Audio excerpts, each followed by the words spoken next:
If it isn't David! Look, it's a giant talking cheese. Silence. I am Joseph, the co-creator of Tradin Faves podcast. Whatever you say, cheese man. Enough! I've got big plans, and now I'm gonna put them to work. You're always up to no good. Now what do you want? I want all the listeners to like and subscribe. Better not interfere, or else! Or else what, you big loser? Or else I'll stop making Diddy Kong Racing DS remixes, especially Pirates Lagoon, which everyone seems to want for some reason. Welcome back to Tradin Faves, everybody. Gosh. I think that went well. I'm kind of surprised at how much I enjoyed doing that.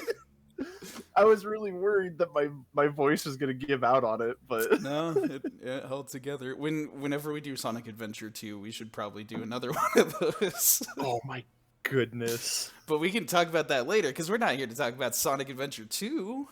We're here to talk about Sonic Adventure U. This one.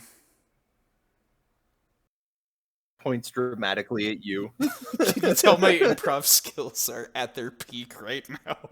No, I'm so tired today, but I'm so excited to be doing this. Yeah, it's going to be a good one. So, as we typically do with our things, we'll call out like when we want to announce like spoilers for people interested in the game. Sonic Adventure, like, it's got a story. And we'll talk about it. We both think it's pretty good. And, like, this is a game that is worth playing for, like, anybody that hasn't. But, like, this is kind of more like our Metroid episodes where, like, we're not really going to be like, okay, no more spoilers. Like, you got to go play the game for yourself. We're just going to, like, talk about the game. And as soon as, it, like, something catches your interest, like, feel free to click away then and go play the game. Or, like, skip to the end to see what we're going to talk about next time. Just jump out of the airplane, pull the ripcord, like... No, jumping out of the plane is Sonic Adventure 2. Or it's a you're helicopter, you're right. But, you know. This one, you just fall flat on your face into the sand. No! Jump off the egg carrier. Okay. I also want to just give a special disclaimer on this. Yeah. Literally, I sat down, and then my voice was just like... It sounded awful. And so we took a minute to try and like get my voice sounding normal. I'm going to try really hard not to cough. I have like a mountain of candy canes just sitting here. Oh yeah. I was like scouring Google for like coughing fit, quick fix. Like, so I'm going to try not to like slurp on these into the microphone, but like you might hear the rustling of wrappers as I'm... Think about it this way. Like, slurping on candy may not be the most appealing sound, but, like, coughing all the freaking time is, like, a worse sound, in my opinion. So, like, we're doing you guys a favor, personally. Yeah. Everybody has to like and subscribe if they're not bothered. You are contractually obligated. I did say that's what I was trying to do in our little skit at the beginning, is get everyone to like and subscribe. Better not interfere, or else.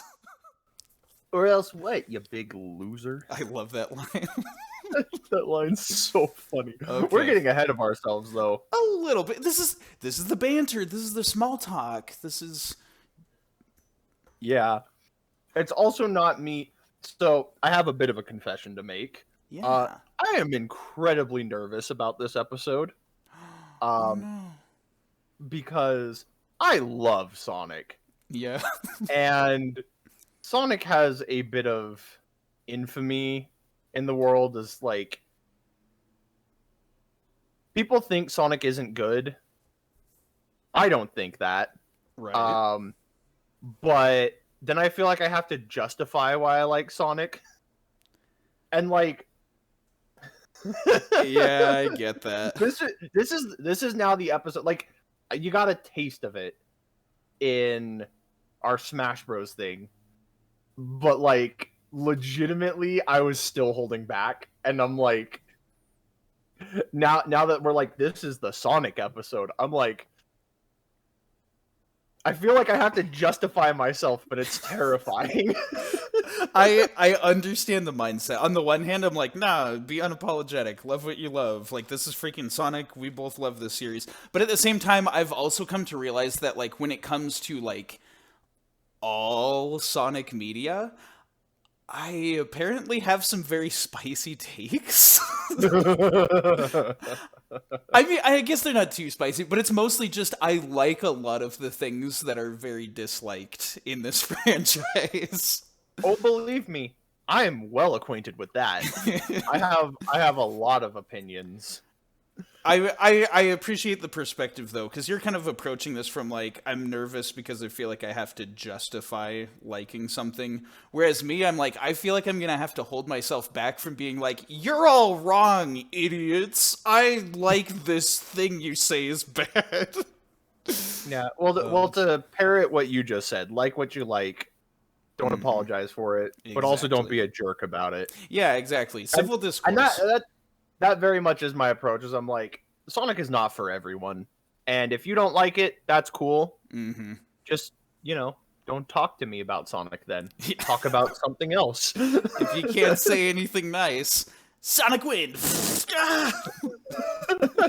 We keep quoting Adventure 2. I know! I kid you not, I had, like, 3 other Adventure 2 quotes come to mind, and I was just like, no, that's Adventure 2, we're talking... Yeah. Well, it's funny, too, because we specifically picked this one. One, because of the mod, but, like, 2, I was like, okay, Sonic Adventure 2 Battle, like, my favorite game of all time. But I felt like I had more interesting things to say about this game.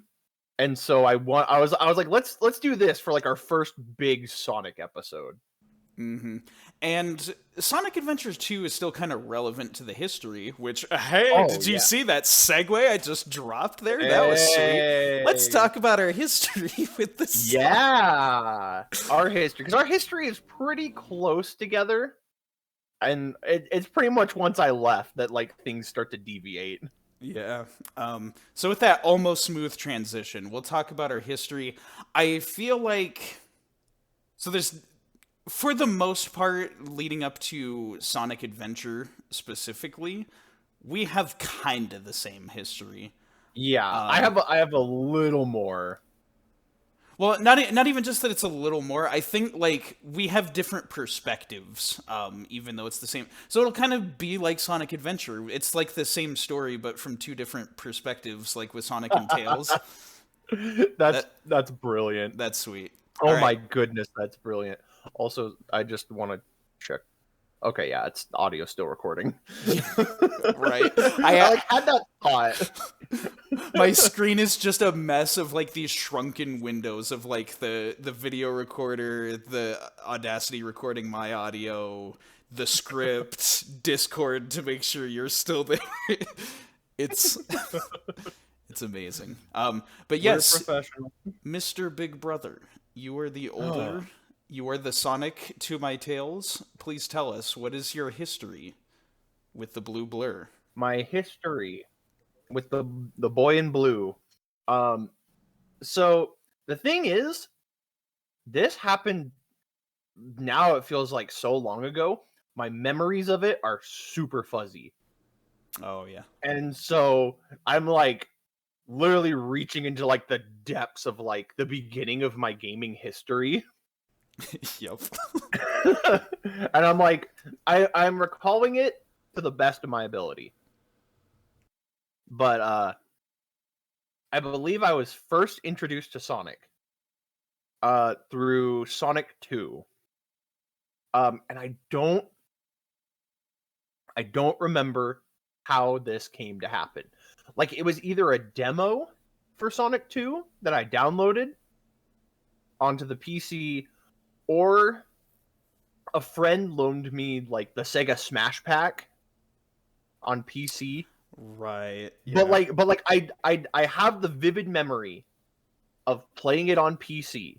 Mm-hmm. And we've because again, this was so long ago. I'm not 100% sure which came first. If we played Pokemon Stadium 2 first or Sonic 2, which is funny that both of these are sequels.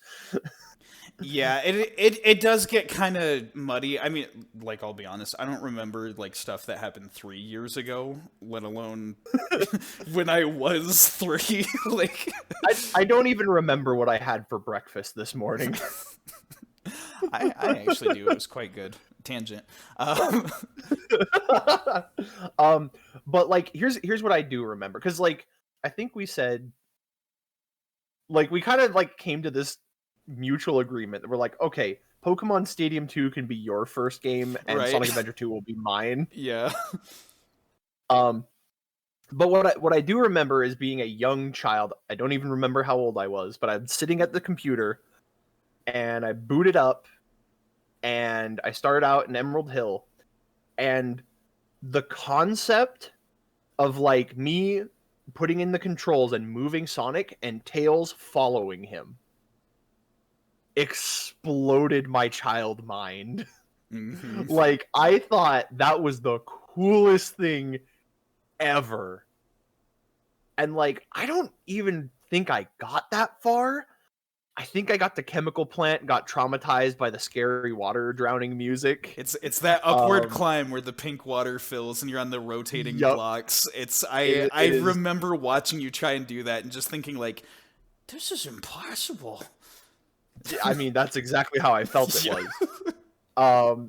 And like, they're like these like very scattered little memories. I loved the music. I loved just everything about it.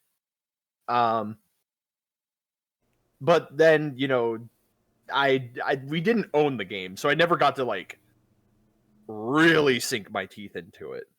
Not to interject too much into your history, but I am pretty sure it was a demo. Like, it was a downloadable demo that we... I think you're right, because I think there was like a time limit on it. It was either that or it was like just Emerald Hill and Chemical Plant and nothing else, but like we never beat Chemical Plant anyways. Yeah, I think I remember the timer, and that's why I think it was a demo, but Okay. I genuinely like now, the memories now of that you say so it, it's fuzzy. like that sounds familiar. But yeah, this is a long time ago for both of us, and like I was younger than, like, because I'm 3 years younger than you, so Yeah. like I was even littler, so I remember probably less about this. But then what I do remember, was after the fact, I discovered The Adventures of Sonic the Hedgehog. Mm-hmm. I had not SADX. No. The good one. It's so funny because I got so like I started with, you know, I guess people call it Ausoth. Yeah. Or whatever, but like, you know, that really, in hindsight, not good Sonic cartoon. I love it still to this day, but for entirely different reasons. But like, I remember just coming home from school and watching that, and like, I remember I had an old VHS tape that I recorded. It was like the clip reel episode where like they show all of the past stuff, and I recorded that episode. I would go back and watch it all of the time. It was that one, and then the one with like the hypnosis sand or whatever, where like Sonic thinks he's an ordinary slow-mo. Oh yeah, I'm just an ordinary slow-mo. I distinctly remember he goes to the stand. It's like, what'll it be, Mac? And he's like, I'll have a hamburger. Tails just like, a hamburger? Boy, he isn't really himself after all. And I remember I saw a little bit of SADX, and I remember I didn't like it because Tails wasn't an important character. And No, I was he like, was a little kid who needed to be tucked in and read a bedtime story, and then the adults would go off on the adventure. and I hated that because like my introduction to the franchise was Tails following behind Sonic. Yeah. But anyway, watched that cartoon, and then just kind of like dropped off the Sonic radar as I got older. And like, I know because you reminded me of this. Mm-hmm. At some point, we got Sonic Advance on the Game Boy Advance, Right. and because like that has to make sense because I knew who characters like Knuckles and Amy were in the Sonic series. But like, I guess that game was really hard. Yes, it was. It did not stick with me at the time. Mm-hmm. But then fast forward to, I don't even remember what year it was, but one year for Christmas we got a Nintendo GameCube, and part of the deal because they bought it from what was that store called? It was Hollywood Video? Yeah, Hollywood Video. Yes. Or was it And they Hollywood had- Video or was it Game Crazy? So they like the two stores were like connected, Oh. but it yeah. and like I think they went out of business at like the exact same time, which is why it's like That's funny. but no, it was Hollywood Video because you would rent movies there, but you could also rent games. And the cool deal about this GameCube when we got it for Christmas was it came with like one free game rental for like a week, for like 12 months. And so Was it? I thought it was like each month we got a game, or am I remembering? Yeah. Sorry, but like you rented the game for a week. Oh, but you get it for a week, and then next month you get another game only for a week. Okay, it's coming back to me. Yep. And I remember we went in, and I saw the coolest game ever. The coolest box art ever. like don't judge a book by its cover, but like that box art screamed to me, this is the cool game. Yeah, this is the game for cool people. And that game was Sonic Adventure 2 Battle. Yeah. And I was like, this one, I want to rent this one. Yay. And unfortunately, the GameCube was a gift for all of us. And so they're like, well, we got to take turns, and everybody else is interested in like, I think it was like Mario Party or something. Yeah. And so they're like, David, you can choose the game next month. And so I'm like, okay. So we got Mario Party, and I was kind of grumpy about it, but I still had fun because I'm like, all right, next month. Then we went back next month, and somebody was already renting it. And it like agonized me. Oh, game rentals. Those were the days. Yep. And it was like 3 months where I just kept foregoing my turn because I was like, when this game is here, it is my turn. And then we got it. And I love that game. It like sucked me right back into Sonic. It was so cool.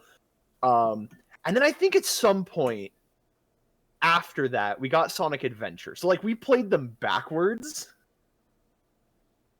Yeah. And like, so like we played Adventure 2 first, and then like I knew because like Adventure 2 was the sequel, so I was like, well, it's gonna be better because it's, you know, they just improved on everything. So I'm not gonna judge this game for being worse, but in my mind it was worse. But like that was the moment where like I went down the rabbit hole. Like there was no going back. Sonic was the coolest thing ever. But my story with Sonic Adventure doesn't end there. Like my Sonic nerddom, I eventually went back and I just played everything. Let me ask you this then before your story continues. How would you feel about me doing my story since it kind of just goes up to this point? Yeah. You jump in, and then I'll make my really cool point afterwards. Right, because this, like, again, this is kind of the same story. I remember some details a little differently. Interesting. Okay. But I'll say this much. For whatever reason, I seem to remember watching the Adventures of Sonic the Hedgehog before us playing Sonic 2. Really? For the reason that I remember thinking, whoa, there's a Sonic video game! Like, it's not just a show, you can be Sonic! And, like, freaking out over that. But again, like it's such a hazy like memory. It's such a distant memory Um, that like it's entirely possible, but like I genuinely couldn't tell you one way or another. I know it's until like looking back on time is invented. That's just kind of no one knows whose story is actually the true story. But For true story. that's Sonic Adventure 2. Gosh, I know. we I'm need sorry. to we need to get our act together. Okay. So here's the thing. Like I remember like with seeing Adventures of Sonic the Hedgehog. It obviously was a very impactful show to me because you and I grew up like instantly just being best buddies. Like just instantly, like everywhere we go, everything we had to do it together. And so the fact that there's a character who is Tails, who is like the little brother character, and Sonic's there like giving him advice and helping him learn and grow, but also letting him like participate in the adventure and fighting the bad guys and stuff. Like that really spoke to me. But it's funny too, from my perspective too, because like Sonic was such an influential character on me growing. Like I said it in the Smash Bros episode, but like Sonic was my role model growing up. Yeah. I wanted to be just like him, and so like I would take cues from the way that he would act. Exactly. And I guess the other aspect of the show that really influenced me, like, I am fairly certain this show is where my love of slapstick comedy, especially in cartoons, came from. Because, like, this is where it's gonna start. This is where my spicy hot takes about, like, whatever. Like, people kind of say it's the bad Sonic cartoon and that the other one was the good one. And, like, I definitely, as a matured adult, I see the value in the SADM cartoon and, like, the really cool theming and the action and whatever. But dang it, the slapstick comedy is so good in that show. And just, like, the busted cartoon logic that happens is so freaking funny. Like I'm not even like so bad it's good. I just think the Adventures of Sonic the Hedgehog TV show is just plain old good. I adore it. And like that, I feel like that was the show that helped ease me into things like Looney Tunes and Tom and Jerry and stuff. Because I remember there was so many other cartoons growing up, but like I think before we had SpongeBob, and probably like before Pokemon, I was just like, Sonic is the best thing ever. Like this cartoon's amazing. Not to go off too much on that, but then like whichever happened first, I also remember watching you play Sonic 2. And I remember being peeved because I was like, okay, it's going to be my turn next, right? I want to play next. And then, like, after you stopped, it was time for dinner. And so we closed it down, and, like, it was the internet, so I didn't know how to get back to that demo. Or like, I wasn't, like, PC savvy enough. Because, like, you may be right that it was, like, we borrowed it from somebody, or we downloaded a demo, or whatever. But, like, you played it and I watched, and then I was like, and then it's gonna be my turn, right? And it was never my turn. And I was so no, it's fine, it's hilarious now. But even with that side of things, I do remember just the fact that there was Tails following Sonic, and again, me having this attachment to this little brother character, I still got sort of like a vicarious sense that I was on the adventure with you. Which was satisfying enough, in my opinion. That's good, at least. Yeah, there is at least that sense. And of course, like, we'd watch the TV show some more together, and I'd be like, yay, Tails. Yep. But yeah, then after that, I seem to recall, like, we owned the N64. We never did get any Sega consoles. No, it's so funny that I am such a big Sonic nerd, when for years I didn't even know that Sonic and Mario were rivals. Right? Like I found out, I think around the time that like Sonic Heroes came out. Yeah. And I was like, wait, Like, Mario and Sonic are enemies? Like, since when? We went on the internet and found all these Flash cartoons about Sonic and Mario fighting, and we were like, what is this? Like, but they're heroes. They wouldn't fight. They're both good guys. And like, there would be, like, clear bias that one was better than the other, and we'd be like, well, hold on, that doesn't add up. So funny. I think that ignorance is just, like, one of the reasons that I just look back at my younger self and I'm like, oh, you poor child. But then at the same time, it's like, oh, you poor internet, because you could just like both. No, that's exactly what I loved both. Mm-hmm. Like, going back to the cartoon a little bit, I'm sorry we're talking about it for so long, but like... I'm fine to talk about the cartoon. both of them, both the Mario cartoon and the Sonic cartoon were animated by the same company. And I loved watching both of them. That's right. Despite... I loved Sonic just a touch more. Same. Because I think you're right. I think its slapstick was better. But like... Yeah, because the Super Mario Brothers Super Show had the wittier dialogue. But, like, we were kids. So I think it's clear that we'd be more entertained by the slapstick than the dialogue. At least I'm thinking. I think also part of the thing too was that like the Mario cartoon came on like before I got home, or it like right as I got home, so I would like miss a bunch of stuff. But then like Sonic was always on like right when I got home. Yeah.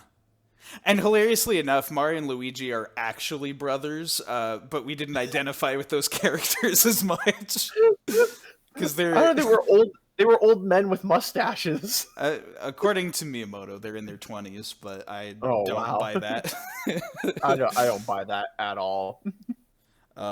Yeah, but I guess going back to things, so we had the N64 was like our only console for a while, and then before moving on to the GameCube, we got the GBA for a while, and so one of those games that we got was Sonic Advance.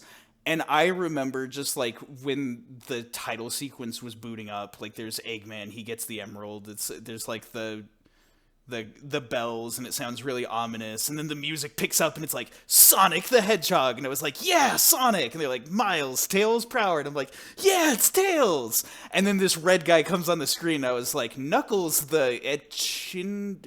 What was that? And then it cuts to Amy, and it's like, wait, who's the red guy? Who's she? What?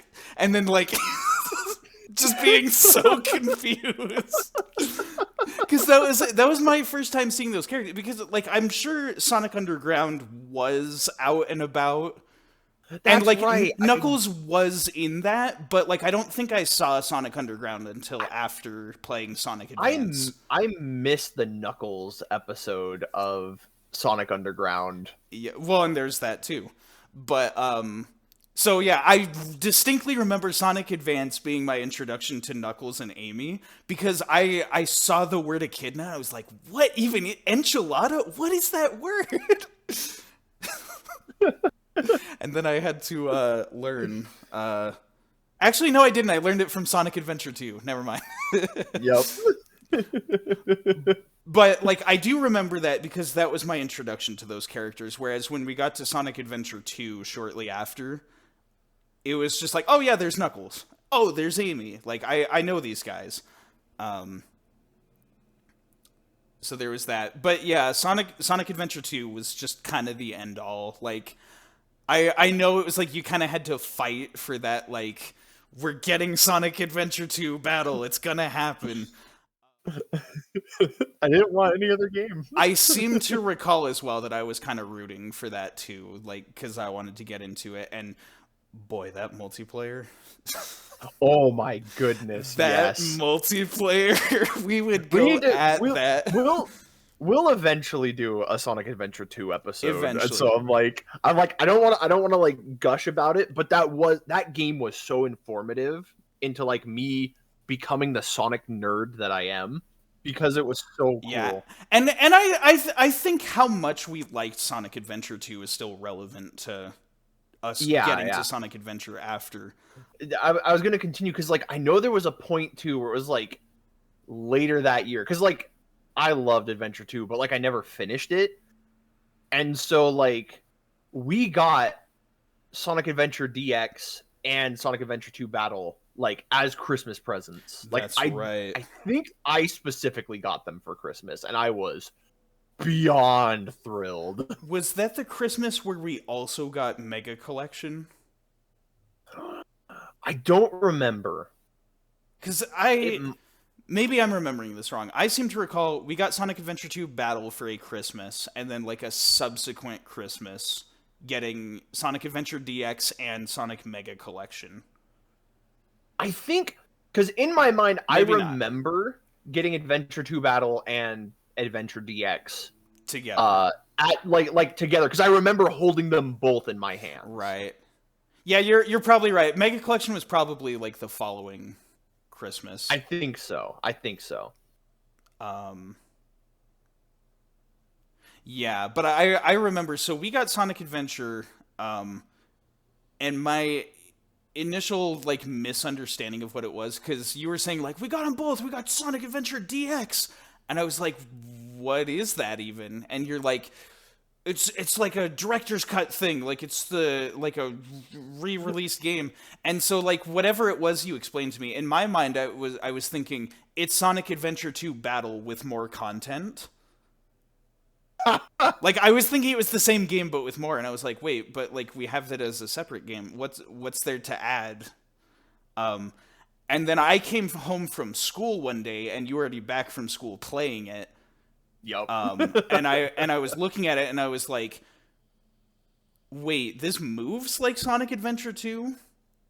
This kind of seems like Sonic Adventure 2, but it's a little off. It's like different somehow.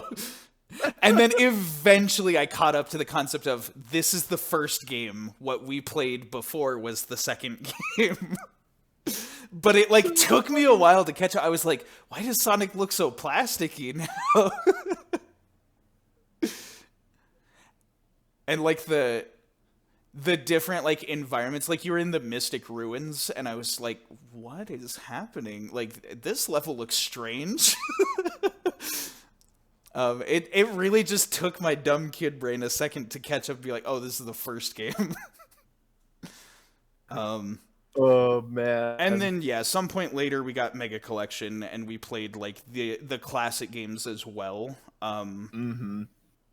That I still kind of count those as like formative to my childhood of Sonic, because like again, we didn't have Sega consoles, and the brilliant move on Sega's part, they're like, oh, we have to go multi-platform now. Let's put every like Sonic game we've already made on these other consoles so people can just play everything and get caught up.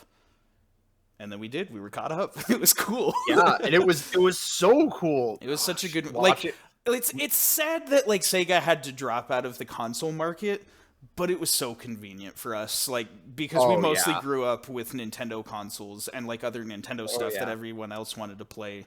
So just having all the Sonic stuff there was so useful. I think it's because like both of our friend groups were all like Nintendo kids. Yeah, most people in our neighborhood were like strictly on the Nintendo. It was and so strange. There was no way we knew about like, and we were so late to the console war. Like we jumped in like when the console wars were ending. Yeah, kinda. But yeah, to kind of finish out my history with this game, because like I became a colossal Sonic nerd. I eventually got into the comics, which was a super huge rabbit hole.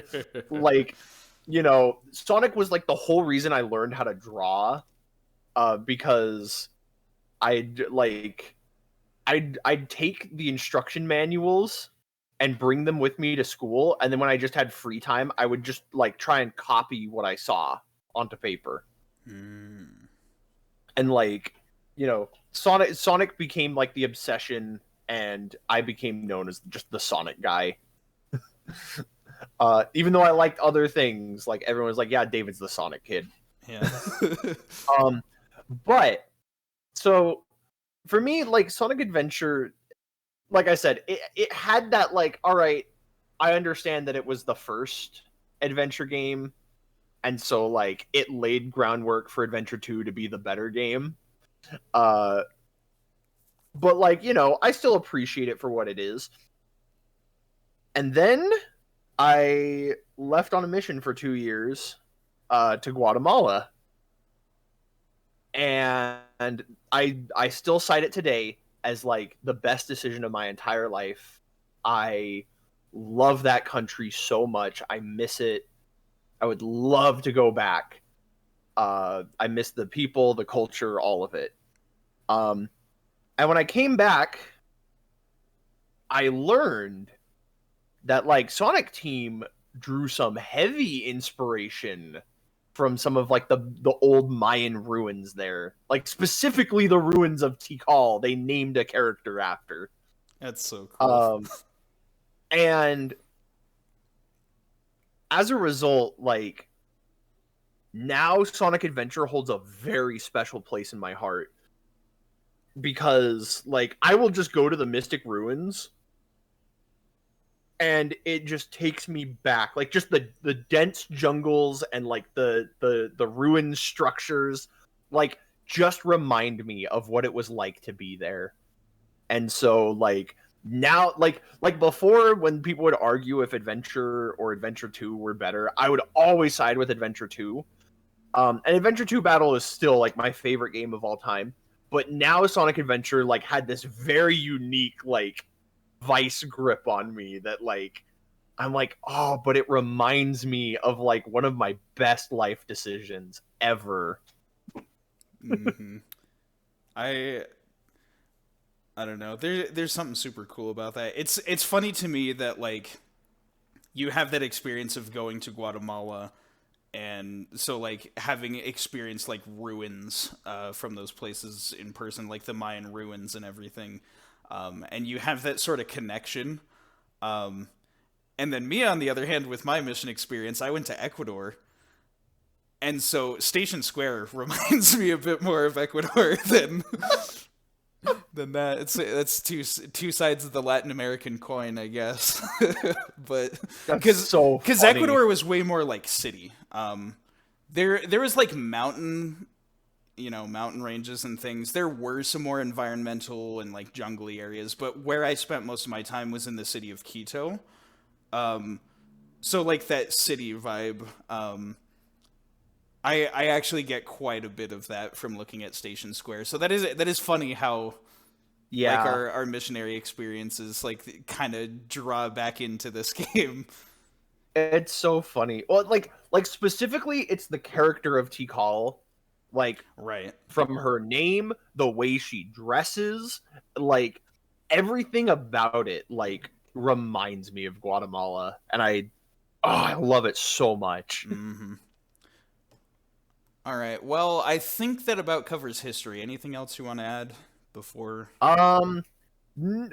Nothing else is really relevant to this game. Right. And of course, this is, as we titled it in the previous podcast episode, the Sonic Apocalypse. We have some other Sonic games to talk about. So. Oh, yeah. So I think we can move on to first impressions then. Uh-huh. Okay. So first impressions, who do you want to go first? I can go first. Okay. Because I don't have like I can sum this up pretty simply. Like I said before, Sonic Adventure DX, not as good as Sonic Adventure 2, but I liked it anyway. However, this mod, which I don't think we've actually name dropped it, is the better SADX mod.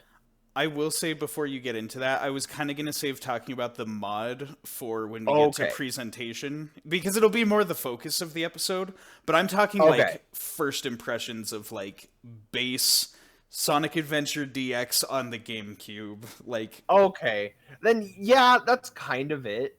Again, I have like very fuzzy memories of like being in the basement using like the little TV down there to play this game. Right. And I remember the day I beat the game. It was like a Saturday, it was early in the morning, and I'd finished it out. And I just like it was such a fun ride.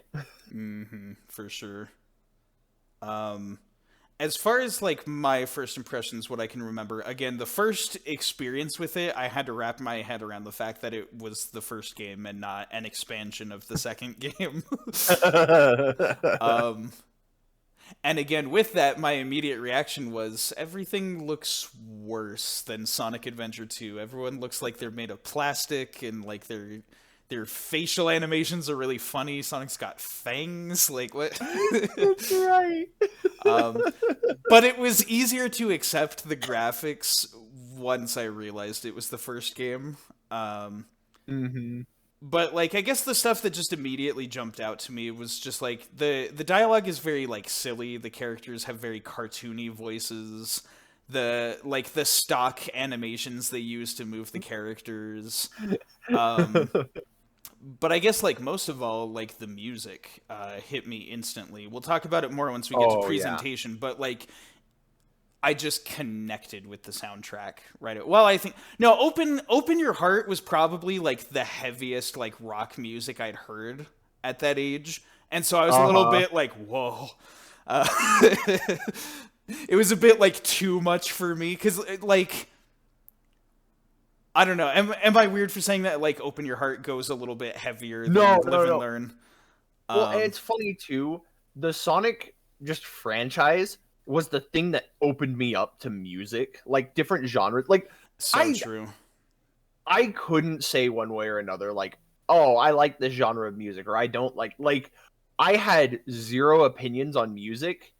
But like Sonic, like, because growing up, like, you know, we kind of grew up in a strict household that very much sheltered us. So we didn't get exposed to a lot. And so, like, you know, rock music was out of the question. But then we got these games and they had rock music in it. And it was so, like, upbeat and positive and, like, spoke to my soul. That, like, as a result from that, it led me to seek out other genres of music and, like, expand my musical understanding. Mm-hmm. And so, like, you know, these two games were instrumental in my tastes in music. The countless, like, days, endlessly just, like, annoying the rest of the household with Sonic Adventure 1 and 2 music. Oh, my goodness, being like, that's a little loud. Can you turn it down? And I'm just like, gotta open your heart, dude!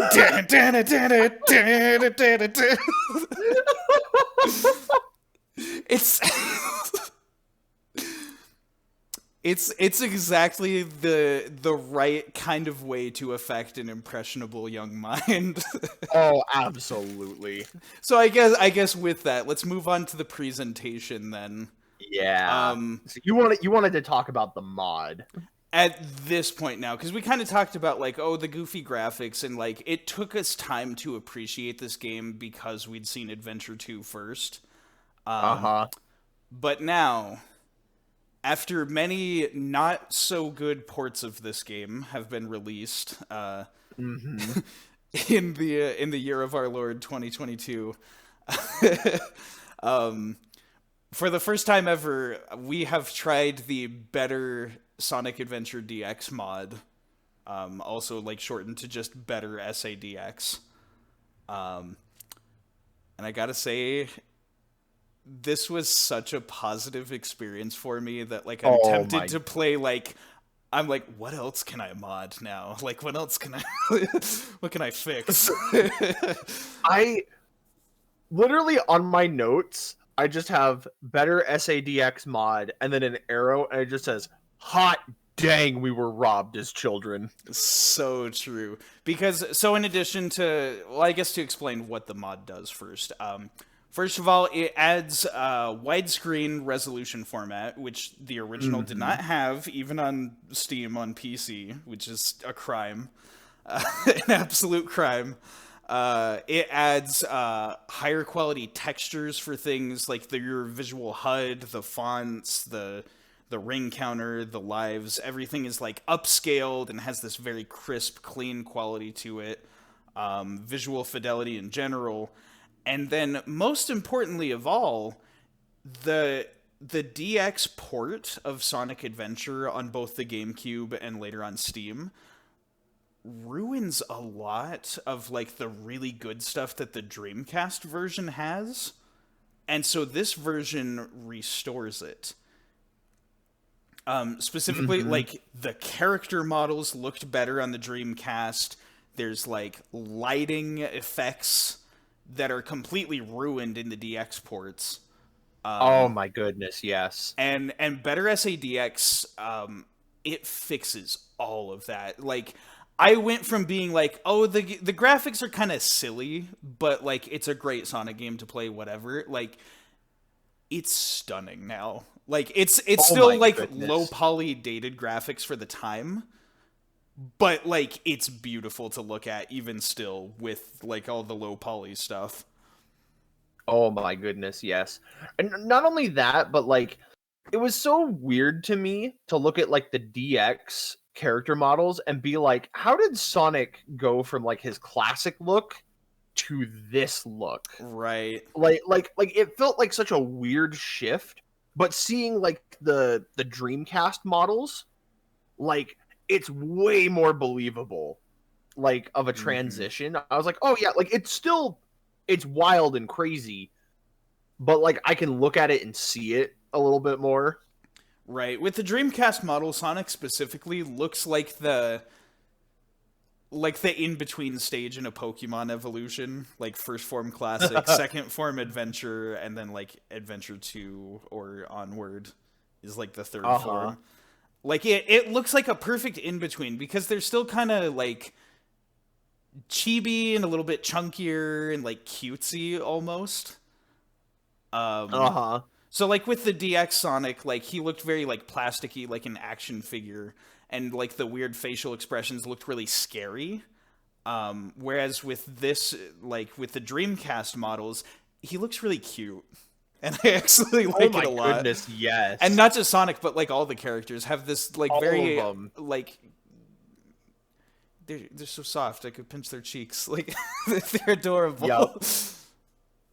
Well, and like it's funny too because I was looking up just stuff about this and like reading comments and things, and like one person pointed out that they're like the reason Sega had to drop out, like the Dreamcast was a revolutionary console. Like Sega had big ideas and big plans, but the problem was what was it? Was it the Saturn that came out before the Dreamcast? Yeah, the Sega Saturn. The Saturn tanked so bad that just people didn't even want to give the Dreamcast a shot. And so even though like it's the first like console that had like, you know, DLC for games and stuff, but people weren't going to give it a shot, and so it was like dead on arrival. Like imagine if like between the N64 and the GameCube, we got like a Nintendo console that flopped as bad as the Wii U did. Like just in between those two. Like it's clearly gonna kill off the company no matter how good the Dreamcast is. But with that, one of the other things that better SADX fixes that I did want to talk about as well is the sound mixing.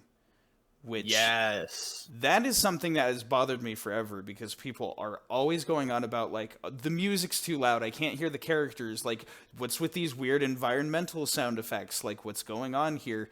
And it's still not perfect, like especially the loud music is just kind of an aspect of Sonic Adventure, like blaring guitars all over the place. Every time we'd boot it up. But there was stuff when I initially played, like when I played through the Steam port, like the sound mixing was even worse than on the GameCube. Like during like the Twinkle Park stage, you know how there's like the little rotating castle thing? It made this loud as frick engine whir that was like louder than the music in the stage. And it was just so like distracting and frustrating. And there were so many things like all throughout the game that were like that, where it was just like, okay, these environmental noises are kind of ruining my experience. And then when we played through it on better SADX, it's just this quiet hum. Not distracting from anything, but adding to the vibe of the environment. All the other places when you're like standing by water and you hear the rushing of the water, just loud enough that you can hear it. It's some good ambiance, but like not overshadowing the music. As well as like there's some like glitches during cutscenes where like sound effects don't play and things like I don't know, just kind of like funky like voice clips cutting and stuff like that. And this mod just like tweaks some of those things to make it seem more natural. And so that is like a big plus because the Sonic community has been complaining forever about the sound mixing in this game. And so the fact that somebody just knew how to do that and took care of it, I'm so thankful for that. Legitimately. It was a little weird for me when like certain sound effects were different. Yeah. Because I was like, I think I said it earlier, but like I remember specific voice inflections like super well. And like yeah. Even though it's like it's not just voice inflections, but like specific sounds. And so like all of a sudden to have them different, I was like, wait, what?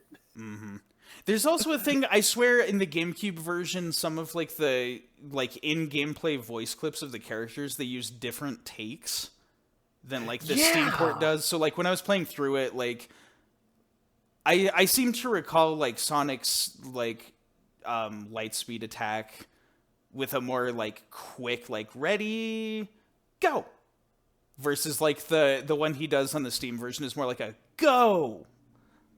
So it's kind of like there are some like different voice clips. I'm not sure how much of that is better SADX, how much of it is Steam, because it's been a while since I compared the two. But like some of the voice clips are different, and more often than not, it's for the better. Like there's some more natural sounding clips. I think another big example is Gamma, his like laser sound effect. In the original, it was this really high-pitched, really loud, ear-grating laser sound. They toned it down to more like a soft humming laser. And that is so important to me. I hope that's there in like a Sonic Adventure 2 mod, because like it's so much better that way. It's funny because like it never bothered me. I'm like, yeah, that's just the sound it makes. But like noticing the difference, I'm like, oh yeah, no, this is just better. This is just way better. It's better Sonic Adventure DX. One last thing I can think of about the better SADX mod is the it also comes with a mod loader. So basically like it gives you easier access to other people's unrelated Sonic Adventure mods. Like some of these mods that people have made are things like physics or changing the textures to other things, including the holiday DLC, which is the thing we might talk about at some point. Yeah. But, like doing other stuff to character models, like animation changes, all kinds of other stuff that other people have made in mods. You can use better SADX as like a hub for downloading all of those. It's got just a huge variety of things. Because when I booted it up, I thought it was just going to be like, oh, you can change this and that, and then like start playing the game. It had all these different like, do you want to include this? Do you want to include this? Do you want to include this? Do you want to include this? And I was like, there's so much variety here. It's so cool. It really like is. That really is a testament to like the Sonic fandom. They are insane. Like as a Sonic fan, I can say this fandom is insane. They're on a whole nother level. Like especially like the modding community. Those guys are awesome. Like nothing but respect for the Sonic modding community. They're so cool. Let's see. As far as better SADX, do you have anything else to comment on that? Just like it was very noticeable in like our first couple of sessions playing where like my jaw hit the floor. I was so in awe of like, this looks amazing. Like, I'll just say it again. We were robbed as kids. We were. Like, absolutely. It's so like, it's funny because I don't have the Steam version. I still have like our old GameCube copy. Yep. But now I like look at it and I'm like, you are, and it's weird because like I still have a nostalgia for like the old look and like the Oh, of course, plasticky, yeah. the Of plasticky course. models because like that's what I grew up with. Mm-hmm. But like this was just so much better because just visually it was so much fun to look at. Mm-hmm. But that's pretty much what I gotta say. And again, just the soundtrack was absolutely killer. Yeah, that's what I wanted to get into next because that's not specific to Better SADX. Is in terms of sound, the soundtrack, the sound effects, and of course the voice cast. Oh, Um, God. but like, Yeah, I love this voice cast. Like for his, it's also good. and I get that like the localization had a lot of issues Oh yeah, bringing it this was game to America. it's old games, man. We grew up on like the weirdest version of Dragon Ball Z. Like it's Oh just my, translation was silly in the 90s. What can you do? yeah, but like legitimately, I'm so, and I get that like nostalgia is a powerful thing, but like it makes me smile like hearing the old cast. It really does. Um, Maybe at some point with like later games and stuff, we'll have to talk about like comparing cast members and stuff. But like, just Yeah. let the record stand as it is now. We love this era of voice cast for Sonic a bunch. Oh yeah. I feel like we'll probably talk about like the voice actors like when we get into like specific characters like later on Yeah, in the yeah. discussion, but Um, but I guess going back to like the soundtrack and the sound design and stuff, like the music on this, there's something that I didn't think too much about until I got into a bit of like a YouTube comment section kerfuffle with somebody about this game's soundtrack because they were saying like all 3D Sonic games only do this like boring like they're calling it butt rock and it's like these shallow motorcycle. Oh my these goodness. shallow motorcycles. Yeah, these shallow motorcyclists. These motorcyclists. I am just gonna take two. Yeah, they're saying like it's like shallow contemporary rock knockoffs or whatever, and that's every 3D Sonic soundtrack. And I was like, hold on now, Sonic Colors exists, so that's instant proof that you're wrong. But then I was looking back at the Adventure soundtrack, and I was thinking like Adventure 2's got like the jazz stuff with Rouge, and like all the CHAO Garden stuff. But then I was looking back at Adventure, and I'm like, there's a crazy variety of genres in this soundtrack. It's extremely varied. Like rock is a predominant sound in the Sonic franchise. It's the main theme as well as like the main character's theme and their motif is rock. Which I mean, shout outs to Jun Sonoe. Like the man is a legend, and when he was placed in charge of like hey, we now have more room to do like things that the Genesis couldn't. The man was like, all right, rock is like my background, so I'm going to inject it into this franchise. Yeah. But like even then he did so many different, like there's so many different styles of music in here, and it wasn't just him working on it, because it was I meant to look up and write down the names of the other two. Yeah. I meant to do that as well, and I didn't. I feel so bad that I'm blanking on their names. There's I'm googling it right now. Okay. You'll be on that then. We are so professional. I'm gonna cut this out. Don't even. It's gonna be fluid. It's gonna be seamless. You're gonna think that we were cool this entire time.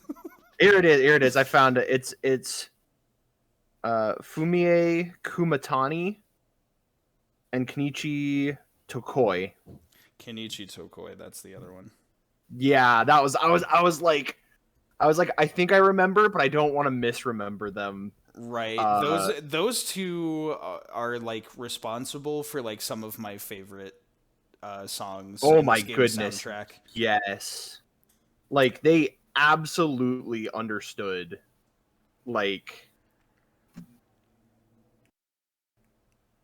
what this soundtrack needed to do. It was apparently like just a circle of like these guys coming in with a new soundtrack and the other like musicians like being blown away by like, how'd you make this sound so amazing? And they just kept one-upping each other the whole time. Yeah. Well, and apparently they all worked until like 4 in the morning on like all of these tracks. They were extremely passionate, and I think it shows when you listen back to all It of it. really does. And like I think it says something when like people can complain about Sonic and whatever. If it's not for you, it's not for you. But like just about every single Sonic game has had a phenomenal soundtrack. And you see countless people on the internet that are like, I don't like Sonic very much, but it's got some good music. Uh You really can't deny the effort that gets put into so many of these Sonic soundtracks is just astounding. but that's what I have under presentation. Yeah, I think that covers most of it. I guess I didn't comment much on the sound effects. They're good. They're cartoony. I kind of like, Sonic Adventure 2 sound effects better. What else is new? But I think they're good. They're effective at conveying, and there's a couple of like really satisfying sound effects as well.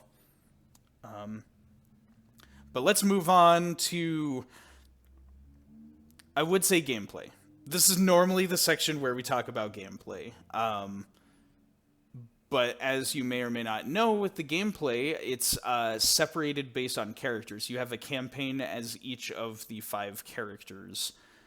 I think is it 6? Well, there's 6 stories because or is it 6? Am I miscounting? Yeah. It's Sonic, 6. Tails, Knuckles, Amy, Big, Gamma. You're right, it's 6. Sorry, Big. Yes, I'm gonna single out him specifically as the one I forgot. Anyway, yeah, so there's 6 playable characters, each with like a story that like happens from their perspective. And so it kind of doesn't make sense to talk about every character and then go back and talk about every character's story. So we're kind of just gonna break the gameplay and story up into each character's story and gameplay. Yeah. I have some like general If you I have wanted general to say. comments, then yeah, start with those. Yeah, I think it's really interesting too because like this was Sonic's like first real dive into like 3D because we had 3D Blast, but like it was isometric.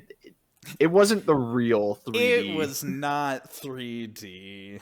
No, but like this is so funny. Like looking at this game because like again, like I said, you could see that transition from the Genesis era of Sonic into the 3D, kind of like how when Mario made the jump to 3D, like there are elements that you're like, oh yeah, no, this is the same, but then there are elements that you're like what in the world were you thinking when you like made this decision? And it's like those always are fascinating to me. Like I love looking at that transitional period because they were willing to experiment and try weird things and do cool stuff.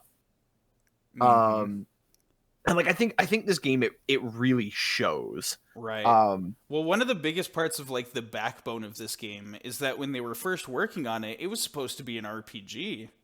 That's right. And it was the Sonic name RPG. of the game, yeah, it was literally Sonic RPG was the name until they changed it to Sonic Adventure. That was their working title.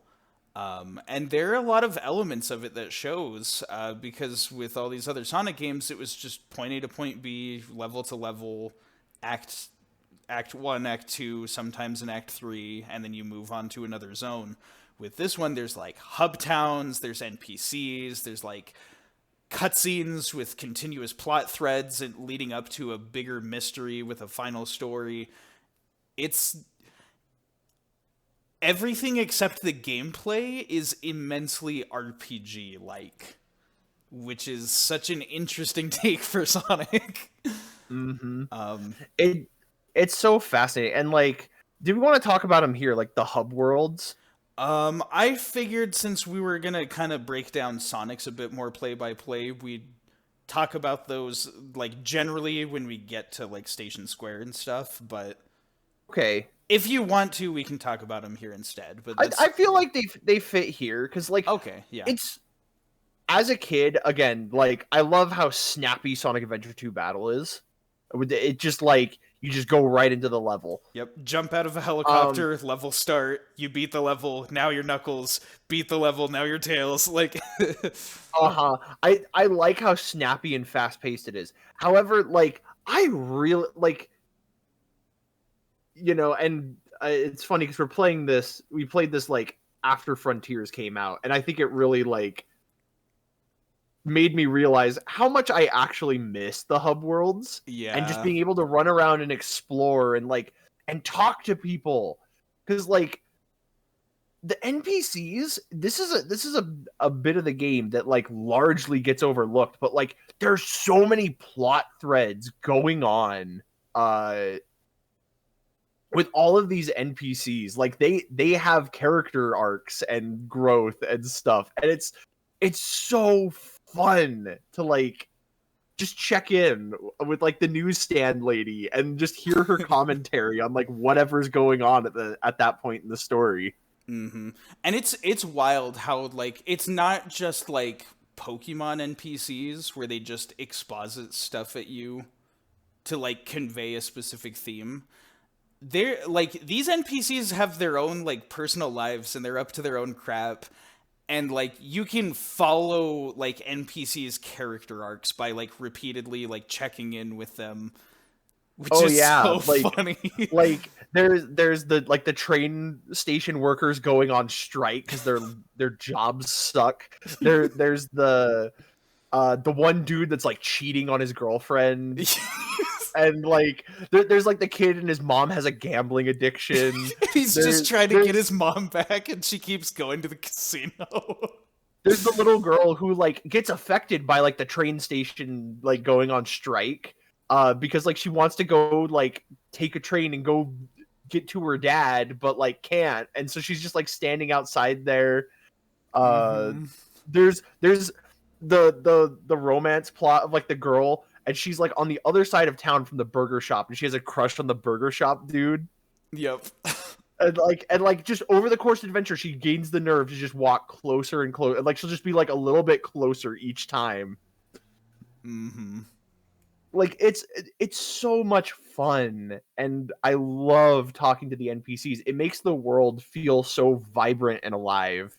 It really and like does. And it's stuff that like a lot of people can miss. Right, because everyone's like, no, I'm playing a Sonic game. I'm supposed to go fast. That's what I'm here for. It's like... Can I say something? Yeah. I despise the gotta go fast motto because Sega never even used it, I don't think. It came from 4Kids. It was 4Kids Entertainment in their dub of Sonic X. They replaced the line in the opening,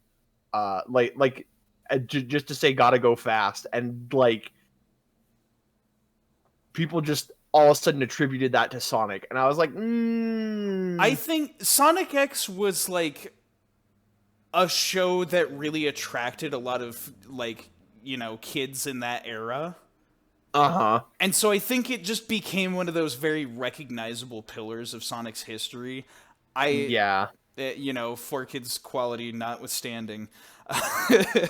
Became one of those recognizable things, but it's kind of in the same vein where like when you ask any rando on the street what the quote Pokemon theme song is, they'll be like, I wanna be the very best. But when you ask me, it's the da da da da da da da. Like that stands out to me more as the Pokemon theme song, and it's the same thing with Sonic. Like when I think Sonic, I think of stuff like Live and Learn and Open Your Heart and like Genesis, like some really classic Sonic tunes.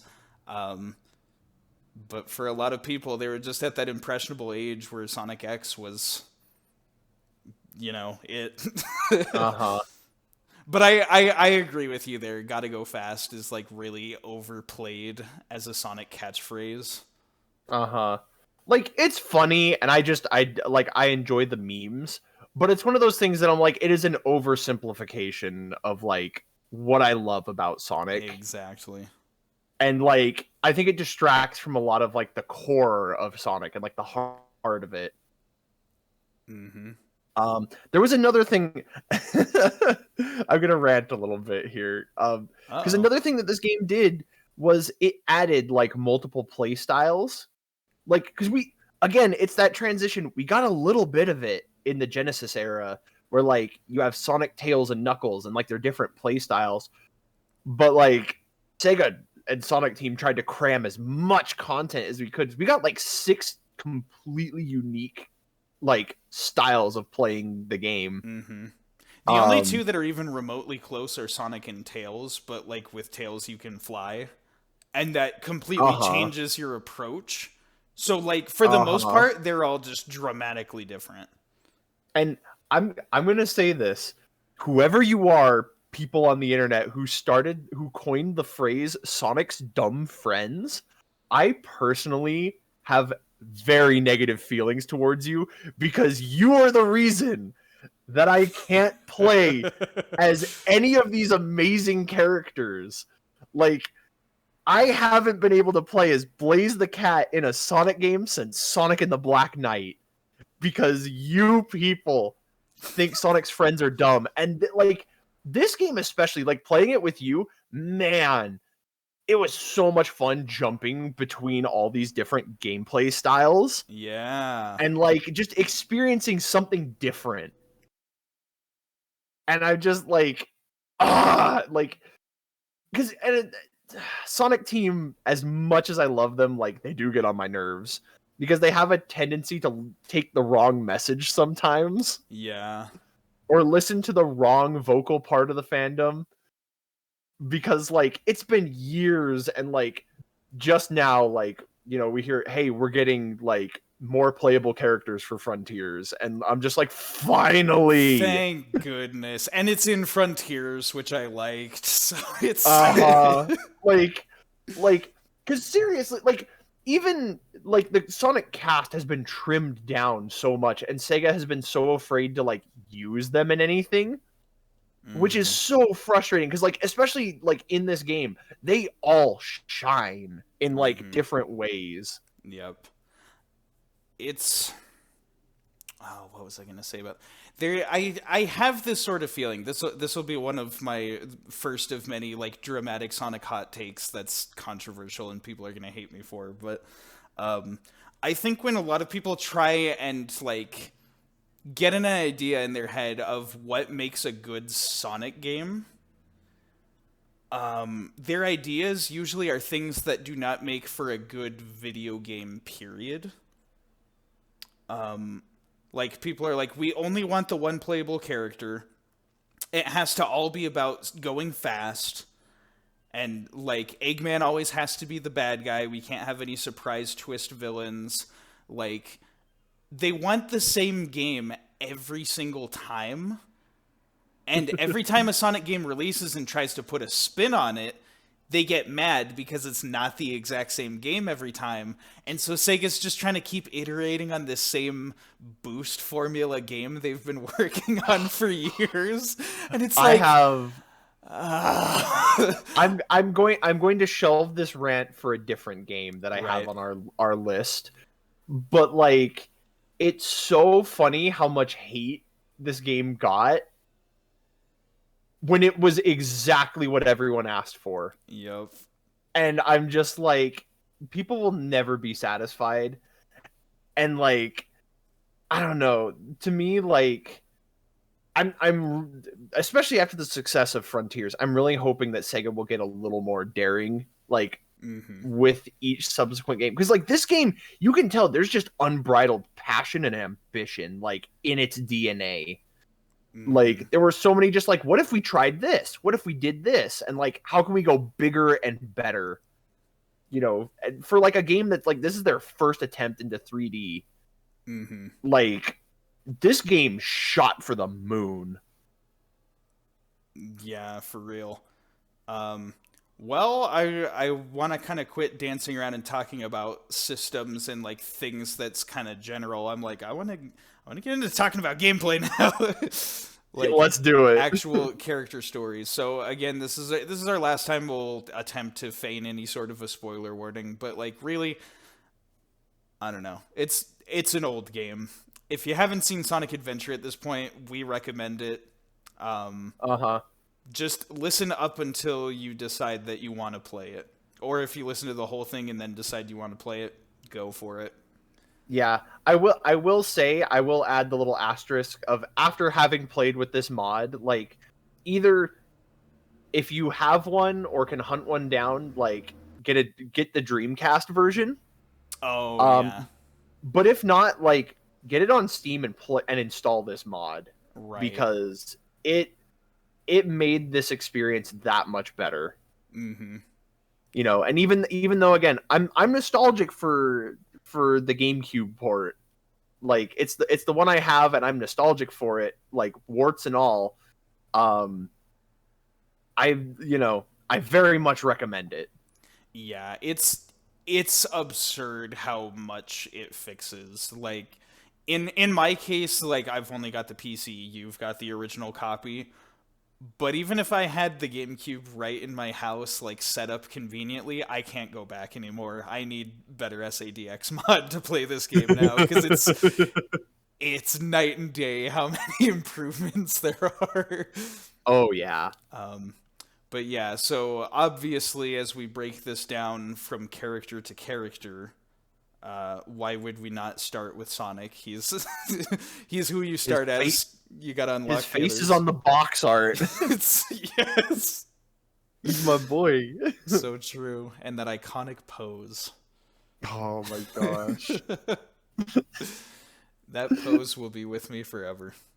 But let's talk about it. So what do you want to tackle first? Because in my notes, I always have like voice actors listed first. We can do that. Okay. Like, Specifically for Sonic story, I want to talk about both Sonic and Eggman, since Eggman doesn't have his own story. Oh, that's right. Yeah. But if you'd rather talk about Eggman later, we can reposition. No. things. That very much works. Eggman is just as much an important part of the story as Yeah. as Sonic is. But like, But first up, Ryan Drummond as Sonic. I love him. he is the best Sonic. Like, you know what's really funny? So Ryan Drummond actually sent out this tweet, and it stuck with me. Because he's talking about like a lot of people arguing over like who the best voice for Sonic is. Yep. And the way he summarized it is he's like, all right, I want you to think of like the first James Bond that you grew up with. You know, like if it's Sean Connery or I don't know James Bond or who else has played him, but like you know, he's like that is your James Bond. And he said the same holds true for Sonic. The Sonic you grew up with, like that is who your ideal Sonic voice is going to be. And I couldn't agree more with that because like I've seen so many people like talk about what they like about each different performance. But for me, it will always be Ryan Drummond, even though I like all of the other performers. Like, oh yeah. You know, I will say like Jason Griffith, it took a while for him to grow on me. But he did eventually grow on me. And same with like Roger. You know, Roger has definitely grown on me over time. But like Ryan Drummond, every time he busts out the Sonic voice, like even years later, like there was the Sonic and Tails R thing, he's still got it. Mm-hmm. Like he is so just, I love it. Yep. I'm still, despite all the controversial things I'm saying, I'm not trying to throw hands with anybody. But I will say, people have said, like, oh, Ryan's getting older. He's kind of lost the Sonic voice. It's not the same. If people like what Roger did in Frontiers, where he sounds all deep and like he's in his 30s, like, I'm not saying Ryan Drummond should go back to voice Sonic, but he definitely still can. Like, Oh yeah. because it's not as noticeable of a shift as what Roger is doing with Sonic these days. But I mean, that's again, like, not to debate Sonic voice actors, because you're right, I love them all too. Like, even the ones that I wasn't as keen on at first, they've grown on me, and I really respect those performances as Sonic. And so it's not easy for me to say that Ryan Drummond is the best Sonic, because I've got a soft spot for a lot of them, especially, again, my first Sonic voice was Jaleel White. And I love Jaleel White as Sonic. Like, he brings such a fun, goofy energy to the character. And same with, what's his name? Is it Martin Brooke from the Sonic OVA? Oh, yeah. He is like my headcanon classic Sonic voice actor. Yep. I loved his performance. And just, again, more love for Sonic OVA is a good thing. The internet needs to appreciate that film more. But that's the thing. Even though Ryan Drummond was not the first Sonic voice actor I heard, he was by far, like, the one that grabbed me most because I was at such an impressionable age. Mm-hmm. Same. And there's plenty of things you can argue about the nuance of which actor does what better. But I just like Sonic in all his forms. And I think Ryan really captures a lot of the best of Sonic. He gives him such, like, a fun, like, sassy, snarky, yet, like, friendly, inviting vibe that's, like, it's really hard to mix those two. And he has such a warm and inviting tone with friends, but then is such a douche to bad guys, and I love it. There's something about it that just hits that sweet spot for me of what, like, a honestly, character should sound like. It's almost like Spider-Man. Yeah! That, like, you have to walk that, like, really fine line of, like, okay, Peter Parker's, like, this, like, nerd, but he's also kind of this, like, sarcastic jerk.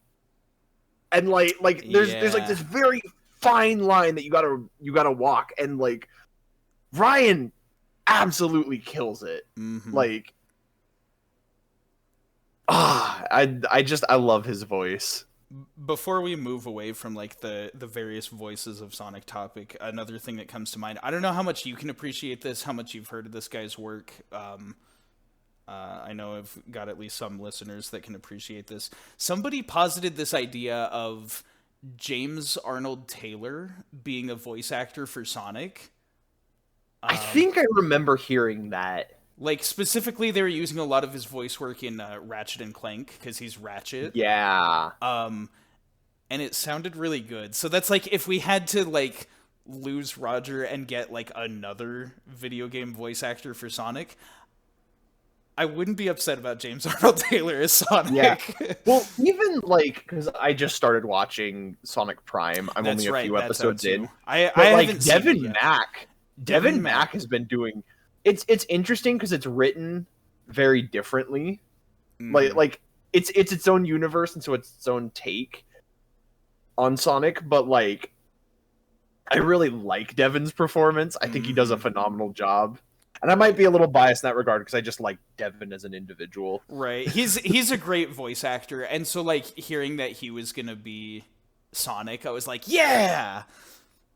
It's really cool. Like, it's so fascinating too, because that's another thing too, is that, like, Sonic has, you know, he's a legacy character, which, like, it's so interesting because, like, you see it in, like, things like Mickey Mouse and Bugs Bunny and, like, Mario, how, like, just over the years they will evolve and change. You know, and a lot of, like, the iconic things about them will stay the same, but then, like, they'll take characters in different directions. And especially, like, with how many different voices have portrayed Sonic.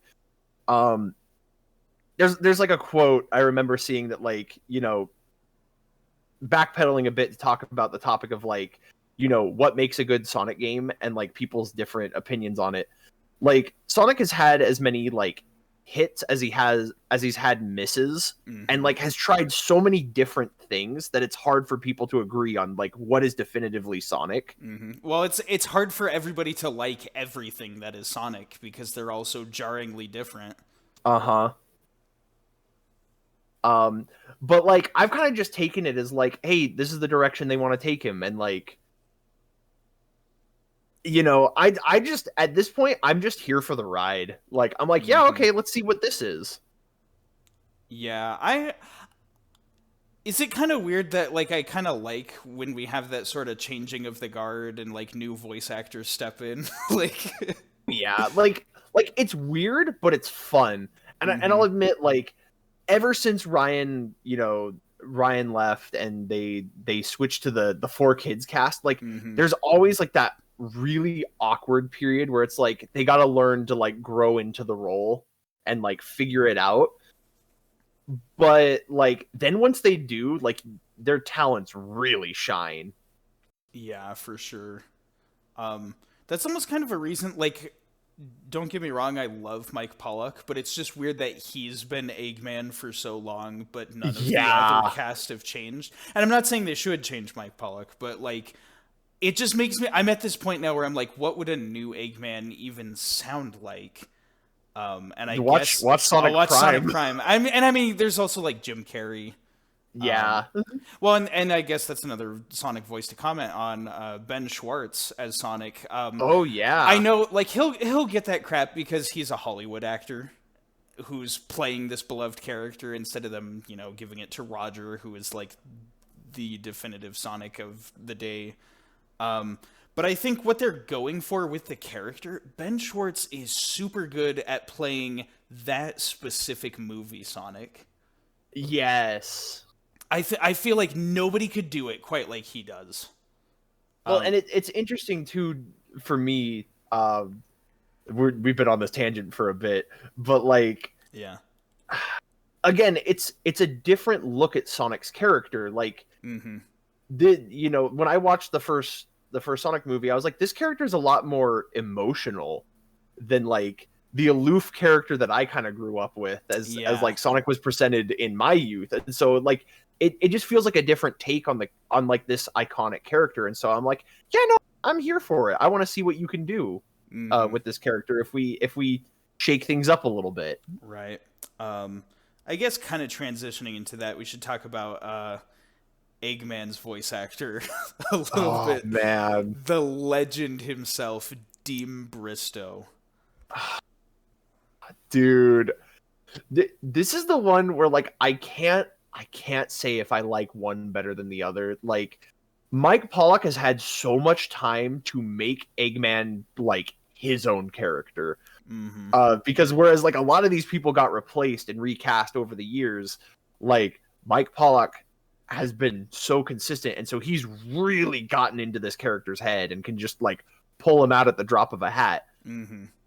But Dean Bristow has this like menace to him with this character that like, oh, it gives me chills, dude. Right. It's almost kind of like Mike Pollock is like the machine gun of just constantly spitting out hit after hit.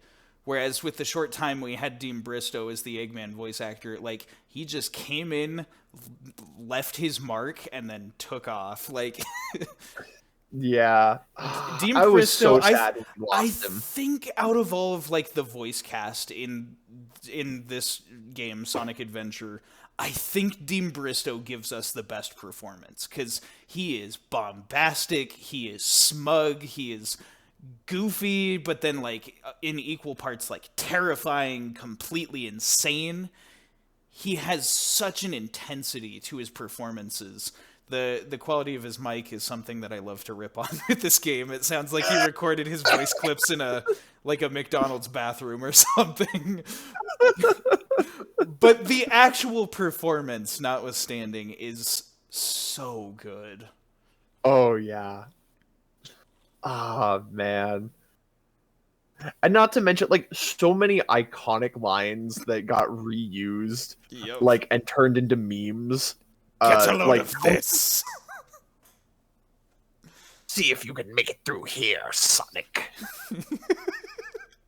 So good. Like, No way! I can't believe this! no use. Give up. He's perfect. I will say sincerely, I think I can pick a favorite Eggman, and it's Dean Bristow. Again, no shade to Mike Pollock. He is fantastic, as well as the do you remember his name? The Adventures of Sonic the Hedgehog, Robotnik. Oh. I can't remember. It's like John Baldy or something. I can't. I'm looking it up. Yeah, credit where it's due. Long John Baldry. Long John Baldry. Wow, I almost went. Ooh, Like that's right. I forgot Jim Cummings was also. Yeah, he was in the SADM, and man, what was it? Sonic Underground as well. That's right. Oh man, his was a pretty interesting take. But the Long John Baldry, man, he was great too. Eggman's had some of like the consistently like best voice actors. Oh yeah. Oh me, oh my. But like Dean Bristow, man, it was an absolute tragedy when he passed away, because he's just so good at what he does. Oh yeah. He's so hammy, which is, I love ham in my villains. I love just unhinged, insane hamminess. Again, that's one of those things too. Again, that like I said with Sonic, there's like this fine line that you got to walk with him, where like, you know, he's this hammy like goofball, but then he is also this like threatening, menacing villain that like striking that balance. Yeah, definitely. Well, any more comments on these two voice actors? Probably, but I think we should probably actually move on. I know. I feel like we didn't say enough about how good Ryan Drummond is. I love him. I know. I love him. I miss Ryan.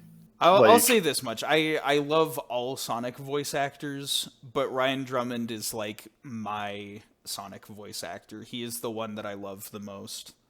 Yeah, he's the one, like, because when I read the comics, he is the one who, like, I hear his voice in my head when I'm reading the comics. Yeah. Well, let's talk a tiny bit about the gameplay before we get into the actual like storyline. Honestly, like, it's interesting because Sonic's campaign, I always call it like the real meat of this game. Like, he gets more levels than any other character in the game. He basically gets to play through all of them except one. Yeah. And like, you know, the core like gameplay style is like built around him, and then they just like experiment and play with everyone else's move kit based around that.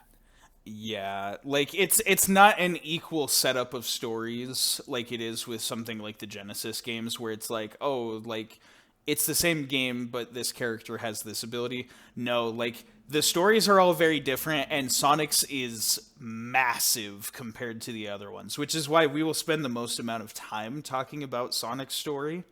And because all of the stories like intertwine, and like you get like pieces of like each character's story as like you meet up with them, and they intersect with like Sonic and each other. So it kind of makes sense to like, here's all of Sonic's story, and then like on the other characters talking about how like, all right, here's like the parts where they differ. Yeah. And especially in terms of Sonic's gameplay, it is the meat and potatoes of this game. It is really like you've got your classic spin dash move, but like now they've introduced the homing attack and all these other things to it. And it's like the translation of like 2D Sonic to 3D. Can I just say that like the homing attack as an idea is so brilliant? Yep. Because like, okay, Sonic's in a 3D space, so like, what can we do with that? and like it's such a great idea of like here's a new way that we can move and interact with our environment now that we're in a 3D terrain. Mm-hmm. And whereas most platformers were going the route of like trying to perfect the drop shadow so you can line up your jumps on enemies, the way that they do it is like, no, you jump, and then the homing attack allows you to zoom in right to an enemy.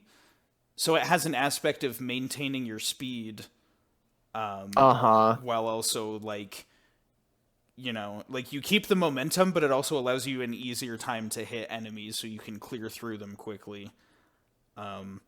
And you know what Sonic Adventure has that so many of the newer Sonic games are missing? It's such a tiny thing, but the homing attack being like, if you homing attack at the ground, you carry that momentum into your run speed. Yes. Whereas most of the other modern games, and again, like to their credit, they have other aspects that make those games fun to play. But like when you homing attack in like the boost games, you dash forward, instantly stop, drop like a rock, and all your speed is gone. And so like the boost is the only way to gain speed, whereas the adventure games had that, like you homing attack, you get a nice clean arc, you touch down on the ground, and then you're moving fast. I want that so badly in a Sonic game again. Yeah. Admittedly, I think because like they kind of split the functionality of it into like the air dash with like the boost. Yeah. And like, you know, it's okay. And I don't know. I just want the boost gone myself. Like not to say that boost games are bad, but like we've had enough of them with the same gameplay style. It's like and Frontiers is like kinda like boost gameplay, but kinda not. I'm just like, I'm ready for something entirely new. Mm-hmm. So the homing attack, the other thing about it that I really like that this game set up that became a staple in the series is the fact that you can chain your homing attacks to maintain like your air, your height. So enemies can kind of make a bridge, which is a cool way to traverse to different pathways in a level. Yes. We've seen it so much throughout Sonic games that it doesn't feel magical anymore. But when you really think back to the concept of it, it's like, that is a really cool way to make for like alternate paths in levels. There's so many like interesting ways that you can interact with the environment and the level design. Because like also, this was the game that introduced the light dash. Mm-hmm. At the time that we played it, it felt like a downgrade, but like right. it was cool as heck. Like, you know, being able to be like, oh yeah, like Trails of Rings, like that's a new way to like get around. Mm-hmm. And it is interesting to see how the light dash has progressed as an ability. Mm-hmm. It's definitely changed and evolved. Mm-hmm. The spin dash is something else I want to talk about because it's one of the most recognizable parts of Adventure 1. Oh yeah. It's busted. You can go so freaking fast with this thing, and there's so much like physics shenanigans that come with using it. It's funny. I don't know how far ahead we're gonna skip that we want to cover story, but like that first level of Emerald Coast, like I feel like you were trying to show off your speedrunning chops like at this game because you just like revved that thing up and then just took off and started tearing through that level. And I was like, hold up, like this game looks pretty. I want to look at the pretty backgrounds and stuff. I want to appreciate the aesthetic, and it's like, nope, Sonic speed. All of a sudden, like the spirit of gotta go fast just took hold of you. Like, and that's the thing. For as much as I say that, you can go so stupid fast in a Sonic game, and that makes it so much fun. Mm-hmm. Absolutely. So I guess actually getting into the story now, we're gonna do a bit more of like our usual like in-depth play-by-play for Sonic's story and the final story. We're gonna kind of rush through the other characters a bit because, like we said, they're not as substantial. And of course, we don't want this to be a 9-hour episode. So This there's that could too. very dangerous. Like this could come close to that. Oh, So we could kill 5 hours on Just Tales, like if we wanted to, Oh, but we're dude, not yeah. gonna. But we get that fantastic opener to Sonic's story of him up on the Oh, building. oh yeah, this is happening. It's such a good opener line. It's so. I actually set that as like because I Fire Emblem Heroes. You can set a custom message when you go to other people's castles, and I set mine to be that. That is so good. But 'Cause not only that, there's that instantly identifies you as a Sonic fan, and other players who are Sonic fans will see that and be like, "This guy's a Sonic fan. Heck yes." but like not just that, but like also the police shooting at Chaos. Oh no, our weapons are useless. I will always think of that Game Grumps clip where it's like, "Oh no, he's impervious to BS." Like that's another thing too is like how cinematic that opening is. Like, It's you can tell. surprisingly like ambitious, but you can also kind of see like the seams in it, like the. It's almost like seeing the puppeteers while they're doing the puppet show, because there's like the floating ring in front of the cop while he's trying to shoot. Like,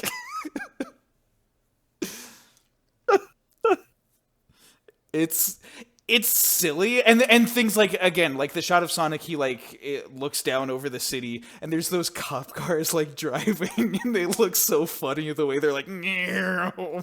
There's like some things in this game where like you can tell like, all right, I know exactly how you programmed this to like function. Well, and But at that the sense same of like yep, this is their first time making a big 3D game.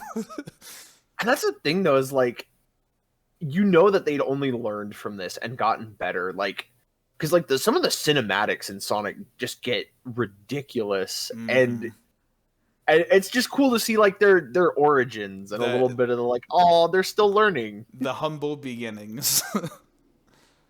I don't know, and like for all of its its cracks and stuff, like those just make me smile because like you can see the ambition there.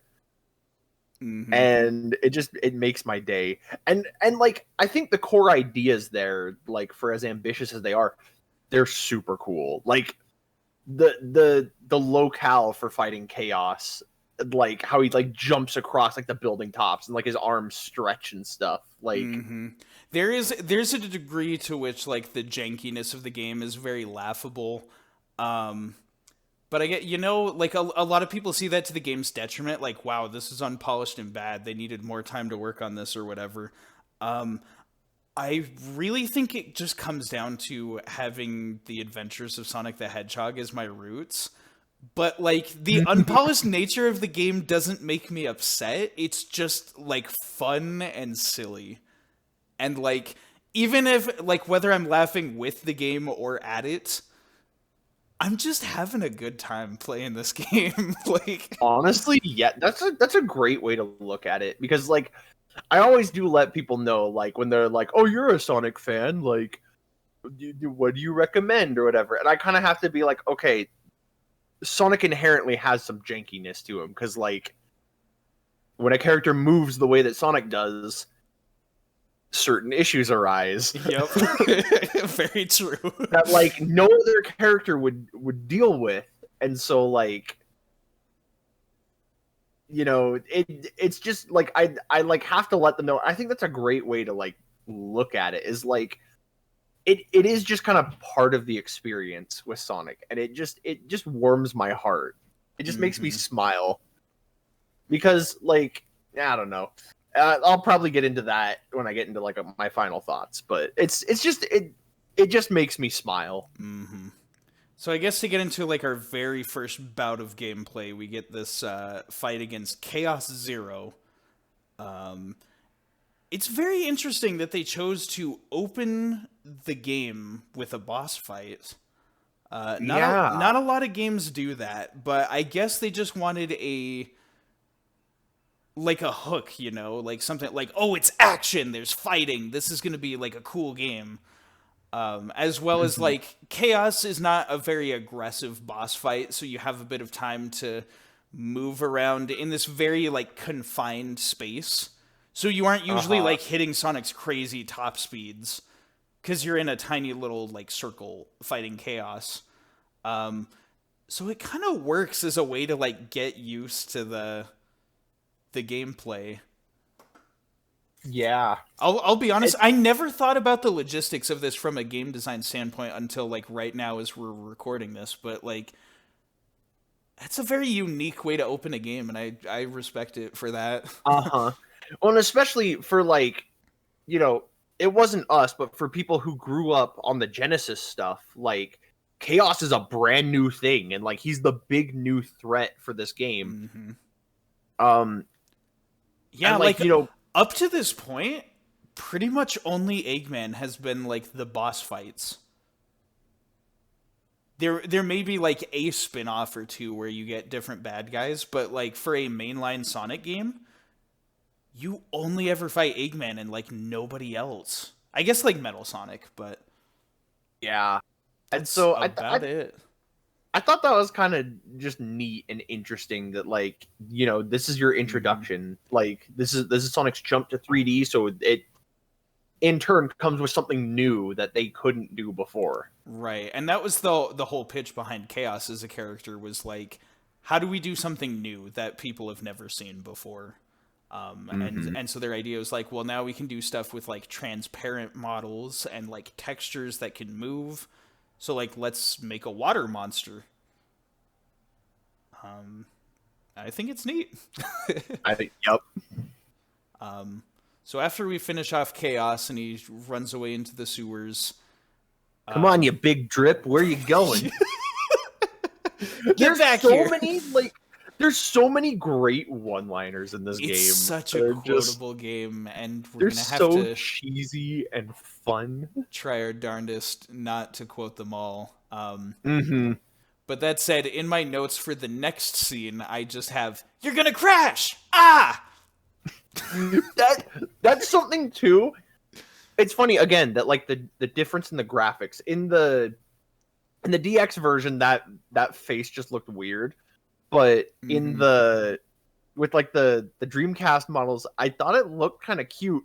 But I also picked up on something that Sonic does in this game that I didn't notice when I first played it.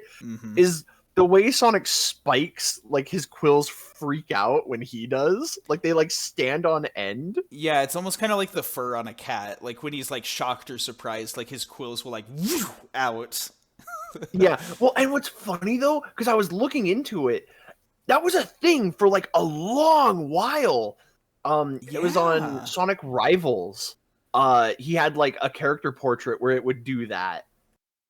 And like it's something about his character that I missed. That I was like, oh yeah, he would do that. I forgot. Yeah, that's a good point. Because like when I first played it, I was more focused on like Sonic has fangs and like that face looks weird. He's got his little chompers. But in this, like it's far more believable. It's like a little like ah. Right. When you get the cuter Dreamcast models, it looks less like a janky face and more like Sonic's like a cute little gremlin. Yeah, it's still got a little jank to it, but like oh, of course, because this is their first step into like, you know, lip sync and voice actors and trying to match that up. So it's a little messy, but again, it's the fun kind of messy where you can just laugh at it and have a good time. And we get that funny, like, Tails plane, like, zooming around in the air, all weird, like, and... It's fun. Oh, I forgot from our specific playthrough, because, like, we were experimenting with you, like, pre-recording the footage so that it didn't look like potato on my end, so I could appreciate how good the game looked. But, like, that was where you started the joke of, like, jumping into the pool and then starting to drown. Yep, just like body of water. that was kind of a holdover from like I was trying to get ideas for like how to make presenting the game fun since we'd already played through it a bunch. and this is unfortunately somehow a recurring theme in these podcasts, but I was watching Oni Plays doing Sonic Adventure. And good old Ding Dong. I love Ding Dong's sense of humor so much, but just his first, like, he's got the controls, he's starting the gameplay, and he's just like, here's the secret, this is how you go to the Hydro City level. And he just, like, drowns in the water. And so I was just like, yeah, I'll kind of carry that over too. It's a fun little thing. Oh man! But then also the fact that, like, before we started recording this, you sent me that picture of the drowned Sonic. Yep. Oh man, good times. But I love screwing around. There's so many, like, funny animations, and most people don't, like, take the time to realize, like, hey, there's this, like, waist deep pool of water that Sonic can literally drown in. The dude is like, what, 3'3"? I guess, yeah.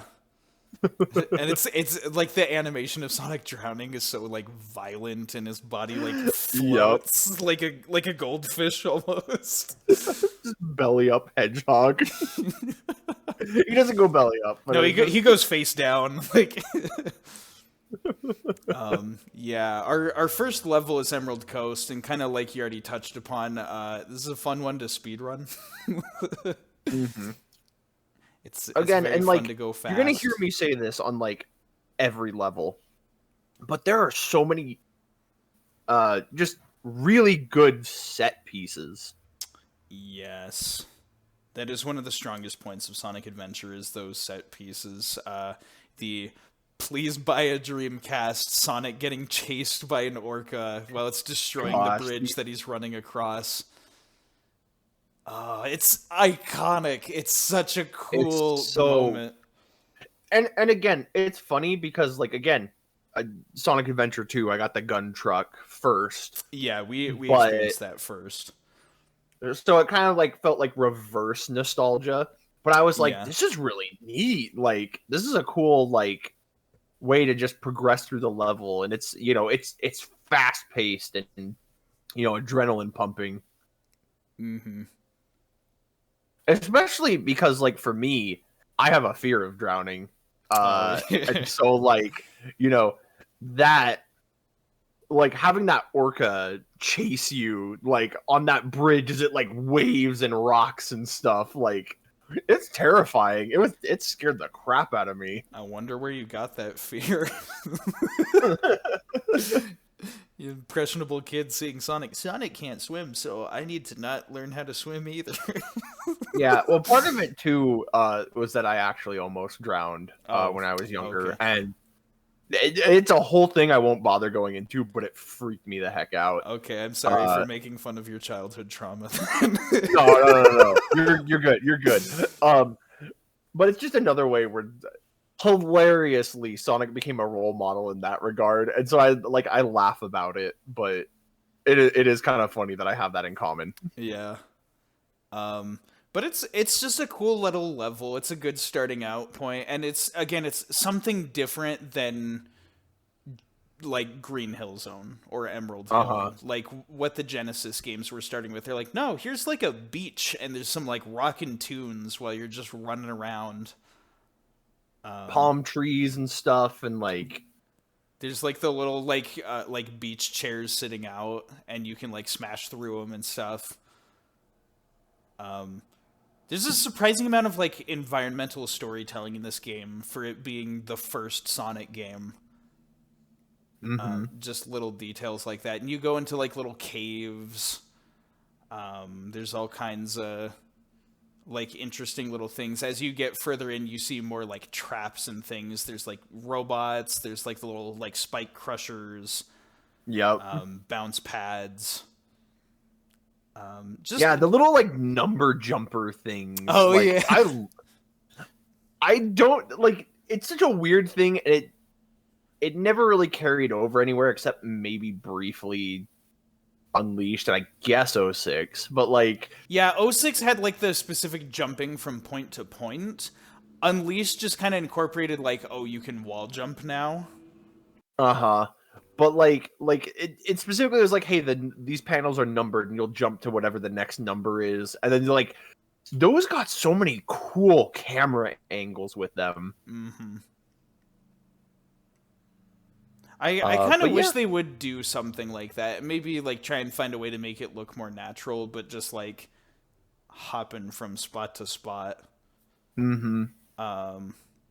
Very cool first level. Yep. From there, we get into our first little taste of Hubtown. I mean, I guess no, because we had Station Square before we went to Emerald Coast, but this is where we explore a bit more of the city, which is why I put it here. But how do you feel about Station Square? I really like Station Square. I think it's a great hub area. Like, I feel like it's one of the more like expansive hub areas that's really fun to explore, and I like the music is just great. Mm-hmm. It's such a classic tune. It lives in my head rent free. I love the train headed for the Mystic Ruins will be the like. Mm-hmm. I absolutely love Station Square, and again, it's where like the majority of the people are that you can go talk to them and learn about their stories and stuff. So I can't be upset about that. I guess also as an aside about the NPCs, the art style for the NPCs is actually something I like quite a bit because they have a very anime style to their appearance. Yeah.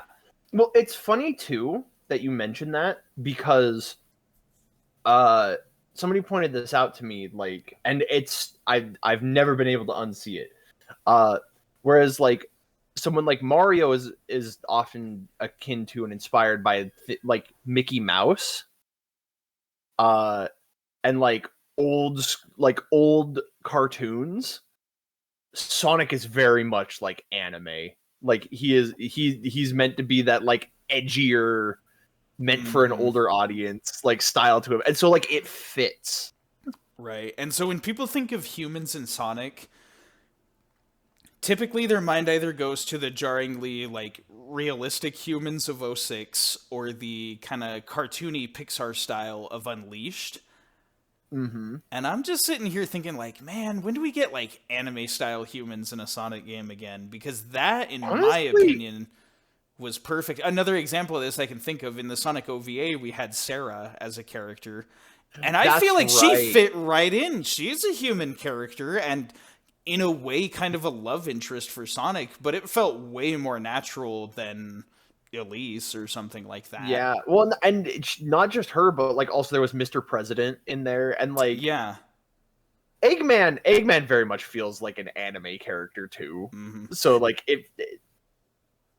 and I'll say the reason people are probably like not thinking about that as much because what do you think of when you think of Sonic in anime? You think of Sonic X, and human characters there were like a tiny handful of good human characters in that, but for the most part, like they were all pretty bad. Sonic X is interesting. It's a little rough. So that's probably why people don't think about that aesthetic for Sonic. But if you went the route of more like the way like Sarah looks in Sonic OVA, and again, not try and have Sonic have a relationship with a human, I think it actually would fit better than people are kind of imagining it to be. You know what? Kind of a random tangent, but you know what else like worked really well? Shara and Merlina. Yeah, well, they were kind of anime too. Yeah, they have that anime look to them, and so it weirdly fits. Yeah, I could see that. And then I'm also thinking, like, here's a point to the first Sonic Adventures credit that is a detriment to SA2. SA2 is when they started going for the more realistic looking humans, and they kind of don't look as good. Yeah. Yeah, I could see that. Part of why the humans in SA1 look kind of cutesy is just, like, technology limitations. But even so, like, the more realistic looking humans of SA2, like, I kind of don't like them as much. Yeah. I mean, the humans definitely, they very much feel like, oh, these assets are limited, and so they just kind of look very simple. They look like the first GTA, like those kind of character models. Oh my gosh. This is an interesting conversation. I can't unsee it now. I can't unsee it now. I'm seeing like the burger like restaurant, the statue guy, but he's doing the like, shoot, here we go again. Big like gets out of a car with a gun. Oh. I don't actually even know if that's GTA. I think it is. You know, I'll be honest. Like, I don't know either, but I'm pretty sure it is because it's like a low poly. Yeah, game. It feels like it. It feels like GTA. Anyways. Anyway, we're not talking about that. Kind of moving on from Station Square, we get to go to the other hub area. Yeah, which is the Mystic Ruins. Oh man. Tell us your thoughts about the Mystic Ruins. The Mystic Ruins. Hey yo, hiya. Doom, doom, doom, doom. Yeah, yeah, yeah, yeah, yeah, yeah.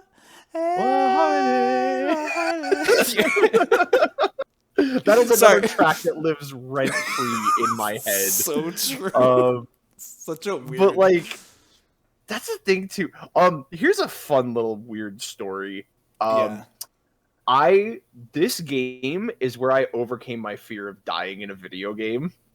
Because like when you're a kid, you know, like death is scary and like you don't want to die in a video game. And I remember I was derping around in this hub world, and it's the like the landing like the landing strip for Tails Plane. I was derping around there and I fell off and I died. It was my last life and I got a game over. Yeah.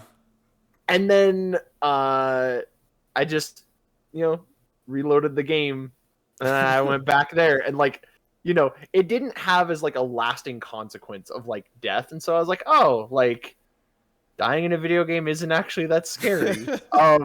Weird story, but like I distinctly remember like derping around on that little platform and accidentally falling off and just hearing Sonic no and like dying and then seeing the game over screen, and I was just like that wasn't that scary.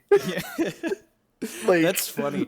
You know, I wish I was that cognizant as a child. I don't think I really even contemplated what death meant until I was like 11. So well, it's just funny because, like, I knew I didn't want to die in a video game. Right. And so, like, that made dying scary as a kid. But then, like, I actually did there. And, like, it was an issue for, like, every game up until that point. And then suddenly it was like, oh, okay, whatever. It's just a video game. That's interesting. That's really fun. Yeah. Like I said, I have so many weird, interesting little things about this game. Right. Well, thinking back to my experience, like, I'm pretty sure I just sucked at all video games I played as a kid, and so I died enough times that I was like, oh, this is a normal part of the game. Oh, you're supposed to die here a billion times, right? No, I'm not bad. It's the game's fault. No, well, yeah, the Mystic Ruins are, I will say, I guess while we're talking about fears in video games, for some reason, the Mystic Ruins gave me this sort of uncanny valley feel when I first played them as a kid. I was always scared there was like something like hiding in the bushes or the trees that would like jump out and get me while I was exploring. It's a really like mellow, peaceful area. You can explore the environments and everything. But like I was so scared as a kid of the Mystic Ruins for some reason. Interesting. I was always scared of getting lost in the woods in the Mystic Ruins because, like, that's a big sprawling area with like, it's so easy to get turned around until I think I also had some leftover PTSD from playing Ocarina of Time and getting lost in the Lost Woods there. That makes sense. Because I was even younger when we played Ocarina of Time, so yeah. So maybe some of that carried over. A lot of like low poly like liminal spaces in old video games kind of have this weird effect on me where they like freak me out a little, and it's something that even as an adult like still kind of slightly affects me. Interesting. But it's just one of those things, and I guess it compounded too, as we'll talk about later with Red Mountain, how there's like the spiders in the levels. I had that sort of weird fear of like, did they put those anywhere else in the game? And then I just kind of nervously took every corner until I played the rest of the game. Gotta go slow and watch for spiders. Basically. But yeah, the Mystic Ruins are great. The music, like the chanting's kind of silly and it's a little bit over the top, but the acoustic guitar in the music there is really pleasant. Mm-hmm. For me too, I love the Mystic Ruins just for like the actual ruins there. Yeah. You know, because again, it reminds me of like Guatemala and like that Mayan culture that just I love it. I love it. I love it. We live for that Mayan aesthetic now. I do. But also, this is where we get our first Eggman boss fight. Ha ha ha! If it isn't David, and then we do the intro again. We do the intro again. Oh yeah. That was the thing about this. This was where you showed me that you can one cycle that boss. Right. Holy crap! I never knew you could do that. Playing this game as a kid, we very patiently did a single homing attack, bounced off Eggman, then waited for him to turn around and prepare another attack. If you just mash the homing attack, you can one cycle kill him without even like him getting back up and flying around. You just mash A and he dies. It was so ridiculous. What So the heck? funny. Like again, you were trying to show off your speedrunning chops with this, like, at least this first campaign of Sonic's. I was just like, dude, what the heck? I was just looking for cool stuff to show off, and that was certainly one of them. That, like, as soon as somebody had taught me that, I was like, this is amazing. Mm-hmm. Ah, man. But it is a neat little first boss, how he kind of cruises around and then shoots missiles at you. It's very cinematic, which, again, that's kind of what they're going for. I mean, I say first boss. Chaos Zero is the first boss, but this is our first Eggman encounter in 3D. Yes. And then after you beat him, it makes the cartoon splat dot The wave. cartoon splat sounds as, like, his machine is, like, slowly driving itself into the ground. I will say, even as a kid, with my first experiences playing the game, that splat sound has always been funny to me, but especially after having played Deltarune now. Yup. That sound makes me lose my crap, and they use it in so many funny ways. Oh, yeah. But hokiness of that scene aside, I love how they set that up with this, like, Eggman demonstrates how Chaos can absorb the emeralds.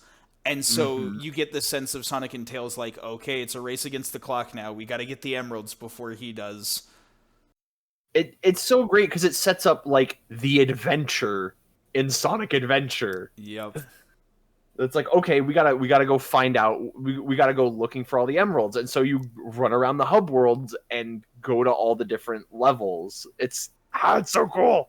It's so good. And it also transitions into our next level. We pick up the Windstone and plant it in the little shrine thing. I love that those exist. It's just like a fun little bit of like flavor to the game before you get to move on to the next level. And if we're being real, it's probably one of the carryovers of Sonic RPG. It's also probably like how the devs kept you from just wandering into that level, like, On right accident. then. Yeah. Yeah, for sure. But then we get to go to Windy Valley. Valley. It's such a fun level. I love that level. Like, again, I'm gonna keep saying it. So many good set pieces. Like, you know, the tornado coming in, and then you're inside the tornado, and then you, like, go to that next area, and there's that bit where you're like running on like the trail of leaves. Mm-hmm. And just like you hit the spring to bounce out of the tornado, and just the way like the sunlight hits you as you fly up. Yup. That like lens flared, like yeah. Oh, it's so cool. Windy Valley is great, and it's like when you have to like start getting a bit more daring because there's like bottomless pits all around you, and as well as like I think this is the first instance of like the reused music from Sonic 3D Blast. Yeah, I will say I think for Emerald Coast, there was unused Sonic 3D Blast music that wound up being used for those levels. But this is a clear case of like this is Sonic 3D Blast music that was in the game being reused. It's just been remixed, and yeah, it works so well. Mm-hmm.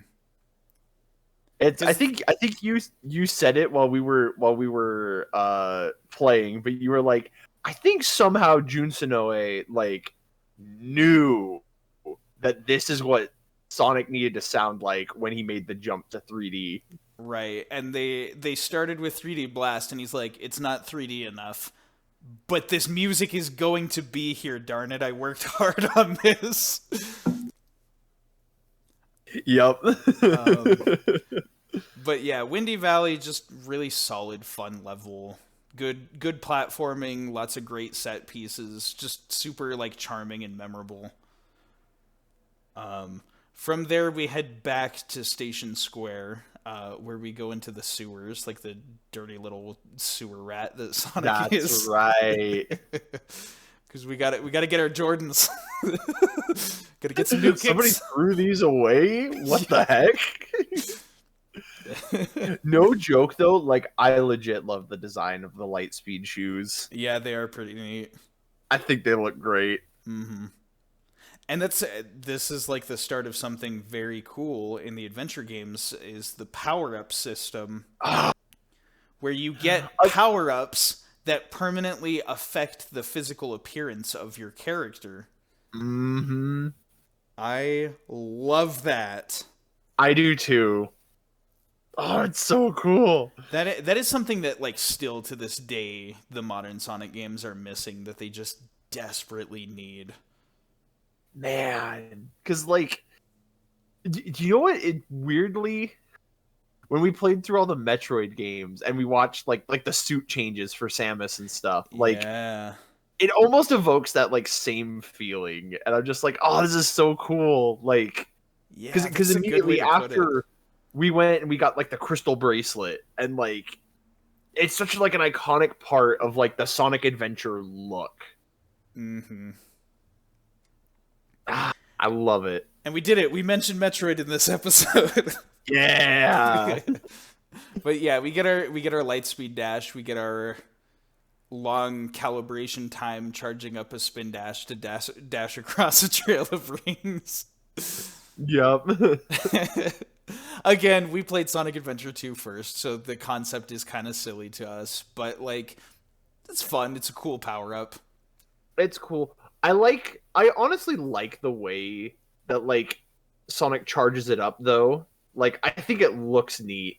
Yeah, the effect is pretty cool looking. And like the blue aura that like glows around him. Like as silly as it looks, I actually really like it. Mm-hmm. And of course, just ready, go. Yup. It's so charming. It's another iconic voice inflection that lives in my head rent free. Yep. And of course, that power up allows us to get into the casino, where we get to Casinoopolis, which is our next stage. Yep.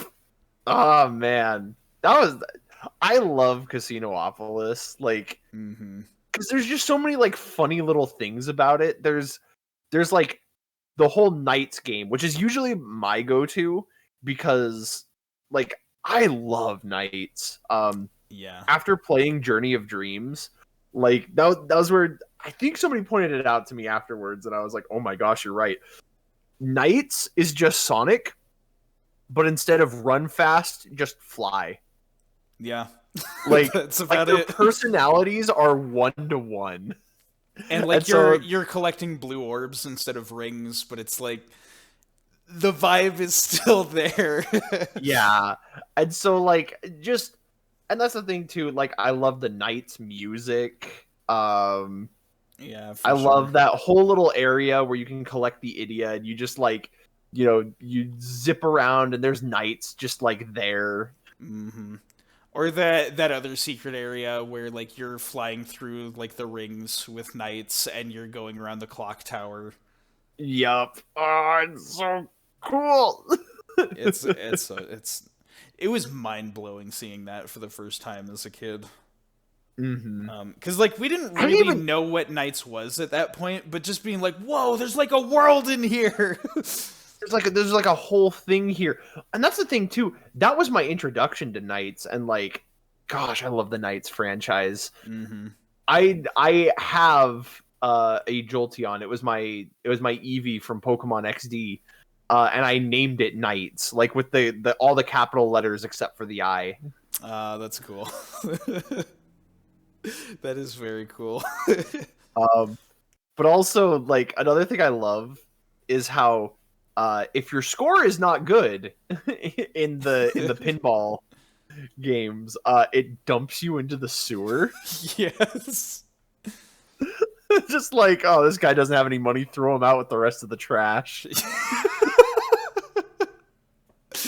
It's so true. And I do like how, because it's a more explorative level without like as much of a defined like start to finish, you do kind of get more of the feeling of playing a normal level by going through like the garbage area.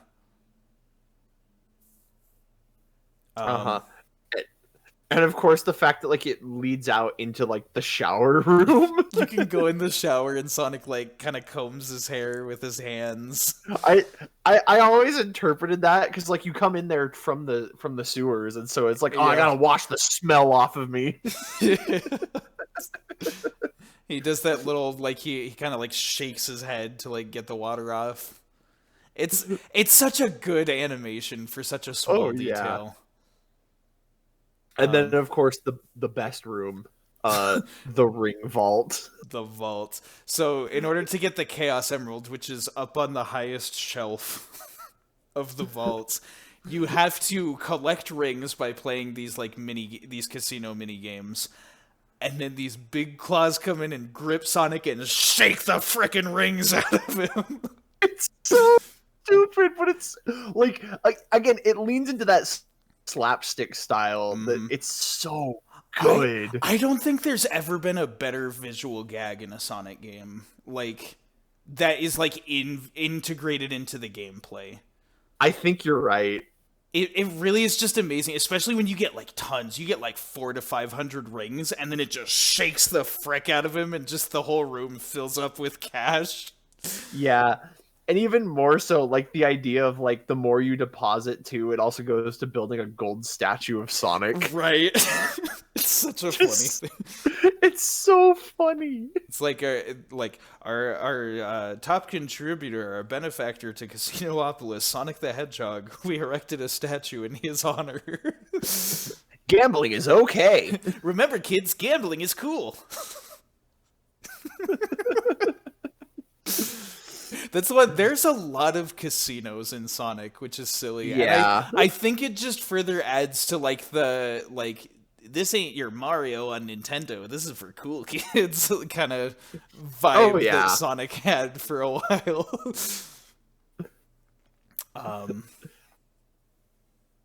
So let's see. As our heroes, our intrepid adventurers, exit the casino, Eggman jumps them. Sprays them with some kind of toxic knockout gas and steals their emeralds. He says like almost nothing. He just shows up and they're like, Eggman! And he's like, gotcha! And then he takes the emeralds and runs. Eggman literally mugs them. It's so like weirdly It would- grim for this like goofy world they're in. The only thing that would make that scene funnier is if it was in that back alleyway. Yes, that would be so funny. like I almost want to believe that's where he was hiding. Like he tries to like catch their attention with like the ice stone, like the sparkle of it, and they're like, "What's that?" And then he pops out and just like, "Yeah, give me all your money and your emeralds."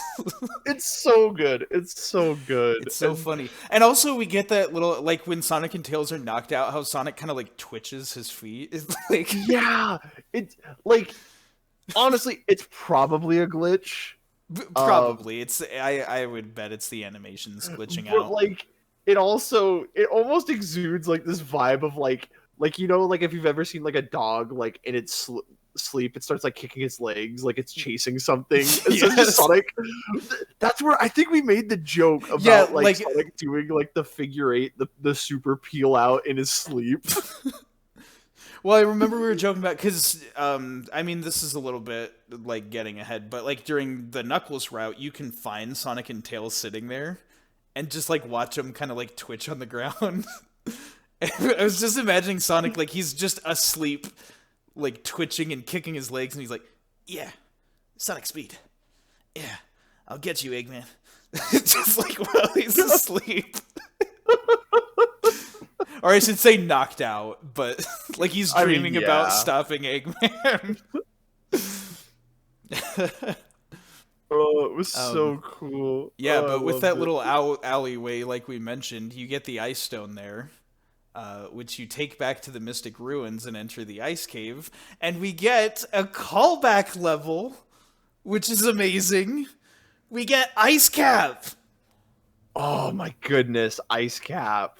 This is like one of the best freaking levels in this game. I love Ice Cap.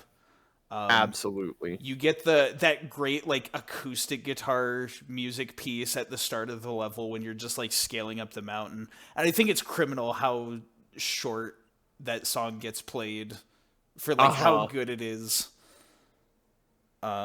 But then from there you go into like the ice caves where it's like really eerie. That atmosphere on the music. There's like sounds of like wind howling from outside. It's like, oh, it's so good. And then once you get outside, gosh, the snowboarding section is so good. Just an avalanche starts and you get that shot of Sonic. Wow! And then Sonic just runs, finds the nearest snowboard, and you just start snowboarding to avoid the avalanche. The music there is so good, and like the again, just great set pieces of like snowboarding down the mountain while like this avalanche is chasing you, and then like the Eggman fighter jets flying over and dropping bombs on you. It's like it's so cool. It is. I'm not gonna lie. There was that snowboarding scene in the second Sonic movie. Yep. And like part of me was just like, just play the music from SA1 here. Just like you I'm have no sure reason to, but just play. Somebody put that on the internet. Yeah, somebody definitely made an edit of that. But like, it's such an iconic scene that has still stuck with me. And again, it's a callback to the Genesis where Sonic started Ice Cap on a snowboard. Yep. It's such a cool little detail, but now instead of it being like a cutscene before the level starts, it's an interactive thing that you get to do. And I love going off the little ramps when Sonic's like, "Okay," and he does the flips. Okay. Oh man, this game has too much personality for its own good. It's so good. It makes me smile. And then for what we have next, oh no. Oh no. Knock, knock, it's Knuckles. Oh man, we get to fight Knuckles. We get to see Knuckles. This is another instance where like I feel like the Genesis like styled fights, they just were like, let's just do it exactly the same but in a 3D space. And it's and it doesn't work. It's so just like it's so easy to cheese that fight. Because the characters have no like invulnerability. They don't have any way to like get away from your barrage of attacks.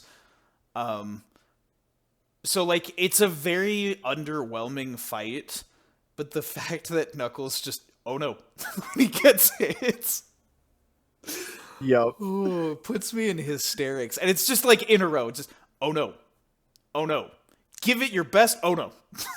And then he dies. It's, it's too good. It's funny how easy that fight is. For sure. And like the music for those like character versus battles is so awesome, and you don't get to hear it because they die in like 5 seconds. Oh man, That is definitely like one of the weakest aspect of the games is like the character versus character fights. They needed something else to make those fights more exciting. Adventure 2 made them better.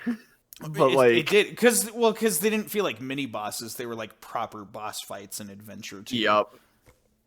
Yep. Where they have like phases and health. I mean, it's still fun, and I love that it's a way to make the stories intersect. It's just funny because whichever character you're playing as, it's not like an equal battle between like skilled rivals. It's character like, I got beef with you, man, and then you just beat the crap out of them. It's very silly. He's typing. Son of a... Oh no! Welcome back. Froggy, where are you? Are you in this computer? Let me step on it and find Froggy. The big dumb cat restarted the computer in the middle of that conversation, and I'm just now it's late. Jumped right on the power button and killed our momentum. Why is it always the games that I'm super passionate about that like technology just goes, actually? Maybe it's because you need to get better taste in video games. Whoa! Ouch. You can't see it, but I dabbed.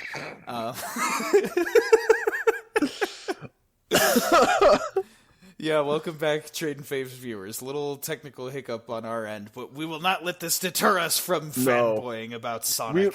We at least were able to somewhat salvage the audio. I know. So. I started the system back when we did the Evoland episode of like, I'm going to make backups. And I never thought we'd have to use it. Yeah. Go figure, the very next episode we have to use it. Yeah. Oh boy. Mm-hmm. But yeah, we were talking about how lame and stupid this Knuckles fight is, but it's funny. It's really funny. Almost as funny as your computer restarting. Wow, that's really topical. But yes. But with after our Knuckles fight, we get another great memeable voice line. We get chaos. Dean Bristow, you do such a good job. He's such a marvel. It's so. But yeah, funny. we get our Chaos 4 boss fight. That we do. Oh man, the first of many. Yeah, because unfortunately, 3 different characters happen to be in this location when this boss fight starts. All of which are against Chaos, so they all gotta fight Chaos, and it's the same fight every time. It's a cool fight. I like this boss fight. I do too. It's kind of like, did it need to happen 3 times? Do we really need to recap this? Like, yeah. I'll get into it more whenever we talk about Knuckles, but like, yeah, this bit right here it's like one of the lowest points of this game for me. I don't even know if it's the lowest point. Like, there are worse boss fights that you could have to fight 3 times. There very much are. But it's neat. You're like hopping from the lily pads, trying to avoid like sinking into the water. Yeah. I always love it if you time it just right, so like the music does that little like where it stops, and then Chaos does like the splash attack. Yeah. That always just feels super cool. Yeah, I will say this is one of my more favorite forms of chaos. Like it looks like a shark, and it looks so cool. Yeah, it is pretty cool. It's the fact that it's like a shark, but it's got arms. It's very interesting looking.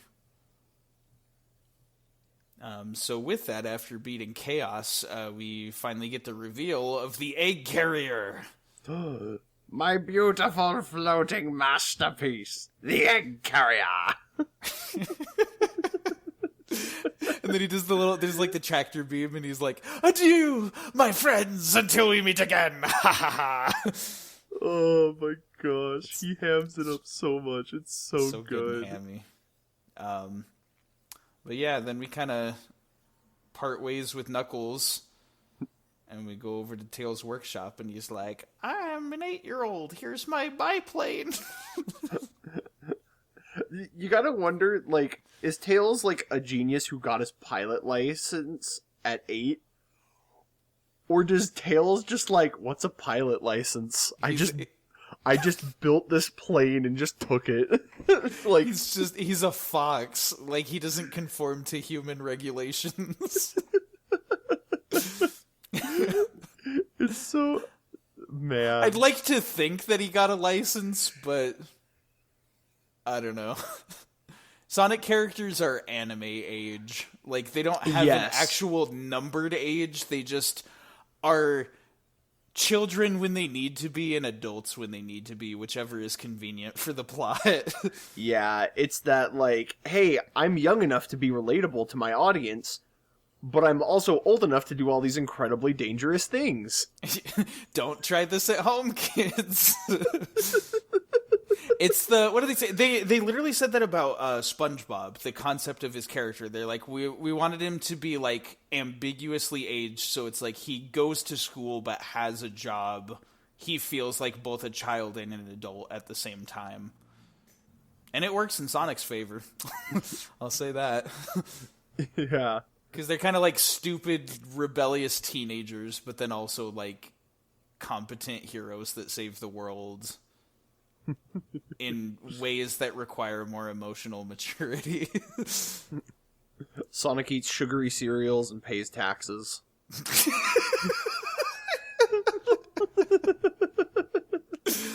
Oh, that got me. All right, yeah, but to get back to the game.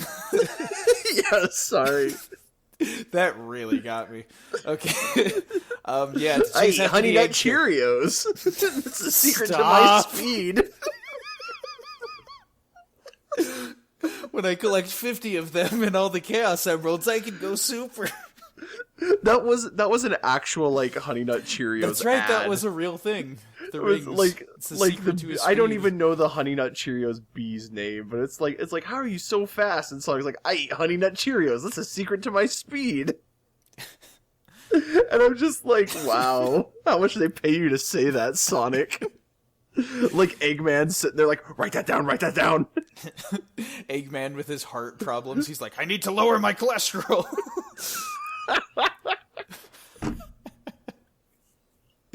Remember when we said we were gonna like knuckle down and focus, and then I'm over here. I just, was like, trying to get us to move you on. were Like, no.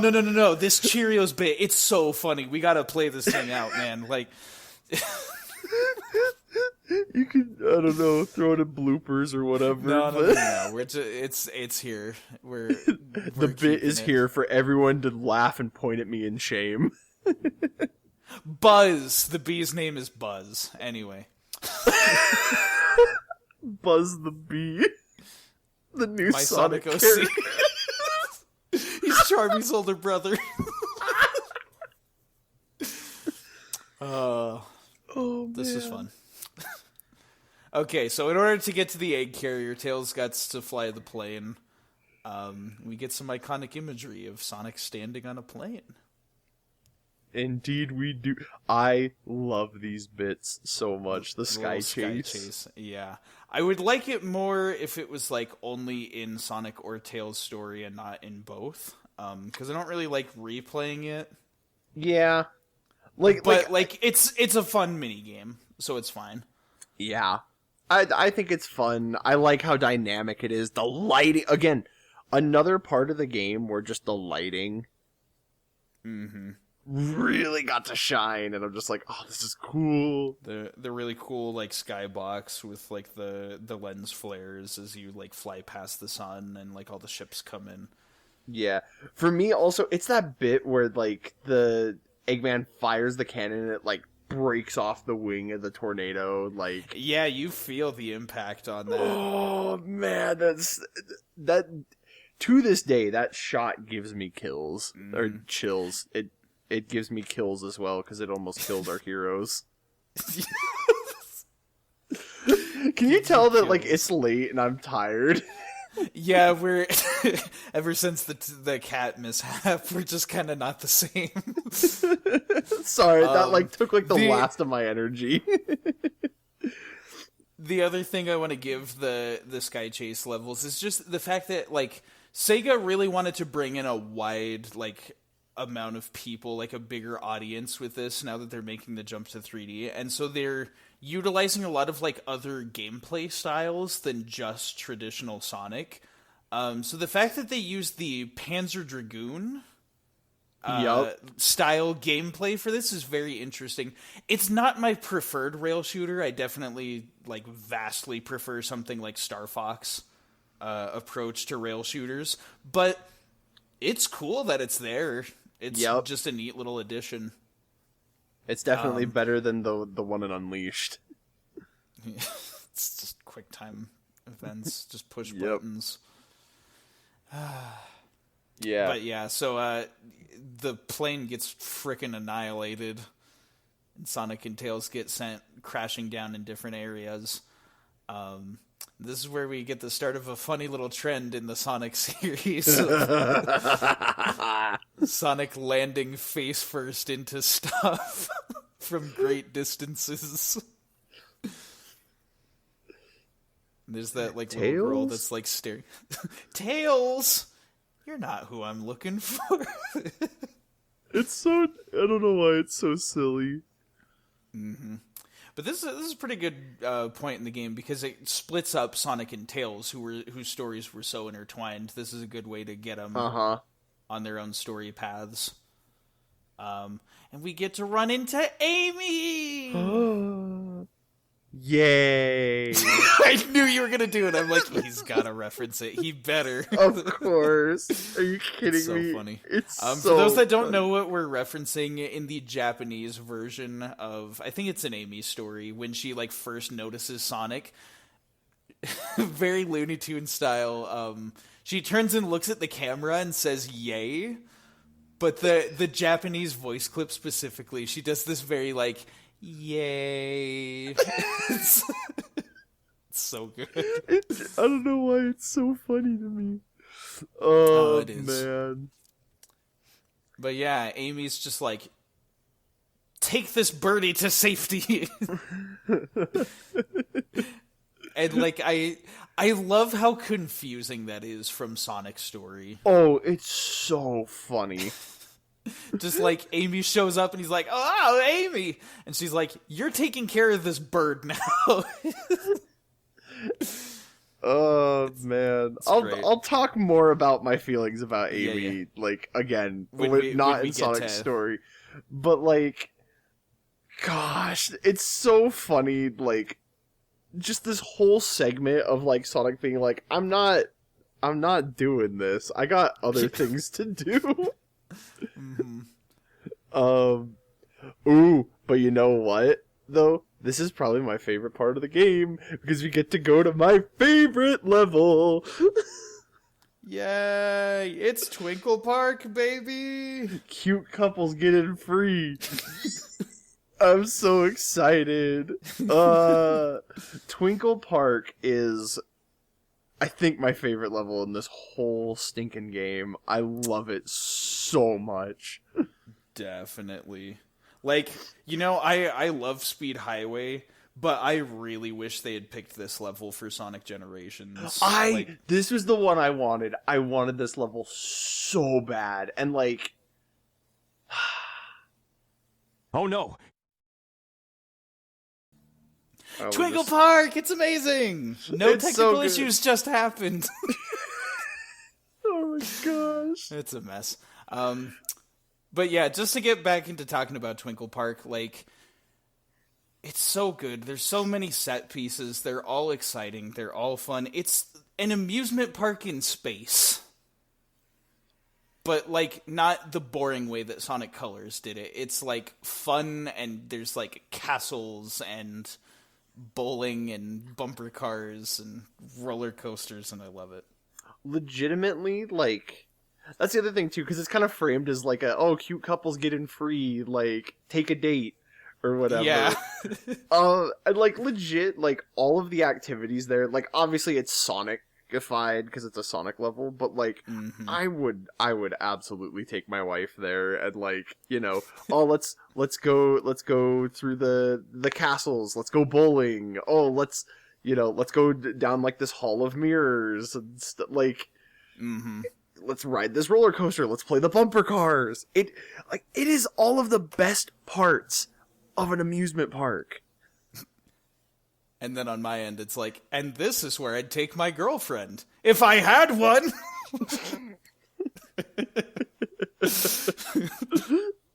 Oh my goodness. That's alright. Somehow Gamma got in there. Gamma and Big are, like, the cutest couple. Well, no, I thought the implication was that Big and Froggy were a couple. Oh, no, you're right. It's, Gamma and his gun? Gamma His just found, G- like, an ID card. Oh, that's right. He took the employee way in. I was gonna make the joke of, my GF, girlfriend? Gun friend. But yeah. Twinkle Park, very cool. And then we get our little running gag of Sonic proceeds to not save Amy. Because we went and did the Twinkle Circuit. Oh my gosh. The Twinkle Circuit. It's like, oh no, I gotta save Amy from that robot. Anyway, I'm gonna drive some more bumper cars. Woohoo! Woohoo! Woohoo!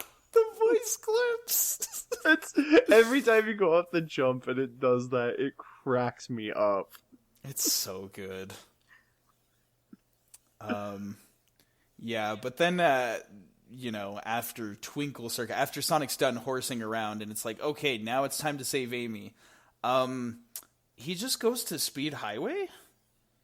And it's, like, not really connected to, like, I guess he's looking for Amy in the city. Yeah. But like, I always felt like the placement of this level was kind of weird. To me, like, I always understood it as, like, he's, he lost sight of her, and so he's like, alright, time to go, like, time to keep looking. Mm-hmm. That's how I understood it, but it's still... Right. But it is just kind of like, oh, here's the next level. Okay, that fast. Uh-huh. But Speed Highway, it's a great level. Great level, amazing set pieces, like, running down the building. Mm-hmm. I'm gonna be honest, I'm really upset that the Generations version didn't have, like, the daytime bit.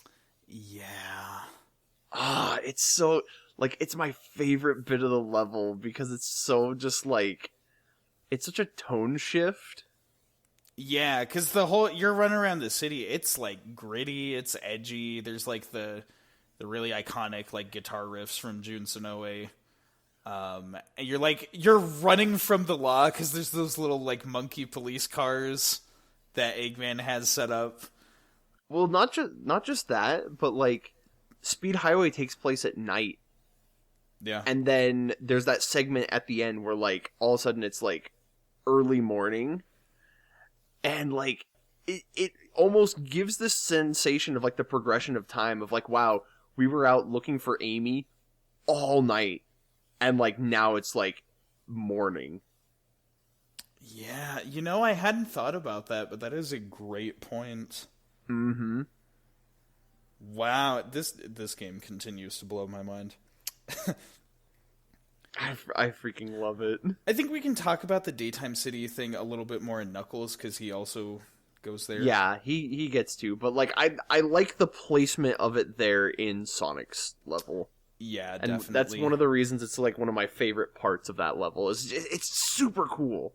It kind of feels like you're going from this really chaotic level that's like really fast-paced and actiony, and it like culminates with that crazy like running down the side of the building. You like smash through the glass, and then you just kind of like wind down. It's like, oh, here's a neat little cityscape. It feels kind of nice to like wind down at the end of a Sonic level. Uh-huh. Again, wouldn't be my pick for a Sonic Generations level, but it is a cool level, and they did do a lot of cool things with it in Generations. Yep. Okay. From there, we go out. I can't remember if this was where we're like, okay, Amy's on board the egg carrier. I meant to review this, and I did not have a chance today. But like this is where we go. Like we see the egg carrier, and Sonic's like, "Oh, I'll cut through the mountain and head him off." Mm-hmm. And we get our next level. Yep. Red Mountain. Freaking Red Mountain. So there's the two parts to Red Mountain. There's the upper, like, outer mountain region area, and then the underground. Uh-huh. So to comment on the upper area first, this is one of the coolest levels. Mm-hmm.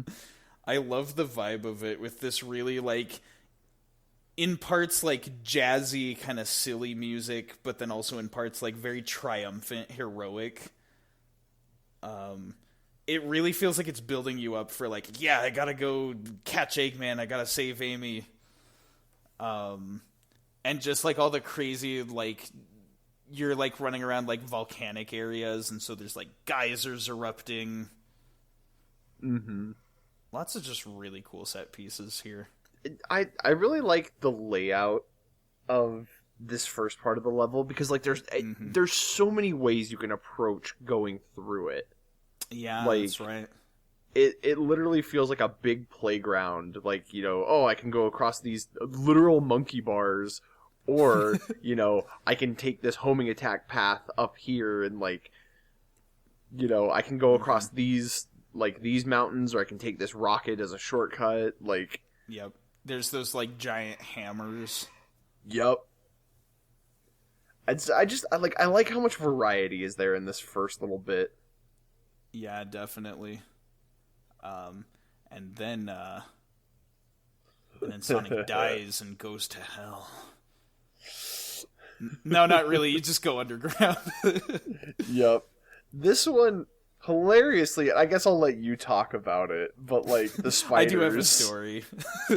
Yeah. But I mean, just generally though, like, what's your feelings on the second aesthetic? half? Yeah. I like it. I think I like the first half more personally. Oh yeah, same. But like, it's kind of a weird nostalgia for me because of the story that I'll let you tell. Like, because I remember being there for that, and so like, I don't know. It just like every time I think of that level, it brings back the memories of that, and so it just cracks me up. Mm-hmm. Because I remember first when we did this, you played through the game first, and then I played through it on my own afterwards. I was a bit preoccupied with stuff while you were on this level, so I was like not as aware of what was going on. I remember like out of the corner of my eye seeing some gameplay and being like, "Were those spiders?" Anyway. And then I actually played it for myself. So for those not in the know, I think I've talked about this on the podcast, but I can't remember. I had intensely crippling arachnophobia as a child. And like I've worked through some things and I've improved it. Like spiders still kind of make me a little apprehensive, but I can kill a spider if it's in my house and it's a problem, or like I can see a spider and not instantly freak out. Like as a kid, if I saw anything that even looked kind of spider-like, I would like break down in tears and not be able to do anything. So go figure. in this in this volcanic underground area. They're just like, yeah, let's put some spiders in here just to enhance the vibe. And these are the most like plain, cartoony. They're like black dots with legs and red eyes, like red dot eyes. Yep. The most throwaway cartoony spiders. But the moment that I saw these things playing through, I violently shook, turned off the game, ran out of the room, and had to catch my breath. I was so scared. And what I didn't know that screwed me over even worse was that I was really close to beating the level before I saw one. Oh, boy. And so I had to brave the entire level a second time and get past the spiders a second time. That was such a traumatic gaming memory for me. It's so funny now, but that like really shook me as a kid. What's really funny is I don't think I even noticed them my first playthrough because I was just playing Sonic. I was zipping through. And then, like, I remember you experiencing that and, like, talking to me about it. And you're just like, there's spiders in there! And I'm just like, oh, there are! Like, that's kind of creepy. But, like, whatever. It's a video game. Like, you know, and, like, there came a point where, like, anytime we had to play this, like, you had to have me play it for you. Like, you just could not play that level. And so it made this level it gave it a very lasting impression on me. Ah! My recording stopped again. Oh my gosh, are you serious? Oh no. We're just gonna keep going. Oh my goodness. Okay. But yeah, that's Red Mountain. And from there you come out on top, and this was the biggest relief to me seeing this as a kid, getting out of that nightmare cave. Tails comes back, and he's got a new plane! Hey Tails, cool new plane. I love... And sorry, it's late, my brain is shutting down. But, like, No, I love fine. how just, like, nonchalant Sonic is about, like, the plane. Like, oh, you just got a new plane. Cool. Oh, cool. I think it's like the praise is more specific in the Tails story, Yeah. which is funny. But yeah, we hop aboard the plane again. We head back for round 2 against the egg carrier with Sky Chase 2. Yep. It was pretty cool how they did this because you can see the confidence that Tails has this second time around and how he's like prepared. He's got a second like transformation for the plane. Yeah. This little thing where the claw grabs Sonic. The little grabby hand. Oh my goodness. Like, Check this out. Whoa! oh my goodness. That's the thing too. The Tornado 2, I love the Tornado 2. I love its design. I don't like just it's the blue and the yellow that like complement Sonic and Tails. Mm-hmm. Just it looks good. It's awesome. And the fact that the second Sky Chase ends with you like straight up fighting the egg carrier Yeah, and we like get trying to shoot at We it. get a boss fight. That cat. And it's the fact that it keeps using the beam attack. Is there a cat? Sorry, it's the other cat. They just found one of their toys and they're just playing with it and making noise. And I'm like, are you audio picking this up? Sorry, this is the. Yep. I'm now paranoid of the cat. I know. Me too. But yeah, it's the fact that like while you're fighting it, like fires the beam that like killed you the first time. Yep. But it's like an attack that you can dodge now. So you're It's fast so enough. cool. It's cool. Mm-hmm. And then we get aboard the egg carrier, Oh. and it's a hub area. Yep. I hate it when he I'll be honest. doesn't listen I to me. definitely. Sonic gives him that glare. Oh, That scene is so funny. it's so good. Wait, sorry, you were about to say something. Oh, and then there's the what is it? And then you get to like the edge of the bridge, and Sonic starts sliding down the slope. This must be the way to the sky deck. He's like rotating. That's right. It's so funny. But I think to talk about the egg carrier for a little bit, I think what sells this hub world the best is the music. Oh, it's yeah. it's like sinister yet like groovy, and it's got that like Eggman arrogance vibe to it. And just like all the robots moving around on the ship doing their chores and Yep. Just the crews, they're doing their thing, keeping the ship going. It's pretty good. I am quite a fan of this this hub map that we have. But this leads us to Skydeck, which is another really awesome level.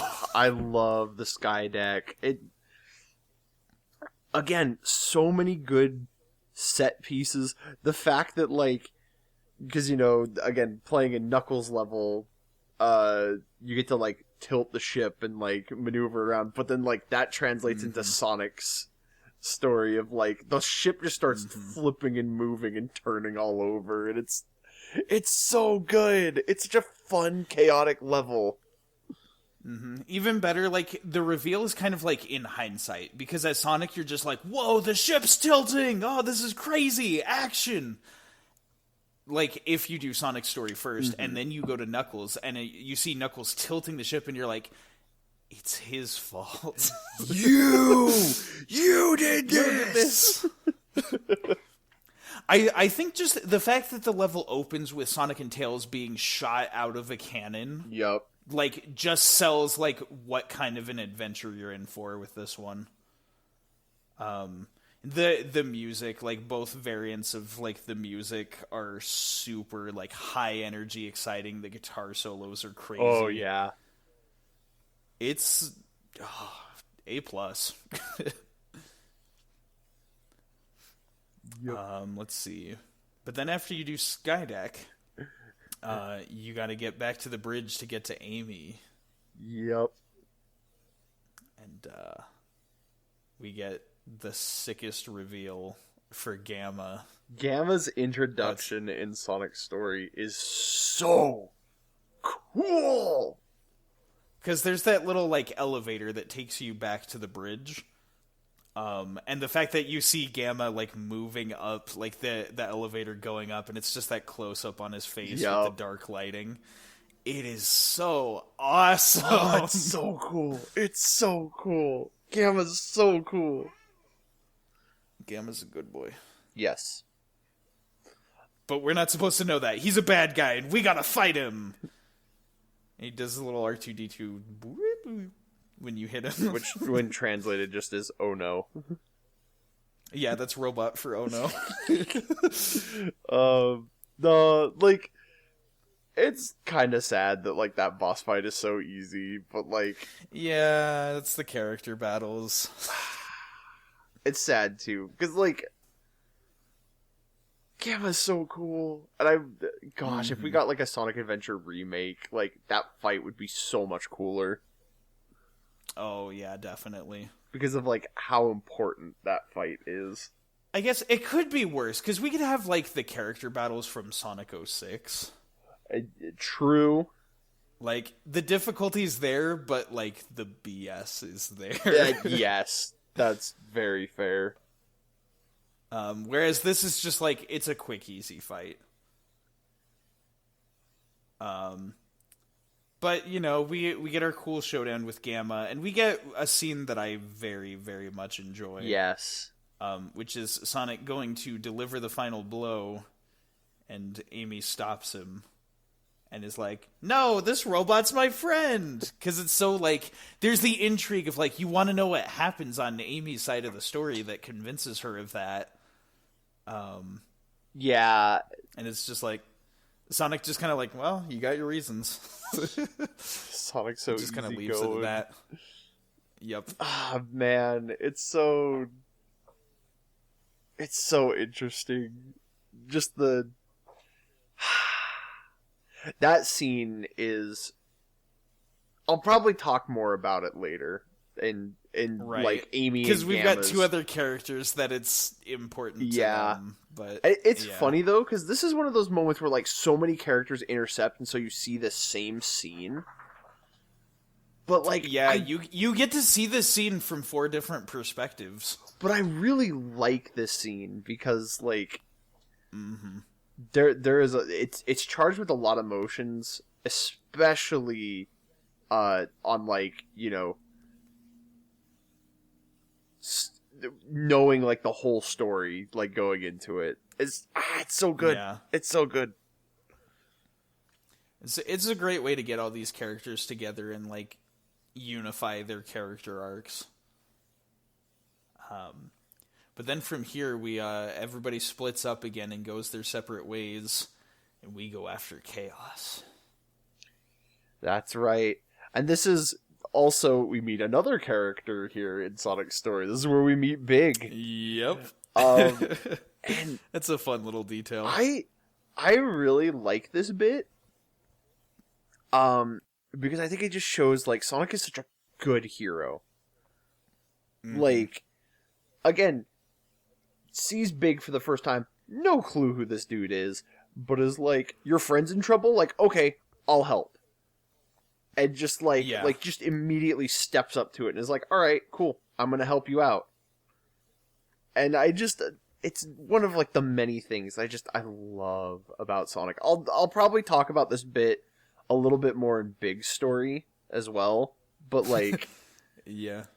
I love this bit. Mm-hmm. And then we get our fight against Chaos 6. The frog. The frog form. It's a frog with a tail. I love... That's some good theming. This fight, where to begin? I guess the music, since it's the first thing that hits you. Yeah. You really get the sense that, like, this has gone on for too long and Chaos has gotten way too powerful. And the music is so intense. And just the fact that, like, he's huge and he's scary. Oh, it's good stuff. It's such good stuff. And Eggman goes, aha!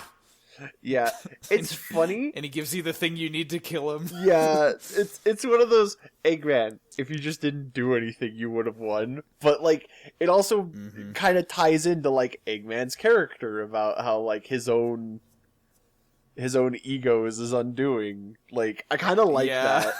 Like, he would be like, oh, let me assist Chaos and take out Sonic. And Sonic's like, oh, this is the exact thing I need to turn the tides of this battle. Yep. I mean, like, the real answer to why it is the way it is it's a platformer boss, and they were just like, yeah, this is what you do to beat the boss. Yeah.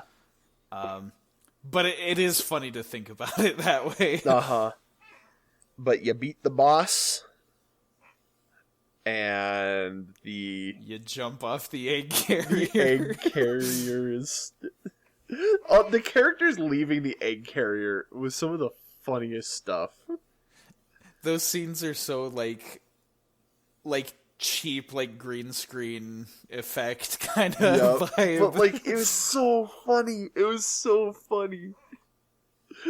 I don't know why. It just makes my day. Yeah. And speaking of funny things that makes my day, Sonic falling off the egg carrier. We get this scene where he falls into the forest in the Mystic Ruins. And before there was, like, the beach from, like, the Sky Chase one where Sonic falls headfirst into the sand. You're like, oh, he fell in the sand. That kind of makes sense that it would, like, break the fall. In this one, he just, like, smushes into the ground, bounces back up like he's made of rubber, and then he, like, comes to, and then his character model just, like, has this weird, like, spasm where his head is, like, it bugs out and his arms, like, spin. And then he's just like, I hate Eggman. Anyway, like, it's so silly looking. It's so silly. That scene, I just, like, did the animators give up? Like, what? Oh, it cracks me up. It's so, again, it's so weird because you pointed this out at the beginning, but the like the slapstick style, it just leans into that so much, and I'm like, I'm here for it. I love it. Because, like, this game gets so intense and serious at points, and then just stuff like this happens, and it's like, what?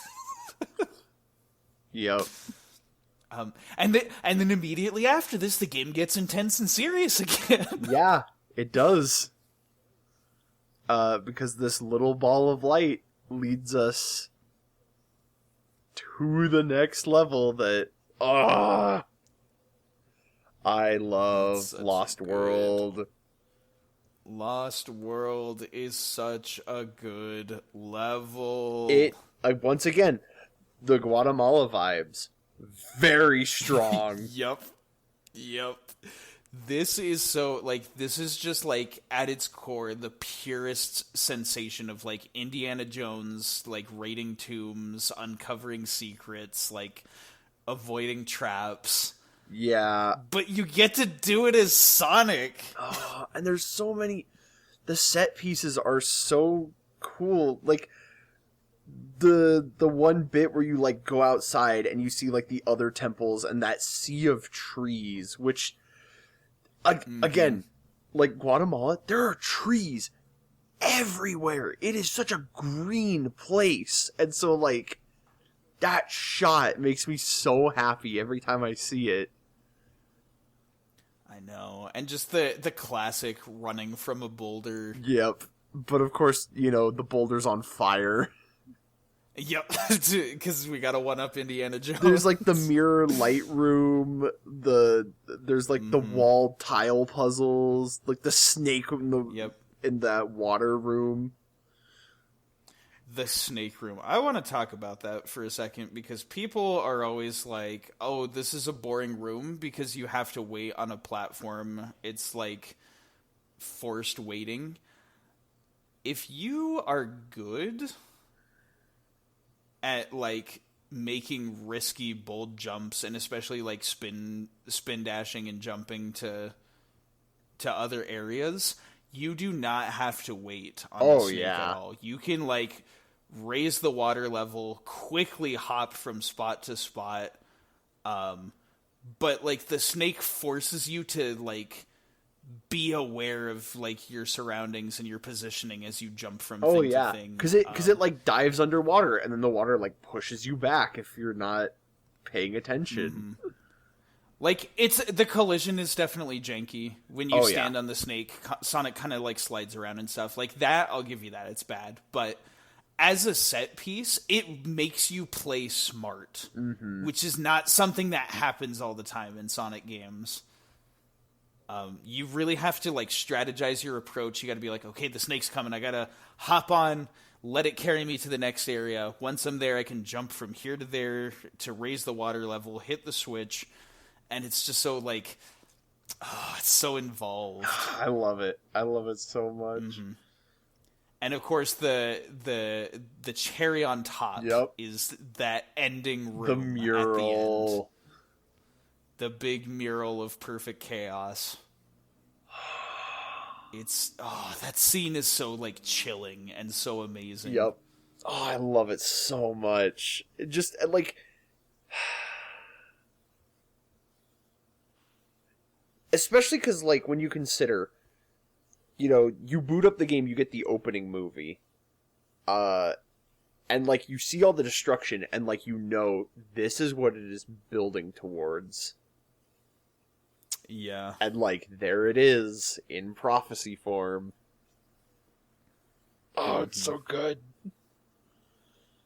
That's also, don't we get, like, the flashback? Yeah, I believe this is there? where you get your first flashback. I'm trying to remember, was this...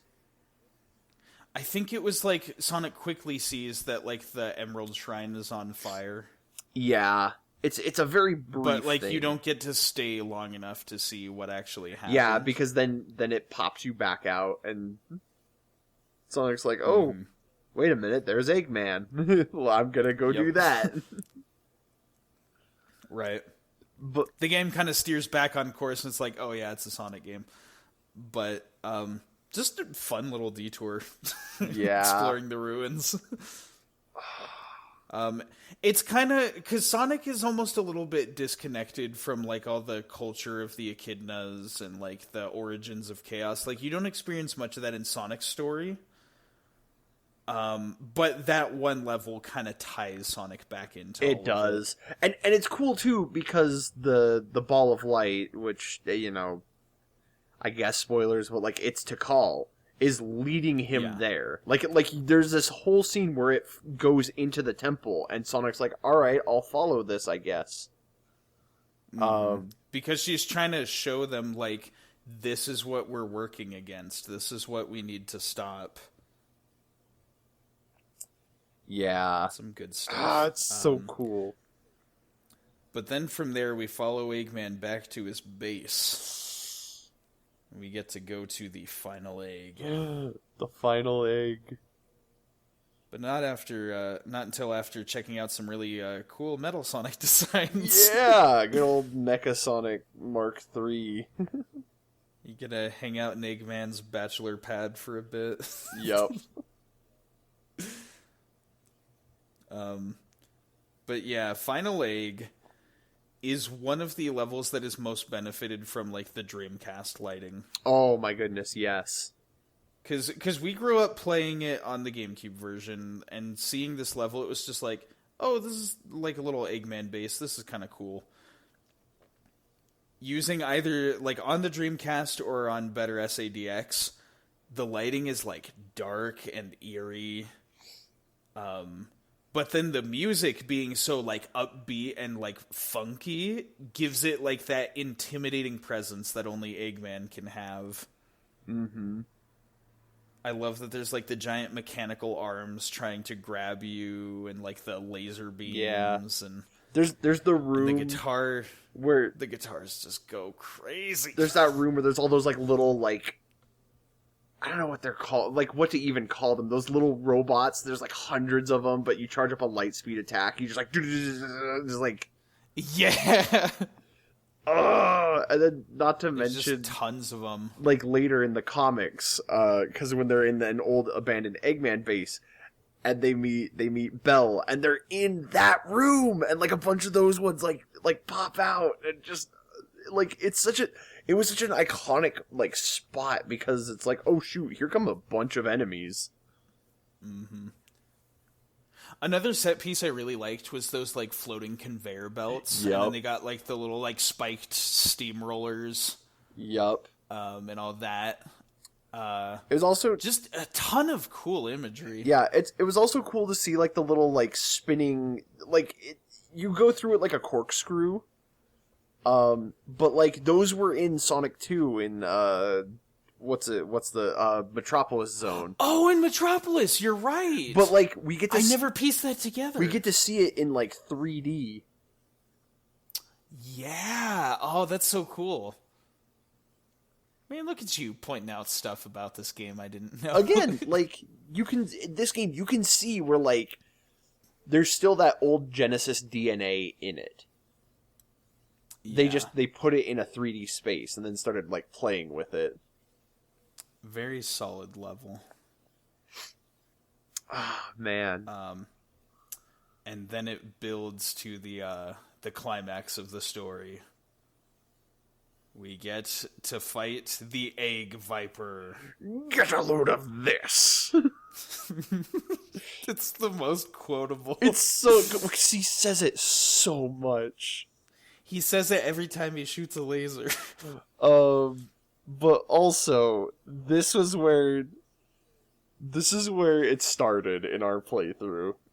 Because oh no. Because you mentioned that you'd been doing this and then it spiraled from there. So for context, I've been working on a Plankton from SpongeBob impression just to entertain myself with. It's not like quite perfect, but like I'm kind of getting it down. So we were talking about that at the start of that session, And then we got to the Egg Viper fight, and I was doing the Eggman quotes in the Plankton voice. I'm really tired right now, and we've been talking, so my voice is kind of dry, so I don't know if I can do it exactly, but, like, I'm going to try, because it's a podcast, and it's funny. But, like, I was doing, like, let me see, I gotta work myself into SpongeBob. I was like, get a load of this. See if you can make it through here, SpongeBob. I'm tired. That's the best I can do right now. You're good. But like, we're just doing all the Eggman quotes. He's not gonna get away with this. Hand over the secret formula, Sonic. Like, hand over the Chaos Emerald crabs. Not when I shifted to maximum overdrive. I can't do it, man. I'm too tired. I know, it's late. My voice is worn out. All systems full power. That's maybe I'll do if my voice is feeling better later. I'll do another take and put it in the bloopers or something. Yeah. But like, oh man! But it's just doing the Plankton voice while we were fighting Eggman was so funny. It was so fun, and then it just led to us like, I'm trying to remember them all because like we're doing like other Sonic quotes like with SpongeBob characters. Like, I think, like, with Amy, I said a couple of Sandy quotes or whatever. Like, that's right. I'm trying to remember what I said, because, like, in the moment, we were so, like, it just, like, kept going, and it was so funny. Mm-hmm. But also, like, I do want to comment on, like, this boss fight. One of my favorite things about this is, like, how Eggman's strategy evolves, like, in this fight. Mm-hmm. Like, because, you know, a lot of people, when talking about video games, because I don't know, for whatever reason, people can't just look at it and be like, what's a video game? It's how it works. Like, they gotta sit there and be like, you know, if Eggman wanted to win, he could just not get close to Sonic so that Sonic can't hit him. And, like, you know, and I'm like, yeah, but that's not a fun game. Like, like, the whole idea behind it is there is a pattern, and the idea is that you, the character, are smart enough to figure out the pattern and exploit it. But, like, this boss fight, it progresses, because he does the thing where, like, okay, he's charging an attack, but you can attack him during this spot. And then all of a sudden he takes out that whole second set of platforms, and then the whole pattern changes. Mm-hmm. And then he starts using the little spike wheels and trying to throw those at you. And then you jump off of them to hit him, and so he realizes that, and he stops using them. And then he, like, you hit him that last time, and then he tries to just, like, well, I'm going down, but I'm taking you with me, and he tries to, you know, suicide attack. bomb. Like, I love too that TIKAL like warns you, like he's up, like it's like be careful, he's up to something. You know, it doesn't tell you what it is, but it's like, hey, he's plotting something, and then he just rams himself into like whatever platform you're standing on as like one final like Hail Mary of like, nope, I am beating you. Yeah, well, and that was the thing. We were just talking about this with Chaos 6, how he's, like, doing, like, making the little ice things, and they end up helping you, and we're just like, whatever, it's a platformer, boss. Like, this is how you gotta hurt it. That almost kind of creates the expectation that that's how Eggman should fight, and then he just completely flips that on its head by, like, learning and evolving as the fight goes on. And this fight's a bit of an ordeal. Like, he's got more health than most of the bosses in the game, and, like, it takes time to, like, avoid his attacks before you can hit him. This fight's a bit of a gauntlet, and I respect it for that. It's such a good final boss for Sonic's story. Mm-hmm. And the fact that the other times we fought Eggman, it's like guitars and like, oh, let's fight Sonic. This one, the music is very like militant, and like it's got like those really like dramatic violins and like the string section. The drums are very bold, and it's very like the trumpets. Yeah, it's just intense, and it's very different from like the Eggman we've been seeing up till this point. You really get the sense that like he's had enough of this and he wants to end it now. It almost gives off this vibe, because like also Sonic is the only one who gets to do this fight. It is very unique to him, and it just like it almost feels like a grudge match, like between two like long running rivals. Mm-hmm.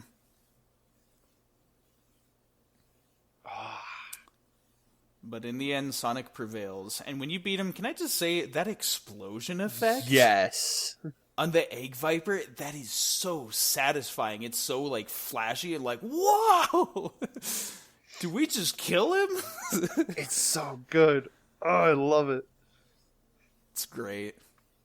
And then from there, we get our happy ending of Sonic just running around and hanging out with Tails, and I guess singing "It Doesn't Matter" to himself. It looks like he's singing during that cutscene. I'm not crazy. Yeah. I always just like took it as like the music is overlaid and kind of like it's just Sonic and Tails catching up. Yeah, they're just chatting. Because like Tails moves his mouth too, but like there's no dialogue there.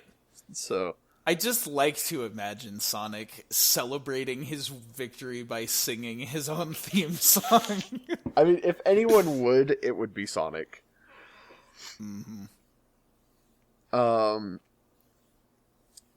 But yeah, that's Sonic's story. Yeah, I did have a little something here to like talk about just Sonic, like in general, in this game, because like, oh yeah, like Sonic is probably my favorite playstyle.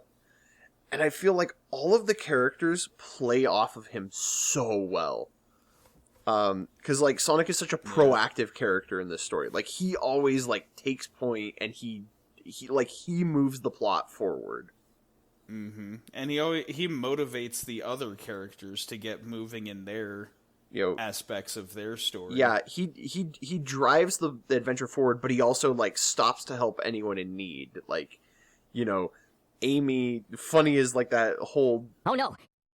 Oh, it's going. Oh, it's going? Okay. Are you still recording?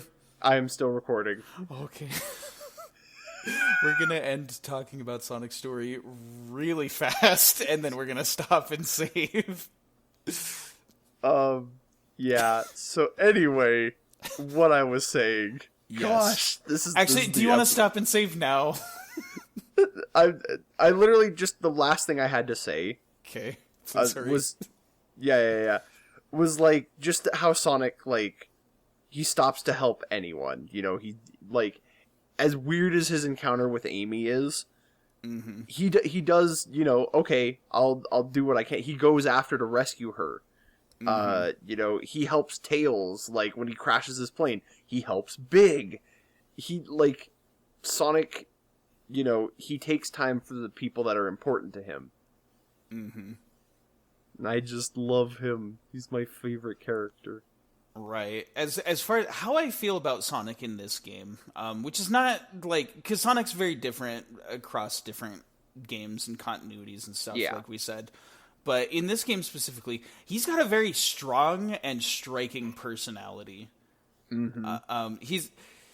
He's like the good guy with a heart of gold, but then at the same time, like we kind of commented on, he's like really sassy and defiant. He's just such a scumbag to Eggman, but then like so good to his friends. It was kind of like, okay, so this is back when the term edgy like wasn't ruined by the internet and like actually meant something. Like, that was the whole point of Sonic as a character. Sonic was edgy. And, like, the definition of edgy, the proper definition is, like, jarring or juxtaposing from what you'd expect. And that was the thing. A lot of platformer heroes were like Mario. They were just happy-go-lucky good guys that wanted to do whatever. Sonic was more like that early 2000s punk movement of like, yeah, stick it to the man, like stand up, be like rebel and, you know, fight the status quo. That sort of a thing. Like, there's a reason he stood out when compared to Mario versus all the other, you know, scrimblow platformers that were out there. Like, I love that he's a hero with, like, he's got a very selfless motive because he's all about, like, freedom. Yep. But it's not just freedom for himself. It's freedom for everybody against oppression. Whereas, like, Mario is, like, he's after the princess. Like, you stole my princess, I'm gonna get her back. And that forces him on an adventure. Sonic just fights Eggman because he knows it's the right thing to do. Yep. And, like, I love that about Sonic. It's just one of the reasons he's such an admirable character. It's quite literally, it's so fascinating, because, like, Sonic is, in a way, the Paragon archetype. Like, he chooses to be good because, like, he is good. But, like, it's what he wants to do, and which, in the hands of, like, any other character, that's a dangerous mindset, like, doing what they believe is right. But Sonic has such a strong moral compass of, like, I do what's right because it's what I want to do. And, you know, it's in his theme song. It doesn't matter who's wrong and who is right. I'm going to do the things that I think are right. And that stands out to me as, like, a hero. Because, like, I've mentioned this multiple times, but, like, the Chosen One stories, I'm not as inclined to root for that because, like, well, you're just being compelled to do this. Like, rather than being chosen to do the right thing, you know, you just do it because that's what you want to do, because that's who you are. You are a good person. And I like that. Yep. Excellently said. We didn't comment on it, but the last thing I wanted to say about Sonic that I remember we didn't talk about was just the little, like the end card at the end of the story. Oh, yeah! How it's like Sonic at the beach. He's got, like, the drink and the shades. I love the end cards. Just, they make me smile. Yeah. And that goes for all of them, and we're not going to talk about all of them. But I wanted to bring up specifically the Sonic one, because I like the Sonic one. The Sonic one's super good. Yep. Okay, but now we move on to Tails' story. Yay! You're going to crash! Ah! Ah! I made that joke already. Mayday! So I guess continuing our order of things that we were doing, first we'll talk about the voice actor. Yeah. We got Corey Bringas. That's right, Corey. Because it was different in Sonic Adventure 2, right? Yeah, it was his younger brother in Sonic Adventure 2. That's what it was. It's fascinating, too, because Tails has had so many different voices over the years. He might have had the most voice changes. I think he did. But, like, I don't know if this is my favorite or not. Like, it is, but it isn't. I don't know. It's weird. That's fair. I'm just gonna go ahead and drop it right now. This is my favorite Tails. Yeah. I love this one. And it's like his younger brother in Sonic Adventure 2 does a very close match. Oh yeah, well that's why I thought they were the same. I did too. That's why it was crazy to me that they did that. Puberty just got a hold of Corey a little too quickly, and he couldn't be Tails no more. But I think like his delivery on a lot of his lines is either like so bad that it's hilarious, or it's like really good. I agree. 'Cause, like, part of the thing too about this game is that like there was no good voice direction. They were given the lines without context, and so it really shows on some of the line reads. That's like, okay, clearly they didn't know what the context was. They just said that. Right. But it's, you know, they did the best they could, and like even with the kind of wonky voice direction, like a lot of them do sound good. Like we already spent all that time praising Ryan Drummond as Sonic.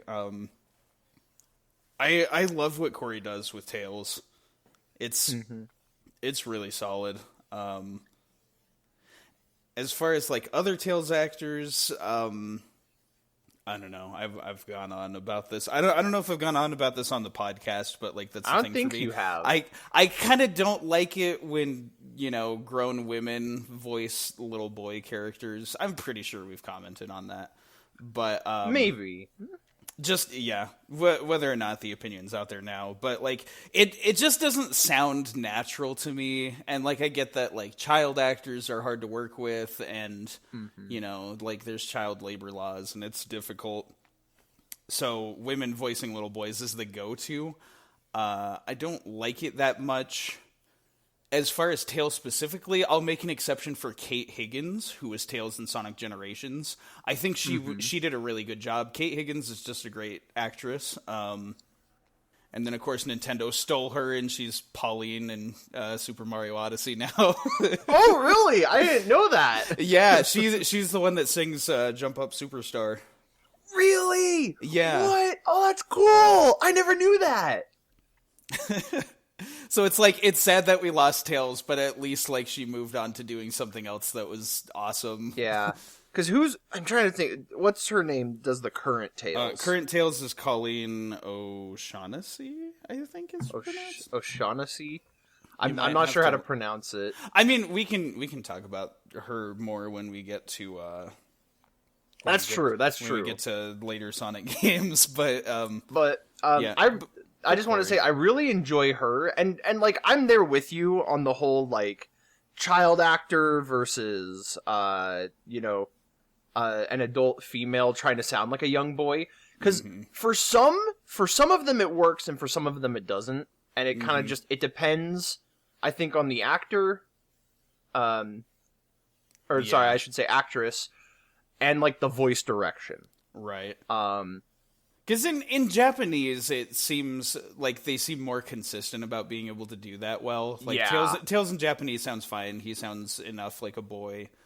Like a kind of a weird off-topic example was like Gohan in Dragon Ball, like in Dragon Ball Z. Because like when we played, because one of our introductions was like Dragon Ball Z Budokai, and so like Gohan in that was like my introduction to the character voice.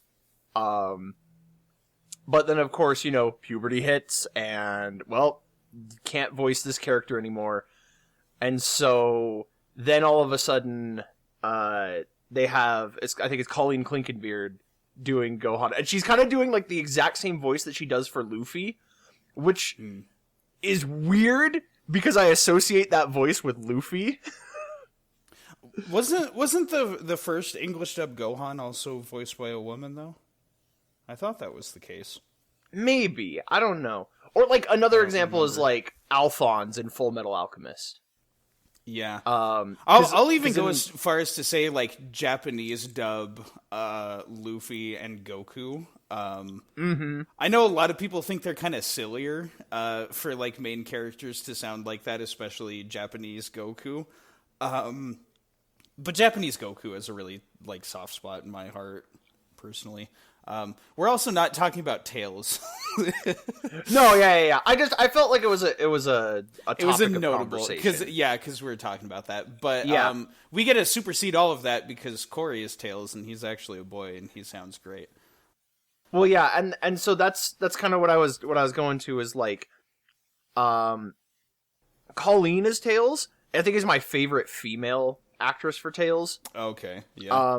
But as far as like the young boys that they would get, I think Corey's my favorite. Like thinking about it, because his younger brother does something, and when we talk about Sonic Adventure 2 Battle, I'll go into that. Yeah. But like he sounds like a little kid, and like you said, when the deliveries are good, they're really good as Tails. And I think he exudes that like the cuteness that Tails had like back in like this era. Yeah. Before Tails was like known as the smart guy. Right, because they hadn't leaned into the tech guy personality for him until like later games. But let's talk about gameplay. Gameplay, yeah. So Tales' story is so interesting to me because, like, I love and dislike it. Yep. Specifically because you retread so much of Sonic's story, and I usually play Tales, like, right after Sonic, because, you know, he's, like, the very first one you unlock. And so, like, I just have that habit, and so it just feels like I just did this. But I do like what they do to change it up. And I also think that, like, when Tails' story deviates from Sonic's, that is when it's at its strongest. Oh, yes, definitely. In particular, it's funny, my first playthrough of Sonic Adventure ever as a kid, Sonic's levels were too hard for me at a certain point, and so I stopped and started doing Tails Adventure, and I was like, oh, it's the same levels, but I can fly, so it's easier. And so the first story that I beat myself was Tails' story, and then I went back and did Sonic's, and so it was like the same thing, but it's like, okay, but now you can't fly. So that's actually a very, like, beginner-friendly way to play the game. That's really interesting. Plus, also, I think I was just eager to get to Tails' story because I that's so fair. much. That's fair. But yeah, I don't have a whole lot of notes about Tails' story. It's just a couple lines. But go ahead. I was gonna say I probably have a few more, but just to touch on like the gameplay aspect of it, yes. It's, you race with Sonic. There's a little AI Sonic, and there's like a bar that shows how quickly he's getting through the level. And you, while not being able to run as fast as Sonic, are able to fly, so you can skip sections of the level. And the goal is to get to the end of these sort of condensed Sonic levels before he gets to the end. Yeah. Well, it was funny in our playthrough specifically, because every time we'd finish a level, in Sonic's story, like, Tails would stand in front of the camera. Yeah, he would, like, jump in front of Sonic. and so, like, when we played Tails' story, we made the joke about how, like, this is the story of how Tails is like, I gotta get to this, I gotta get the photo finished before Sonic. I gotta stand in front of the camera so that you don't get to see him. And that's why you were racing him. Yes. Which was really silly, but I just loved it. Mm-hmm. So I will say, as far as like gameplay goes, of Tails' like gameplay, it is mostly a lesser version of Sonic's story. But there's a lot of reasons that like the format of the gameplay works really well in terms of like storytelling. Because we'll get into it as we talk about the points where Tails' plot deviates, but the gameplay of racing against Sonic actually does contribute very well to his character arc. I have a specific thing that I want to say about like his gameplay, but I'll save it because like I feel like it'll fit better when we talk about like his final level. Right. So as far as like the way it starts off and everything, it is pretty much like from the moment that Sonic saves Tails at Emerald Coast. You do all the same stuff. You fight the Egg Hornet, you go to Windy Valley, Casinopolis, Ice Cap, you fight Knuckles, you fight Chaos 4, you do Sky Chase 1. But then at the end of Sky Chase 1, after getting knocked out of the sky, that's when Sonic and Tails separate, and that's really when his story begins. We really get into Tails' story with the flashback of him meeting Sonic. Yeah. And I think as dated as it is, and like they don't use dialogue or anything, so it's just the character models kind of goofing around, almost kind of like Pac-Man and Miss Pac-Man style, like just running around. But it's cute. It's really cute. I like this scene a lot. It's super cute, and the music really sells it.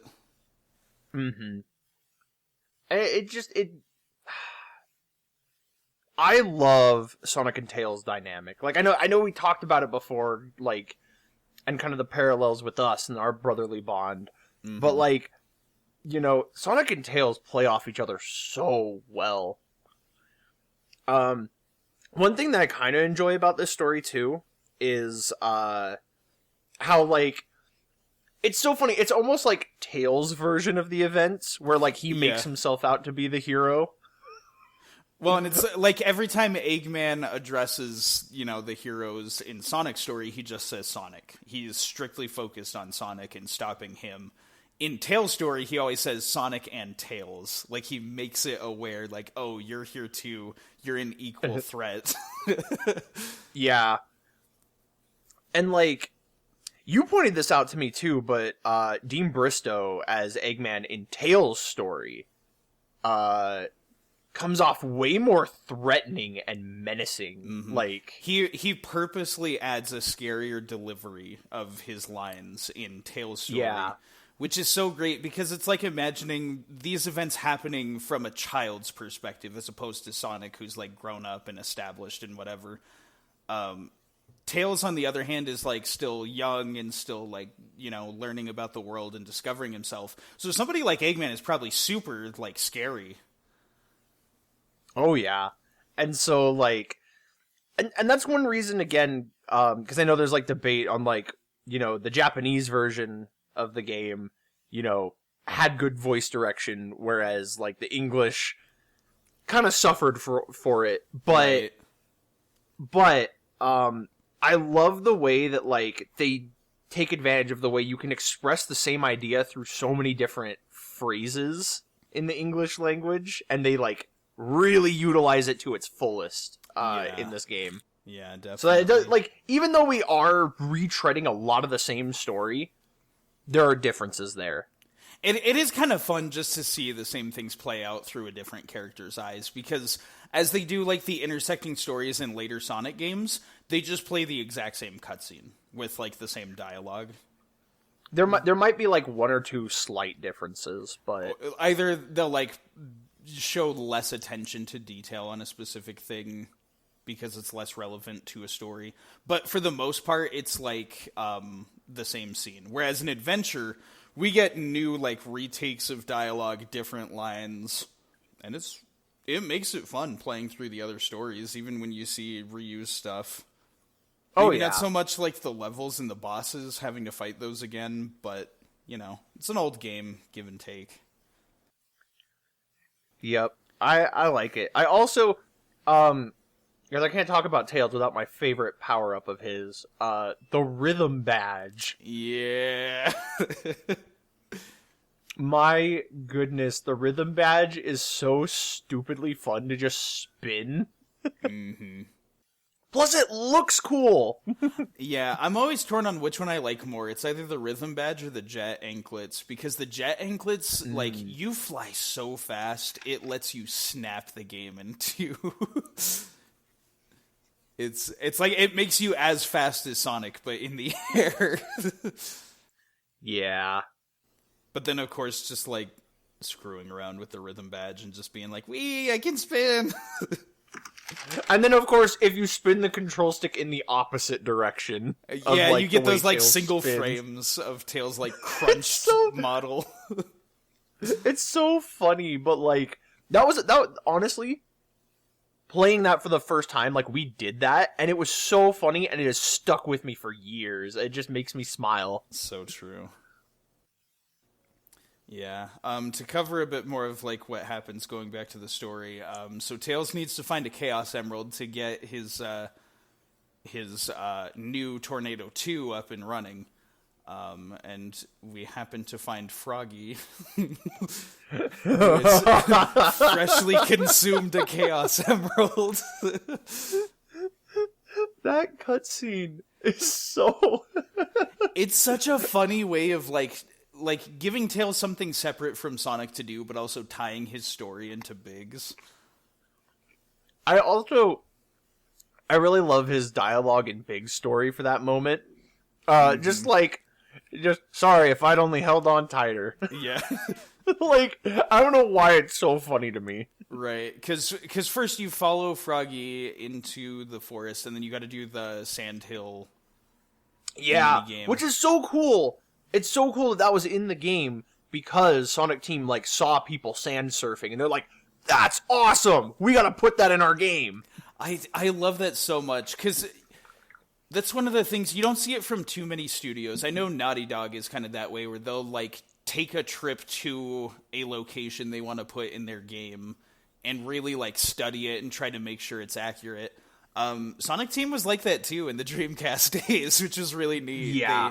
They had a good eye for detail. So this little sand surfing minigame, it's nothing too much. It's kind of just an extension of, you know, the snowboarding and ice cap. But it's fun. It's a lot of fun. Super fun. I like it a lot. But then, of course, you get Froggy, and you are approached by the specter of death himself, Big the Cat. It's his eyes. It's I don't know if you saw. Why do his eyes glow? Well, actually, no. Now that I think about it, yeah, that's what I was comparing it to, is car headlights. If you think about it, though, if you've ever seen cats in the dark, their eyes do kind of glisten. Oh, I wonder if that was intentional. Like, if that's what they were going for with Big's, like, glowing eyes. Maybe. But it's funny. One of the things, I don't know if you saw, but, like, the Sonic social media made this post. It's like, because it was, you know, it's coming up on Christmas time, and, like, so it's Big in a Santa outfit just peering through the window. And it has that same menacing energy to it that is so funny. That is hilarious. But yeah, Big, like, slams down in front of Tails, and he's like, "Give me back my body!" And Tails, like, drops, like, Froggy slips out of Tails' hands. Tails, oops. Like, it almost, it's so weird, but it, like, almost, like, Tails is so freaked out, he just, like, does that intentionally, just to be like, go get the frog. I want nothing to do with this. Yeah. Oh, it's hilarious. But yeah, with that, Tails has an emerald, so he soups up the Tornado 2, gets it all ready for takeoff, flies off to the mountains, where he happens upon Sonic. And so we go back to it kind of just being like a retread of Sonic's story. We do. Although it is funny how, like, Tails is the one who fights Gamma. Yeah, that is funny. Like, that it once again drives home the fact that it's like, it's almost like the story from Tails' perspective, but he's like, this is how the story would go if I was the hero. Like, he's like doing like a school assignment or something. He's like, here's how I saved Station Square. And he's like talking himself up more.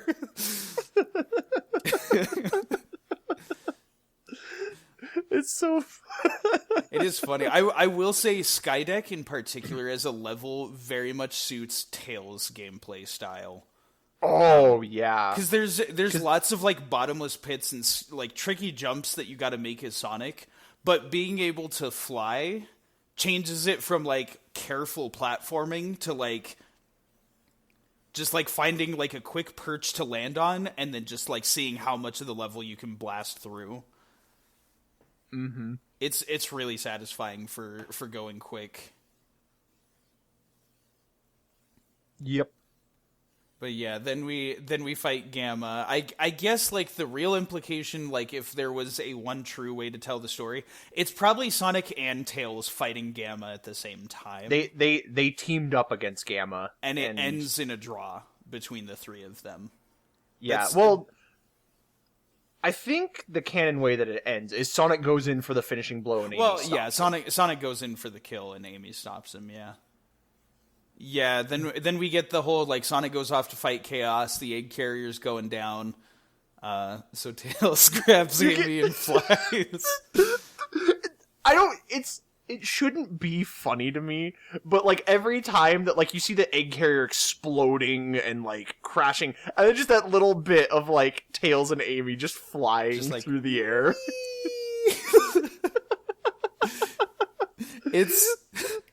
It would look so cool with modern technology, but, like, it's so funny to look at the way it is. It's a relic of its time that, like, at the time, you know, that was impressive. Mm-hmm. Trust me, I didn't think anything of it when I played the game as a kid. Oh, yeah. I didn't either. I didn't even notice them flying away when I was a kid. Mm-hmm. Now it's like my attention zeroes in on it. It is funny to me how many times we get to see that scene with a different character flying away, though. Yup. It's And then from there, as they touch base, it's funny, like, nothing is, like, ever said between Tails and Amy, but they just kind of, like, wave at each other and leave. it's like, okay, you go do your thing, I'm gonna go do my thing. Yeah, like, they're both busy. Like, I guess they were just talking while Tails was carrying her, but, like, they just kind of nonchalantly, like, see ya, and then they, like, split ways. And then we get... we get a line of dialogue that I love very much. Yeah, honestly, this is like the highlight of Tails' whole stories. I feel like it's building towards this moment. Right, because we catch a glimpse of Eggman flying past, and Tails is like, "That's Eggman. I wonder what happened to Sonic." And his delivery is so funny. Again, it's that, like, no context was given for the line. Right. Well, and it's like it has such a deliberate, like, I'm reading this off paper sound to it. Yeah. But it's cute in a way. We also get my favorite, because Eggman launches the missile. Yup. And of course it doesn't go off, and we get just, it was a dud. The missile was a dud. It's the way he says that. I don't know why that's so funny, but it just is. Yeah, but then we get this this moment of, like, Eggman, like, Tails just sees this happening and sees what Eggman's planning from a distance, and he's like, okay, so I gotta go and manually detonate the missile. And so Tails is like, Sonic's not around. I guess I better do this. But it is just a nice little, like, confidence building moment. Like, Tails kind of thinks back, like, oh, like, I've changed a lot since I met Sonic. And he starts, like, steeling himself to go and stop Eggman. He really, like, you see that, like, this is his moment to step up, and now he's got to take the lead. And again, you can tell by, like, the deliveries of his lines and everything. Like, you can tell this is something that's scary for him. Like, he can't fall back on Sonic to save the day. It's something that he's got to do on his own. Oh yeah, but he's, like, owning it. The boss fight after the level, like, where Tails sits, he's like, I'm not scared. I'm not, like, that's such a little kid thing to do. Like, he's so terrified, but he's got to psych himself up because he's like, I have to do this because nobody else can. It's this beautiful little, like, short story about self-confidence. And so, like, we for our final level, we get Speed Highway, but instead of racing Sonic like we've been doing this whole time, we race against Eggman to try and get to the missile before he does. And I love this race against Eggman because, like, all of the levels up to this point have been races against Sonic, and I feel like the stakes aren't super important. No. Like, if Sonic gets there first, you know, whatever.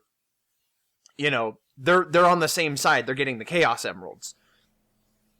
But it's preparing you for this moment in the story when you face Eggman, where there is a real threat of, like, if he gets to this missile first, he's going to detonate it, and everyone in this city is going to die. And, like, so it's almost like the races against Sonic are like Tails getting in that practice and getting better and more confident, so that when this very serious moment comes, Tails, you know, when he's psyching himself up, I'm not scared, I can do this. Like, it's very true, because, like, he's worked hard enough to get to that point. Right. I'd even say the vibe that I get from these Sonic races is deliberate training, like, that Sonic is giving Tails. Like, he's specifically going easy on him, because I don't realistically see Sonic losing to Tails in a race, but he's like making it close and giving Tails the win, so that way he can get the experience and also the confidence, so that way he can handle himself when it's time. Yeah, you know, making sure that Tails can push himself to be even better. Right. And I love the concept of this final race too, because like, Sonic is, as we said, a grounded opponent. You can break the race in half by flying. You can skip sections of the level that Sonic can't. Eggman is an airborne opponent because he's got his little Egg-o-matic that he's hovering in. So he is going to provide more of a challenge because, one, he's, actually trying, and two, he can fly. So you can't, take any shortcuts that he can't also take. And so it's on you to just actually be precise and quick and careful about which direction you head. It's also got one of my favorite Eggman lines. Because, like, I like how... Well, like, because, like, you start out the race, and, like, he's that sinister, intimidating voice. But then suddenly, like, you catch up to it's like, he's caught up! Tails, wait for me! Like, yeah. Like he's trying to trick him. Like, he sounds so, like, surprised and worried. Tails, so wait for me. It's so funny. It's Dean Bristow. He's just always killing it all throughout this entire game. Throughout the whole game, right? But then you beat him to the missile, and Tails, being the smart cookie that he is, diffuses it. Mm-hmm. So Eggman can't blow it up. And then you can tell Eggman is, like, done with everything today. Like, he is, as far as he's aware, Chaos is gone. Like, Sonic beat Chaos. Sonic, the egg carrier's gone. Yeah, the egg carrier. Like, Sonic raided his base, blew up the egg viper and all that. Like, he's got nothing left, and so he's just like, I'm gonna frickin', like, bulldoze this entire city. Like, I am so done with this. And it's, like, particularly his line where he's like, away with you before I make mincemeat out of you. It's just so, like, that's not hammy, silly Eggman anymore. He's just genuinely upset. It gives me the vibes of, like, in, like, the IDW comics, like, where, like, Eggman's face is in, like, the silhouette. Like you just see, like, his glowing eyes. Like you see the glasses, but his face is covered in shadow. Yeah, and then just, like, the huge grin. Like, yep. That's the vibe that I get from, like, this Eggman. And right. It's... But, like, not even grinning anymore, because he's genuinely been thwarted. Yeah. And so he's just angry. Mm-hmm. It's that slow-burning anger, and so Tails gets his big moment of having to square off against the Egg Walker. Mm-hmm. I definitely like this boss fight. And again, it's the same music that plays during the Egg Viper, so it really sets the tone. Yeah, the Egg Walker is super cool. I think it's a really solid boss fight that takes advantage of, like, what makes Tails unique, because, like, most of his attacks hit the ground so you can get up in the air, but then you gotta get in close to, like, the feet and, like, shut them down so you can hit him. Mm-hmm. And you have to be grounded to land the hits. Overall, it's still a very easy boss. This one, I think, gets a pass for being easy because, again, like, I feel like Tails' story really is, like, the little brother mode. Like, it's deliberately meant to be easier because that's always how Tails' gameplay has been throughout the series. And it was... Yep. It was a final boss of, like, a character story that I was able to beat as a kid. It was the first one that I did. Mm-hmm. And so that was something that was really cool to me. Yeah. And then, of course, like, the ending of, like, Tails reuniting with Sonic and, like... Well, even before then, we get all the people in Station Square cheering for Tails. Oh, yeah! And it's so cute, like, the way he, like, kind of, like, runs around and jumps. Like, it's a very video game way to convey that, but, like, you gotta think, too, Tails is a little kid. Like, this would be so exhilarating for him to, like, that he actually did this. Like, obviously, his hero is Sonic. He is who he looks up to and aspires to be like. And to get that moment of, like, his hard work paying off, him, like, saving the town, or the city... And then just everybody cheering for him the way they do for Sonic. Like, it's amazing. It's so wholesome. It's so cool. And again, like, even more than that, though, him getting to tell Sonic about his adventure. Like, there's no dialogue there. They're just like, it's them. They meet back up and they're kind of running, and they just kind of have this like, you see their mouths moving while like the ending music plays. So it gives a sense like, okay, they're catching each other up to speed. And I gotta imagine that's gotta be so cool for Tails to be like, oh yeah, like this was really scary, but like I didn't run away. I used what you taught me, and I beat Robotnik. Mm-hmm. And even, like, again, in that scene with the town and everything, you can hear it in Tails' voice when he's like, I did it all by myself. Which, I don't know, it's kind of a silly sentiment to think about that as an adult.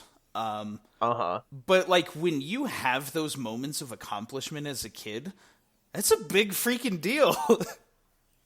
Mm-hmm. And so, yeah, just that, kind of that idea of, like, Sonic and Tails catching up and, like, getting to have that mutual respect of, like, not just, like, you did it or I did it, but we did it. Mm-hmm. It's wholesome. The story is way too wholesome for its own good. It really is. And it's, again, it's brotherly stuff, so it just, aims right for my heart. Yep. But that's only story number 2. We still got more. I mean, do you want to also talk about Tails as a character? I don't have, like, I don't have as much to say about any of this as, like, I did with Sonic, but... Yeah, well, for me, it's interesting, because, again, we had that brotherly relationship, and I latched onto Sonic super hard. Right. And you, growing up, latched onto Tails, and I could see that. Mm-hmm. And so I've always, like, viewed Tails the same way that I view you. In that, like, you are my younger brother, but, like, also, you can do so many things that, like, I can't do. And, like, I love just anything with Sonic and Tails dynamic is so good because it reminds me of our dynamic. I see a lot of ourselves in them.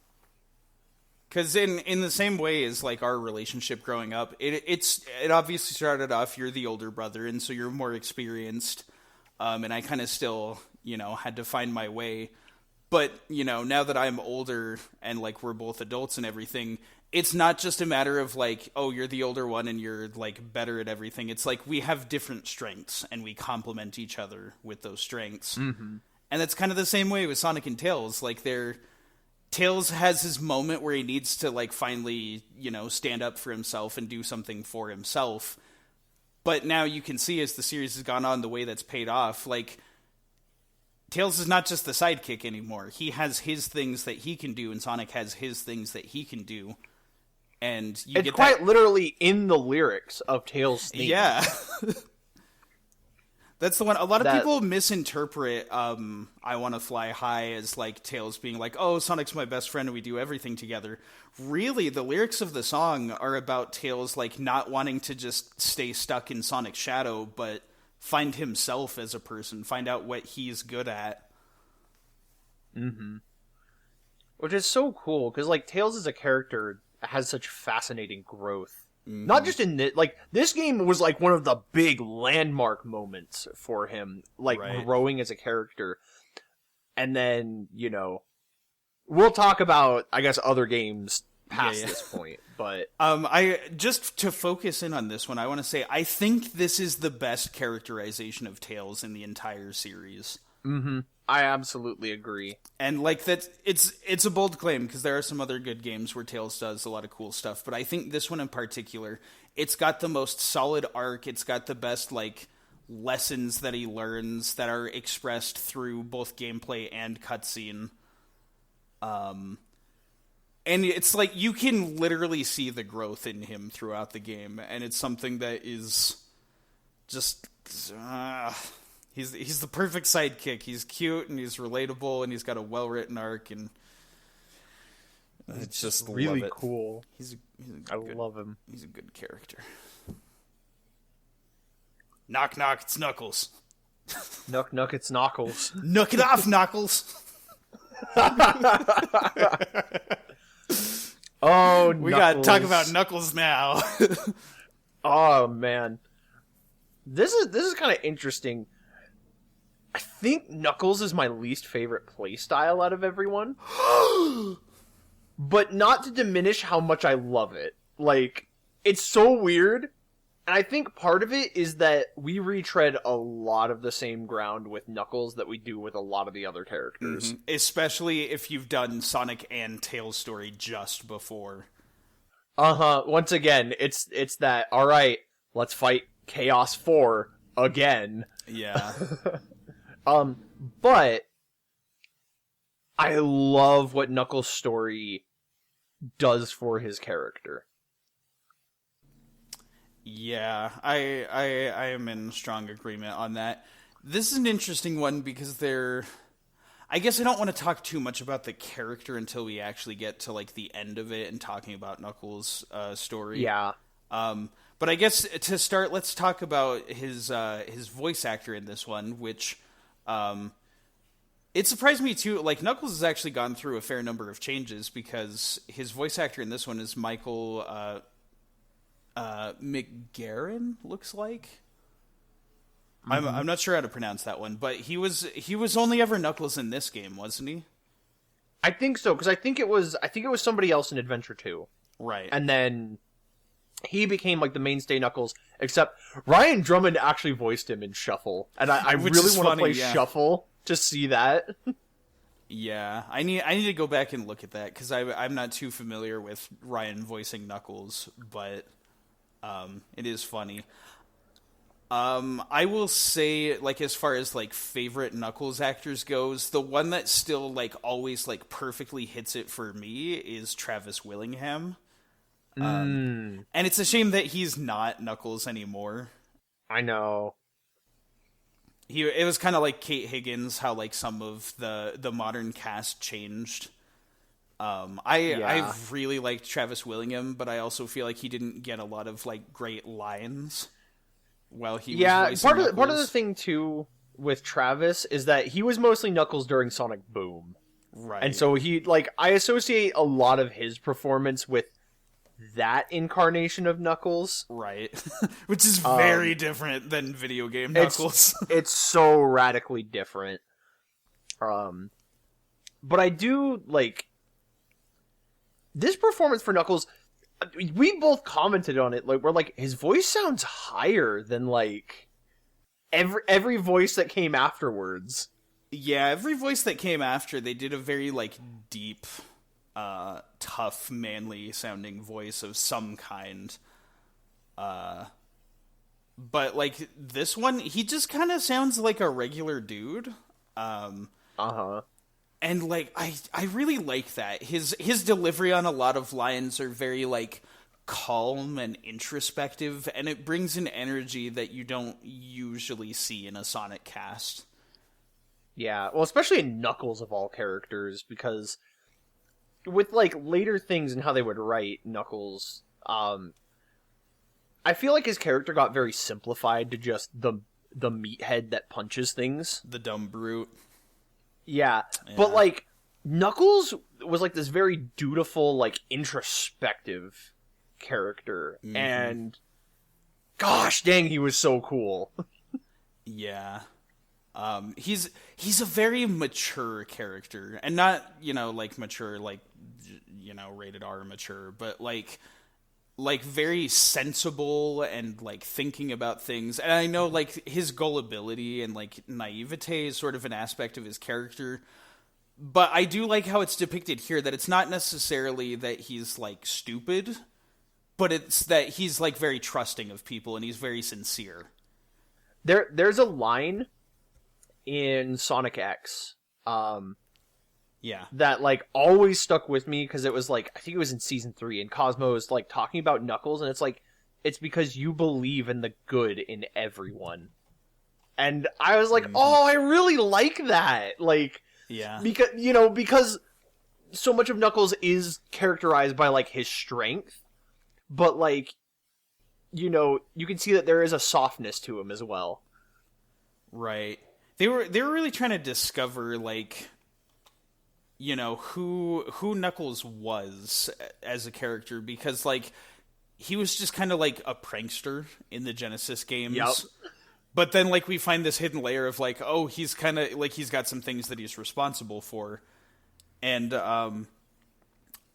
Like they were even saying during like the development of the soundtrack, they struggled to find a good fit for Knuckles because they're like, oh, we don't really know his character, and so we kind of have to invent it for this game. And funnily enough, I like the way that they did that because his theme song, like we kind of joke about the memey parts of the rap and stuff. But the great thing about it is that it is like a 2-part thing. So it's part rap and part gospel. And I feel like those perfectly match the two sides of Knuckles. The rap matches like the tough guy and the confidence to like get a job done and to win a fight. But then the gospel represents more of like his deep thinking side and how he like really reflects on things and is very introspective. It's the dutiful guardian Yeah. aspect of his character. Yeah. And I'm like, because his story is so like, it's such a fascinating opening with like this like inner monologue from him. And just like, I sit here and I guard this rock because it's my job.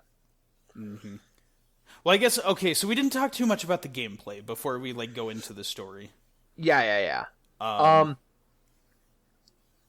kind of weird on this one. I think part of it, too, is, again, I played Adventure 2 first, Yeah. and I like the levels more in Adventure 2 for the treasure hunting than I did in this.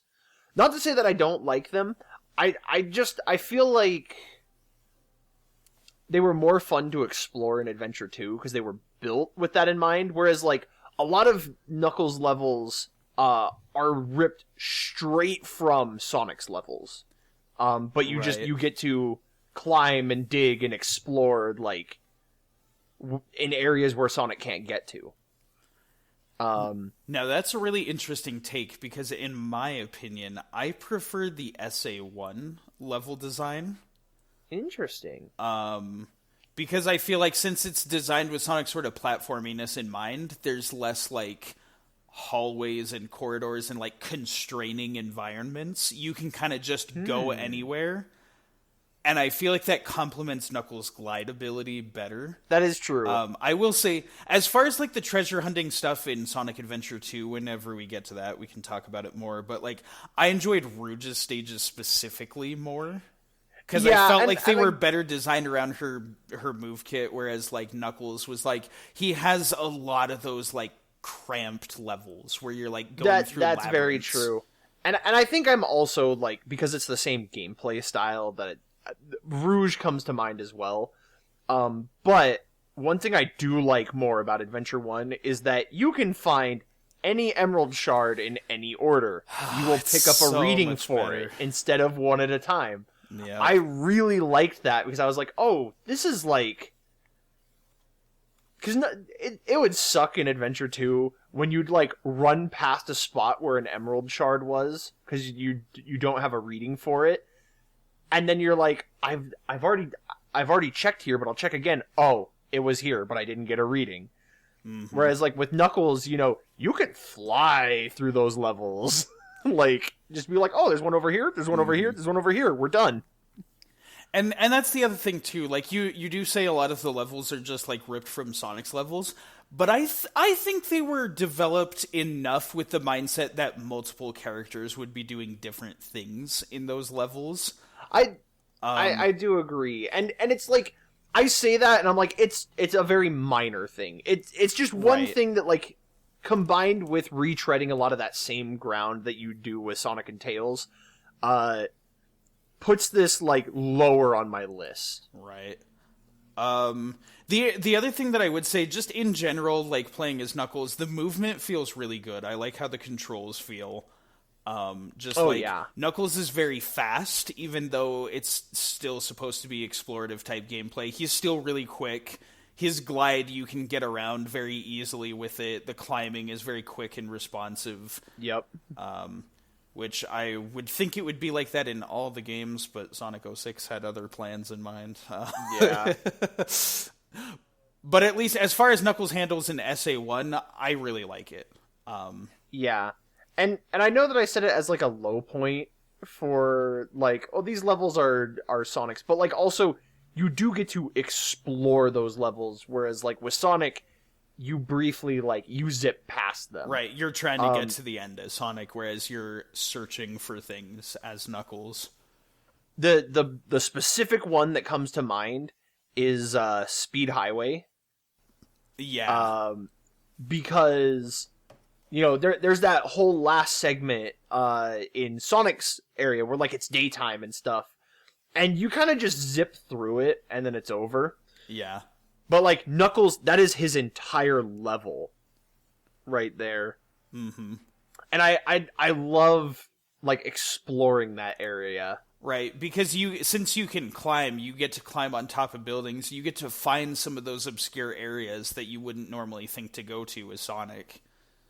Mm-hmm. As far as getting into the actual story of Knuckles, like you said, it's got that great establishing opening where like Knuckles is monologuing. It's very solemn. And you can see that like sense of duty that Knuckles has. And it does a really great job of establishing the rivalry with Chaos, which is a big theme of Knuckles' story.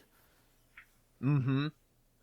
I do love it, because like Sonic fights Chaos like quite a few times. But like he's kind of switches his focus between like Chaos and Eggman. Right.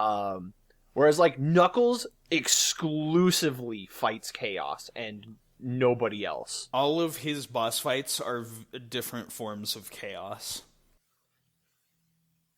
Including the Chaos 2 fight, which again, to talk about the mod, it's that dining room where you fight him, and like being able to see like the city outside and stuff. Like, that I never noticed it before, but like that area looks so cool, and it's such a cool spot for a boss fight. Yeah, definitely playing as a kid, I was just focused on fighting Chaos and nothing else. But like when we stopped and kind of looked at the surrounding scenery, that is a very beautiful arena for a boss fight. There's like the big chandelier that is swinging around in there. Like, there is also, since it's like in the casino, the fact that during Casinopolis there's the golden Sonic statue. Oh yeah. And how you just like, there's the little crack in the shoe and you punch it and break the whole thing. See, and I love Sonic and Knuckles rivalry. Yeah, because it's playful at this point, the way they kind of like tease each other and try and one up each other. It's not like a bitter rivalry like it was in Sonic 3. It's just like they have fun messing with each other. Knuckles got piccoloed so hard in this franchise where like, yeah, that's true. They were rivals and like they hated each other, but then they just like are like, nah, they're friends now. Yep. They've always been friends. And I'm like, nah, there's some history there. And that's one of the things that, again, I loved about the comics that Ian Flynn would highlight is how much like Sonic and Knuckles like get on each other's nerves. Yeah. Like there was one of the issues of Sonic Universe. They were fighting this dude that like turned himself to look like Sonic, and Amy was like, that's a low blow. Like, it's like, fortunately for you, I don't have to hold back to hit, like I don't have to have that whole moral quandary, because I've got guys right here that want to punch Sonic. And then, like, Knuckles and Shadow run in and just start beating the crap out of him. And I'm like, I love this, because, yeah, they're rivals, and they don't care. They'll beat the crap out of Sonic. It's good.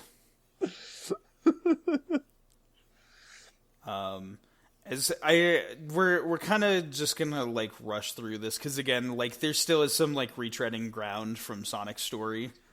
Yeah. One of the things I did want to mention briefly was Knuckles' version of Red Mountain. I forget if I said this during the Sonic stuff, but I kind of prefer Knuckles about going through Red Mountain as opposed because to there's no Sonic's. Spiders. Well, there's no spiders, and so like I could play it as a kid and it was great. But I mean, like having gone through it recently in this like most recent playthrough, I've realized like with Sonic again, you're like trying to hop from stuff and platform and do all this stuff. It's kind of the same as like Tails with Skydeck, but like the fact that like as Knuckles, there's very few like places to just stand. So, oh my goodness, can you hear like the cop sirens?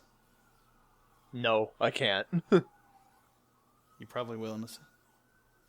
Oh, no, I do. Yeah, it's just a little bit of this. I'm like, okay, knock, knock, it's Knuckles.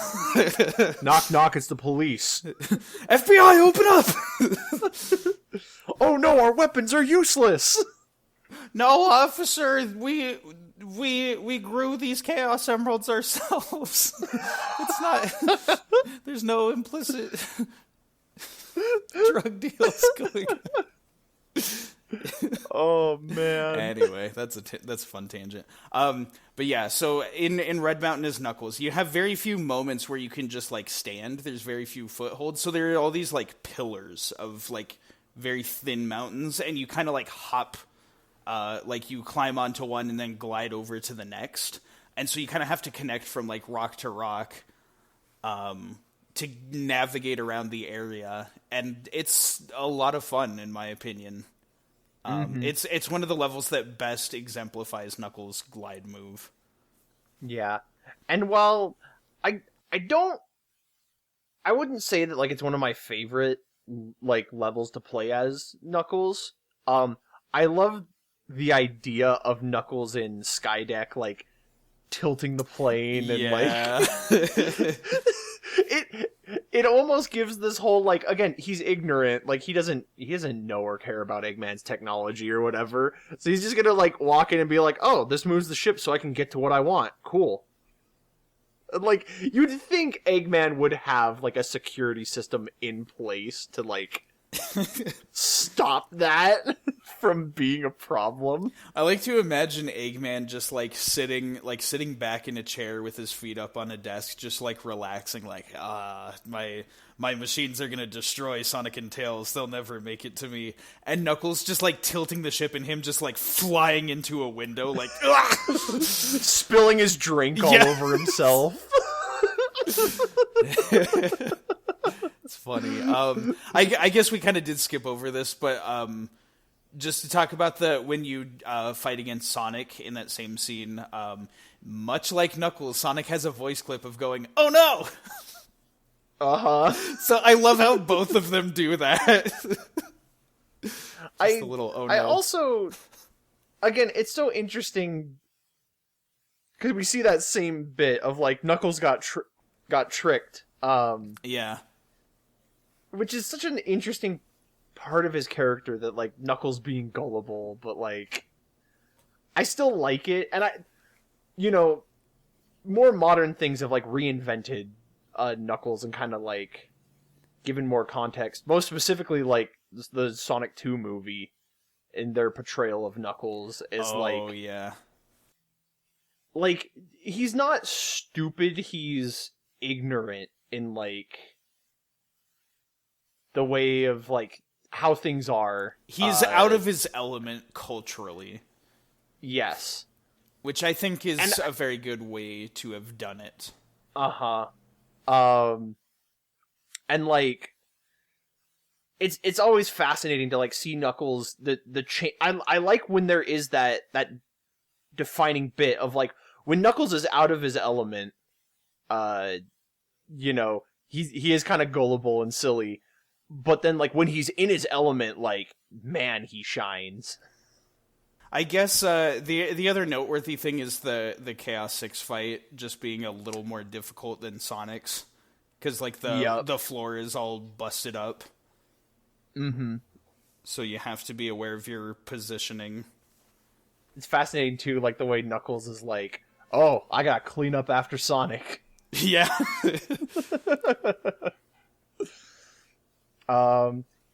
Chaos 6, like, it's kind of frustrating because so many of these fights you already fight as Sonic.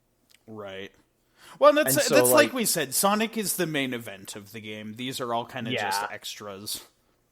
But what I do like, the ending to Knuckles' story is weirdly, like, somber and depressing.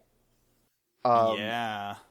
Because, like, he gets the flashback and he's like, this is my home. And, like, you realize how little Knuckles actually knows about, like, who, like why he is guarding this rock, and, what the whole point is. But at the same time, he kind of just has this, like, I don't need all of the answers. I know enough to know this is my responsibility and I'm going to do it. And it's just like, it's this weird ending. There's almost kind of this blending of because he's a character with a tribal background, but it blends that sort of tribal nature with like kind of a film noir sort of thing where like it's sort of a slow burning story where you sit and reflect on what happens and like kind of meditating on like, okay, what's my next play here? Like, what am I going to do now?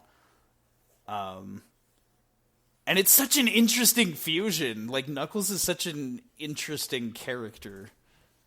Yeah, of all the ways they could have taken his character from the Genesis games to this, I think this is the most interesting way they could have, like, done anything with his character. Mm-hmm. Oh, because they still could have just made him a goofball like he was in the Genesis. Oh, absolutely. Just kind of that weird little, like, he just shows up, chucks a bomb at you, laughs, and then, like, pieces out. Mm-hmm.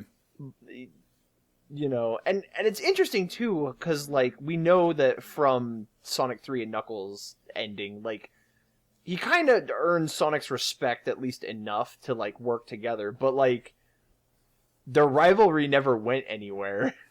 Like it's still there. Mm-hmm. But yeah, Knuckles as a character is very interesting. Mm-hmm. I like him a lot, but like, and I think we're definitely in an era now where I think we've finally recaptured what made him such a cool character. Yeah. Yeah, it took time, but there's some good interpretations of Knuckles in Sonic media again. Let's see. Anything else about good old Chucklehead? Knock it off, Knuckles. Such a good line. It's so good. But no, yeah, like Knuckles is one of those ones, like, he's one of my favorite. Like, I love the entire Sonic cast. He's one of my favorites. Mm-hmm. And like I said, this might be, like, my least favorite playstyle of, like, all of them, but also, like, I still really like him a lot. Yeah. There was a time when I liked him as a character more than Tails growing up. Because for a while my favorite color was red for just like a couple of years. And like I liked tough guy characters and... this. I think I mentioned this in a previous podcast thing, but there was a time where like edgy characters were my thing, and then I kind of had to like stop and dial back as I got older, and I was like, well, I kind of like cute characters a bit more, but So I remember like it might have been around the time of Sonic Heroes. I know we also had Shadow at that point, who was also one of my favorites. It's hard to remember exactly, but like I remember for a while at least of like our Team Sonic trio, Knuckles was the one I liked the most, and then later it kind of started to shift towards Tails. I see. But Knuckles, he's cool. Knuckles is a cool dude. Unlike Sonic, he doesn't chuckle. Nope. Would rather flex his muscles. Okay. Yeah. Amy! Amy! Okay, this is what I'm actually excited to talk about. Because as a kid, I bought into that whole 90s nonsense of, ugh, girls are icky. Like, so I didn't care for Amy. But, like, now that I have matured, holy cow, Amy is one of the best freaking Sonic characters. Mm-hmm. I definitely, like, kind of the same thing. I was not too big... Well, I'd say not too big on girl stuff. There was a lot of, like cartoons aimed at girls that I really liked growing up. Amy was just kind of, like, already at a disadvantage as a character because of, like... how many other, like, pink, girly, like, whatever throwaway, not important characters there were in media. So, like, I feel like I kind of just wrote her off automatically because of how other series were doing it. Again, I kind of mentioned, like, Princess Peach. in Mario was sort of Yeah. a character that was like that for me. But again, now with like the power of maturity and hindsight and all these things, like you know what? I like this story campaign a lot, and I'll die on this hill. Like, I know not all Sonic fans are big on this one, but like, I really like Amy in this game. Oh yeah, her levels are so much fun, and her campaign, in my opinion, is criminally short. Like, Yeah. you only get 3 levels with Amy, and they are all like S tier levels. Mm-hmm. I definitely am almost at the point where I'm like, I wouldn't mind like trading like a level or 2 out of like Tails or Knuckles' story to give to her. Yeah. To make her campaign longer, because like it's her playstyle is a lot of fun. I love that it's like like you gotta run from the robot. And so it creates like a real sense of like you gotta be quick thinking and you gotta constantly be on the move. There's like a sense of like escape and tension and just like a lot of really good set pieces. Oh, there's so many good set pieces in her levels, and like, because when we were playing it and we talked about this, and how we were talking about how a lot of people don't like this, her story, because she's slower than Sonic, and so like, you know, people are like, oh, like there's a lot of like puzzle elements to her as well that like. Specifically, what comes to mind is like the platforms with like the crank that you gotta like spin to like move the platform or like open a door. Yeah. But to me, like, and you said it, I think you said it best when we were doing that. You're like, it's like, okay, it's not as fast as Sonic. That just makes this a good platformer. Mm-hmm. In fact, like okay, so I've written a list here. Here's a list of all the downsides to Amy's story. Like, okay. Here's all the negatives to Amy's story. It takes her a while to accelerate. End of list. Everything else about this campaign is amazing.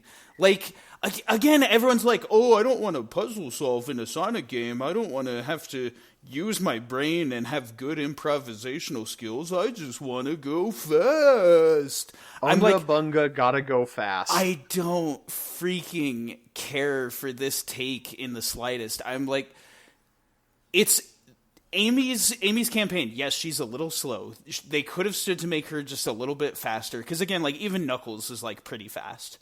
And like just slightly tweaking the acceleration. Because once she gets going, she's fast enough. But it's like that slow acceleration. So just tweaking the acceleration would have done a lot of favors for this. But the level design and Amy's moveset for attacking is so good. And that's something too, is like anytime Amy has been playable in a game, her moveset has always been like weird and interesting because she's got the hammer and like the way they incorporate it. Like specifically, I'm thinking of like the Sonic Advance games where like Amy, when you play as her, that is hard mode because like she doesn't curl into a ball like everyone else does, and like you know, and like there are elements of it here with like her hammer combat and like, you know, the whole setup of like being chased by Zero. Yeah. And the flip. Oh my goodness. We gotta talk about the hammer flip. The hammer flip move is so cool. It's so much fun. Like, cause I know Frontiers announced like the DLC, that will be getting playable characters. And I'm sitting here just thinking, like, I would love to be able to do that flip in an open terrain. And again, like, what if it's like Amy gameplay from SA1, but you can boost? So you can go fast and then slam the hammer down and do that crazy flip and get like sick air. Oh my goodness. That sounds so hype to me. Like, I hope I'm not getting myself too excited. We'll just have to wait and see what they do with the gameplay. But, like, I hope it's good. We haven't been able to play as Amy in a long time. I think the last time was Sonic 06. Was she in the Sonic Boom 3DS? Well, she was in Sonic Boom She on the might Wii be. U. Oh, that's right. I forgot about that. But it's Sonic barely Boom. a Sonic game, so... Sonic Boom I don't like, and so I tend to not count it because it was such a vast departure from everything. I've still been meaning to try and get a hold of a copy of Wii U Sonic Boom, because I haven't played it. Before I say anything definitive. I'm sure it's going to be bad, but it's just, I'm a Sonic fan. You have to wade through the trash to find the 2 or 3 things you like in there. I guess the biggest thing too that turns me off from that game is that I don't like the cartoon, and part of it too is like Amy's personality. Can we talk about her personality in this game? I was kind of gonna save it until we had everything we wanted to say about the campaign, but okay, that's fine. Then we can talk about. I'll put that on hold and we'll talk about it later. Just to keep it on topic. It sounds like you got a bit of a rant brewing there. And I, too, have a rant about Amy brewing, so in terms of time effectiveness, we'll have to see how we can juggle this. But to talk about it, so Amy's first level takes place in Twinkle Park, right? Because we more or less open Amy's story around the time that Amy runs into Sonic. There's just, she gets the bird... and she runs from zero, and then there's Sonic. Which, side note, I love that the bird is technically, part of Amy's character model. Yeah, it just floats around her. It just floats, it just flies next to her. Yeah. And, I like just that, follows you. It's such a weird little neat thing that I just love. Mm-hmm. But yeah, we get Twinkle Park, and, it's my favorite level. It's so good. Oh my... I adore it. I love it. And Amy gets a unique segment of the level with the Hall of Mirrors. Yeah, the Hall of Mirrors was real interesting. It terrified me as a kid, but now it's one of my favorite set pieces because of how just even as an adult, it's weirdly unsettling. And I love how you use the reflection of the mirrors to tell oh, there's a pitfall here, and you got to go this route. It's so cool, and it's such clever use of camera. Mm-hmm. It really is a Sonicified version of almost survival horror in a way. It really is! Not leaning into the horror too much. It's more leaning into the fun cartoony platformer. But there are some elements. There's great use of camera angles and surprise moments where Zero jumps out to try and attack you. The Hall of Mirrors has little trap doors and everything, so you have to be paying attention to your surroundings. It's almost kind of got a vibe of The Shining with the Jack Nicholson character chasing around the woman with the axe. I haven't personally seen The Shining, so I only know of that one scene. But but it's that vibe, right? Of a slasher coming to kill you. It's the robot chasing you, trying to get the bird. I don't, because we'd made all the SpongeBob jokes. I think there was a point where I made a joke. I don't remember. I think it was the robot chasing SpongeBob from the one movie, but it's Amy. Night of the Killer Robot.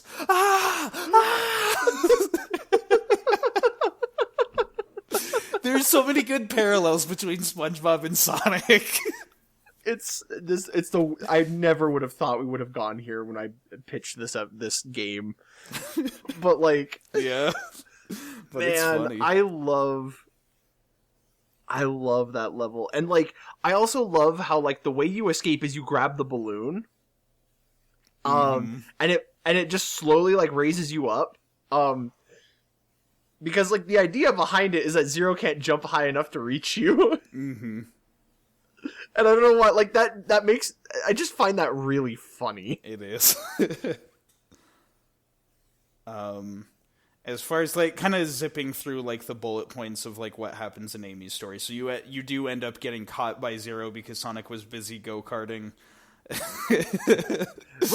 Woohoo! Oh no! Yep.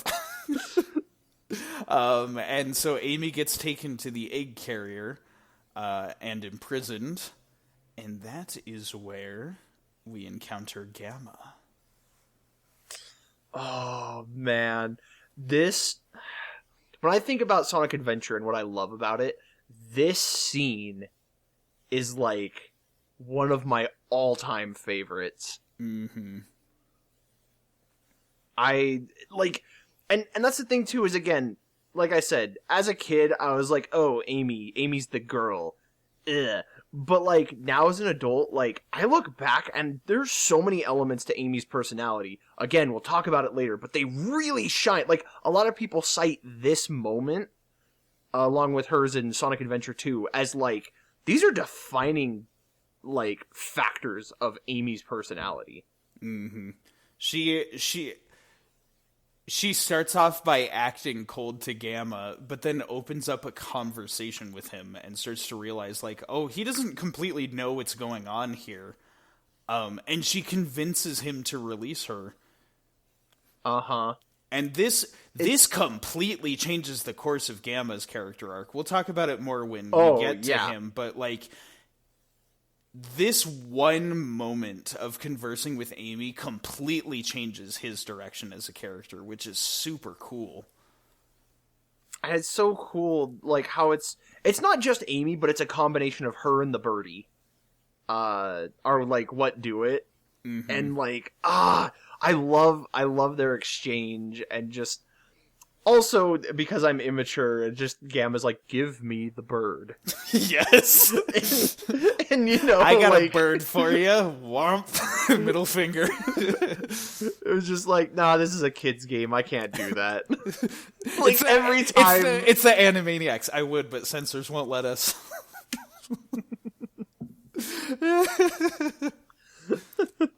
Yeah. But even then from there, like, we're just on, like, a hot streak of, like, one great moment after another, because right after you get released, in order to escape from Eggman's place, you have to play Hedgehog Hammer. It's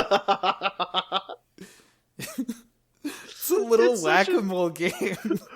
I want to see, like, Eggman play that. It would be so fun. Like him with a hammer and then just like accidentally bopping one of his and just being like, no! My Like, beautiful face! Him like spending hours and finally like getting the high score. And he's like, I'd like to see anyone do that. And then Amy comes in here and obliterates like his high score. Mm-hmm. Also, like, to comment on the Hedgehog Hammer minigame, can I just say the music for this particular minigame is so amazing. It's got this, like, super silly, like, rock organ kind of circusy sound to it. But, like, with, like, a little, like, underlying kind of, like, jazzy, like, smooth, sort of, like, bass to it. But it's just such a silly song that plays while you're sitting there trying to smack these little, like, fake Sonics. Yeah.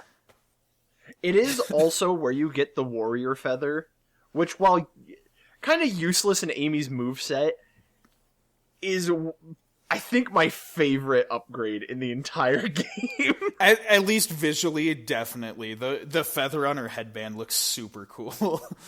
It's so... It just looks great. And it just ups her design by, like, 200%. Mm-hmm. I guess we didn't talk about this too much with any of the other people. We don't have to cover this for every character, but how we're talking about the mod bringing back the Dreamcast models. Amy especially looks adorable in this, like, with the Dreamcast model. Because she, again, like, instead of looking like a little more plasticky, like, she just looks very chibi. Mm-hmm. And I'm she's like, got oh, like she's got the like sparkles in her eyes and everything. I know, she's super cute, and it works so well with like her. Her and Tails look adorable in these models. Uh-huh. But yeah, then going on from Hedgehog Hammer, we go to Hot Shelter, which I really like this level, and I'm kind of sad that we didn't get a Sonic version of Hot Shelter. Yeah, it's the one Sonic level we don't get to play in. Mm-hmm. But it's the music is just awesome. Like that, the moment the guitars hit with the bah, it's like you just hear that and you're like, whoa. Yep. And again, it goes so hard. So many great set pieces, like how you like go through the vents and then you end up in the bathroom. So true. Do we want to talk about me horsing around with the bathrooms, or is that too immature a story? I mean, this is our podcast. We can do what we want. That's but... Basically, I used Amy's like hammer flip to get like over one of the closed bathroom stalls. So it's just like the camera was just facing like a closed stall, and then I was just, blowing raspberries, making it sound like stuff is happening in there. Ultra mature. You know me. I'm the most mature guy around. It was very entertaining because it very much reminded me of, again, how old we were when we did this as kids. Like when we first played this game. I don't know, like juvenile as this specific example is. I definitely feel like in Sonic games in particular, there's so much that goes into the design of the environments, but because you're trying to go fast, you don't appreciate that it's there. Like, most people trying to get to the end of the level would just see, like, oh, it's a bathroom, there's nothing in here. Maybe there's, like, an item in one of the stalls or something, but there's nothing useful, so I'm just gonna head back and try and find an exit. But it's like, they modeled a whole, like, bathroom, and, like, there's like, a men and women's restroom. Yeah. Like, separated, and, like, there's all this attention to detail for this, like, Eggman base. It's really funny, too, when you consider that, like, Eggman is the only human on board of his ship. Everything else is a robot. Right. But like, he's like, no, like, men and women's room. You never know. Well, Sonic Heroes instruction manual did confirm that he was a feminist, so... Yeah. But it's just... Eggman's design philosophy sometimes just is fascinating to me. Well, we can't make an Eggman base without a women's restroom. It's gotta be perfect!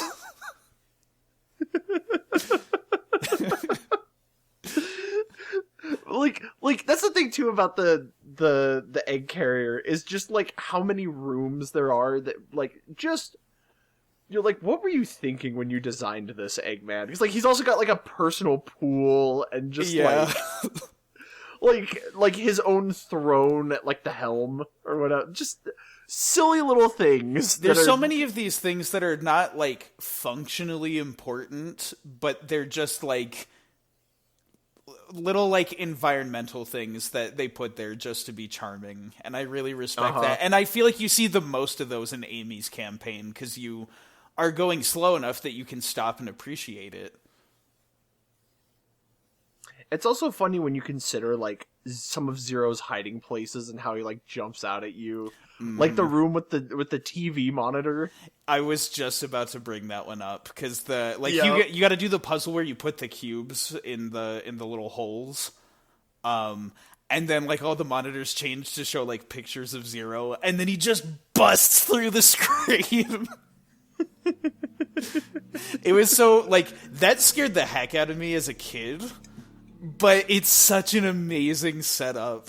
Oh yeah, well, and especially. It's funny, too, because now that I'm an adult and I've played it, like, I know mechanically how it works. I'm like, oh, Zero doesn't show up for this bit. I'm free to breathe. But, like, as a kid, I was stressed that, like, he was going to come popping out, like, at any second. Mm-hmm. Oh, it gave me such, like, anxiety attacks playing Amy's campaign. Oh, yeah. And then also we get Final Egg, which is an interesting one, because we don't see too much of Final Egg. Like, we get it at the end of Sonic's story, and then there's, like, a little bit of it. It's, like, a very short level in Gamma's story.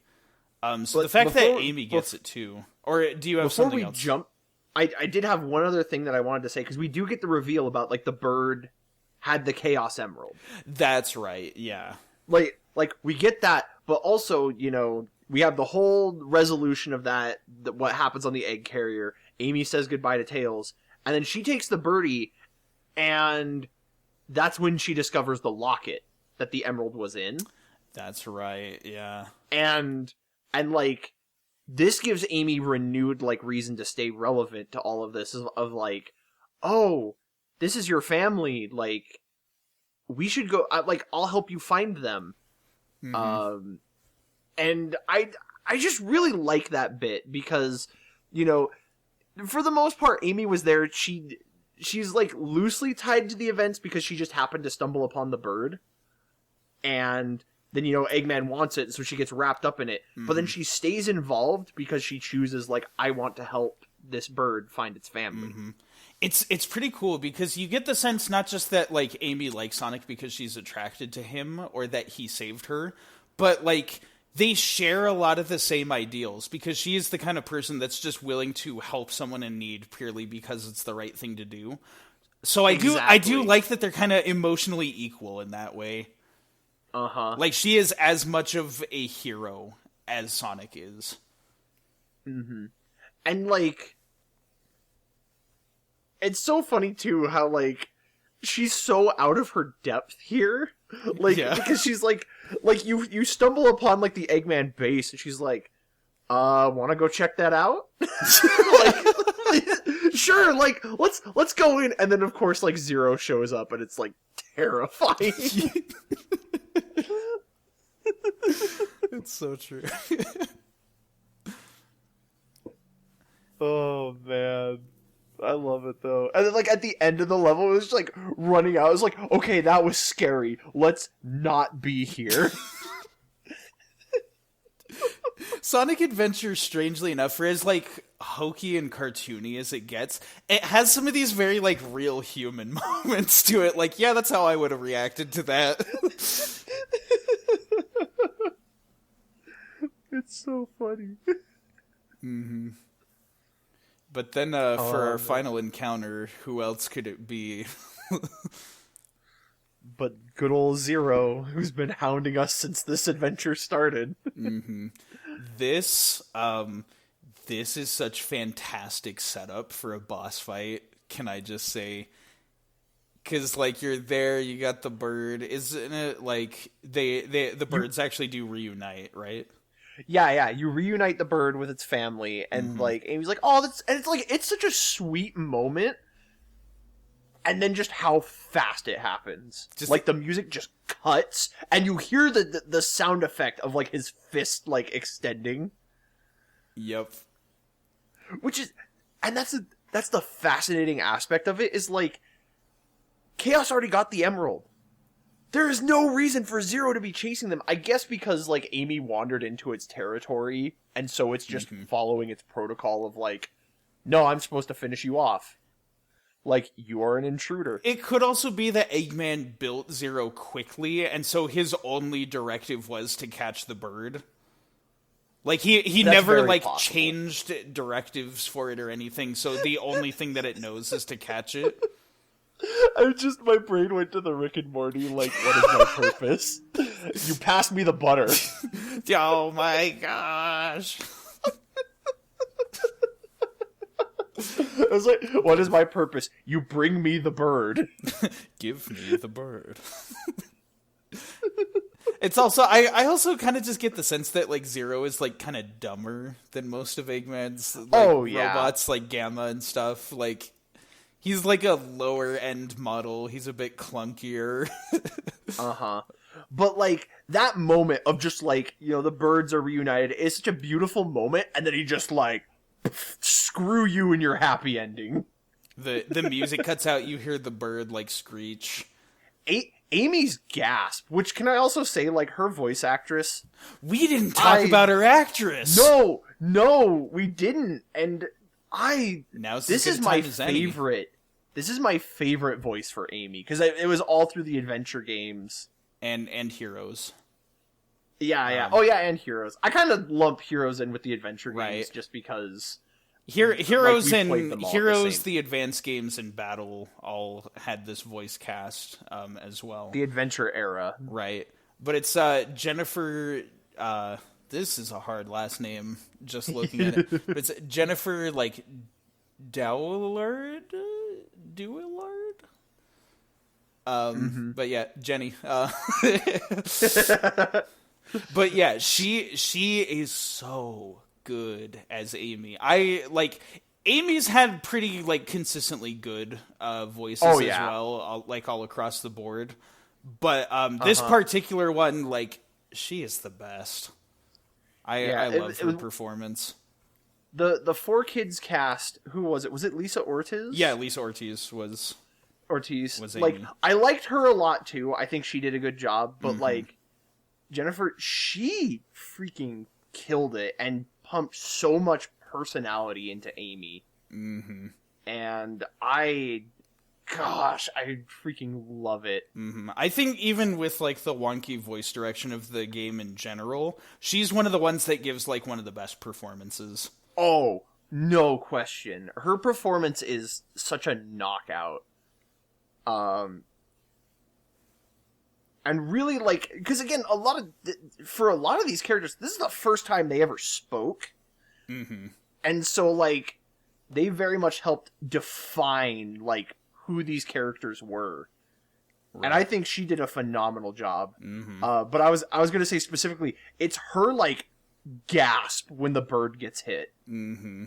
It is so perfect. You get this immediate sense of, like, oh no, he didn't. Like, well, and it's that turn where, like, you have spent the whole game running from this guy, and Amy turns is like, I'm going to make you regret that for the rest of your life. Like, just that turn is like, all right, I am not going to run. I am going to destroy you. She lets out a little bit of that, like, angry mama bear energy that is just, yes. It's so, because that's the thing, like, I'm kind of amazed we don't get more stuff like this in Sonic games, but, like, there is nothing that will get you amped to fight a boss than, like, watching them, like, you know, hit or, like, even kill one of your friends or something. Just, like, when you start messing with like, my friend circle, it's go time. You're toast. You have crossed the line. Mm-hmm.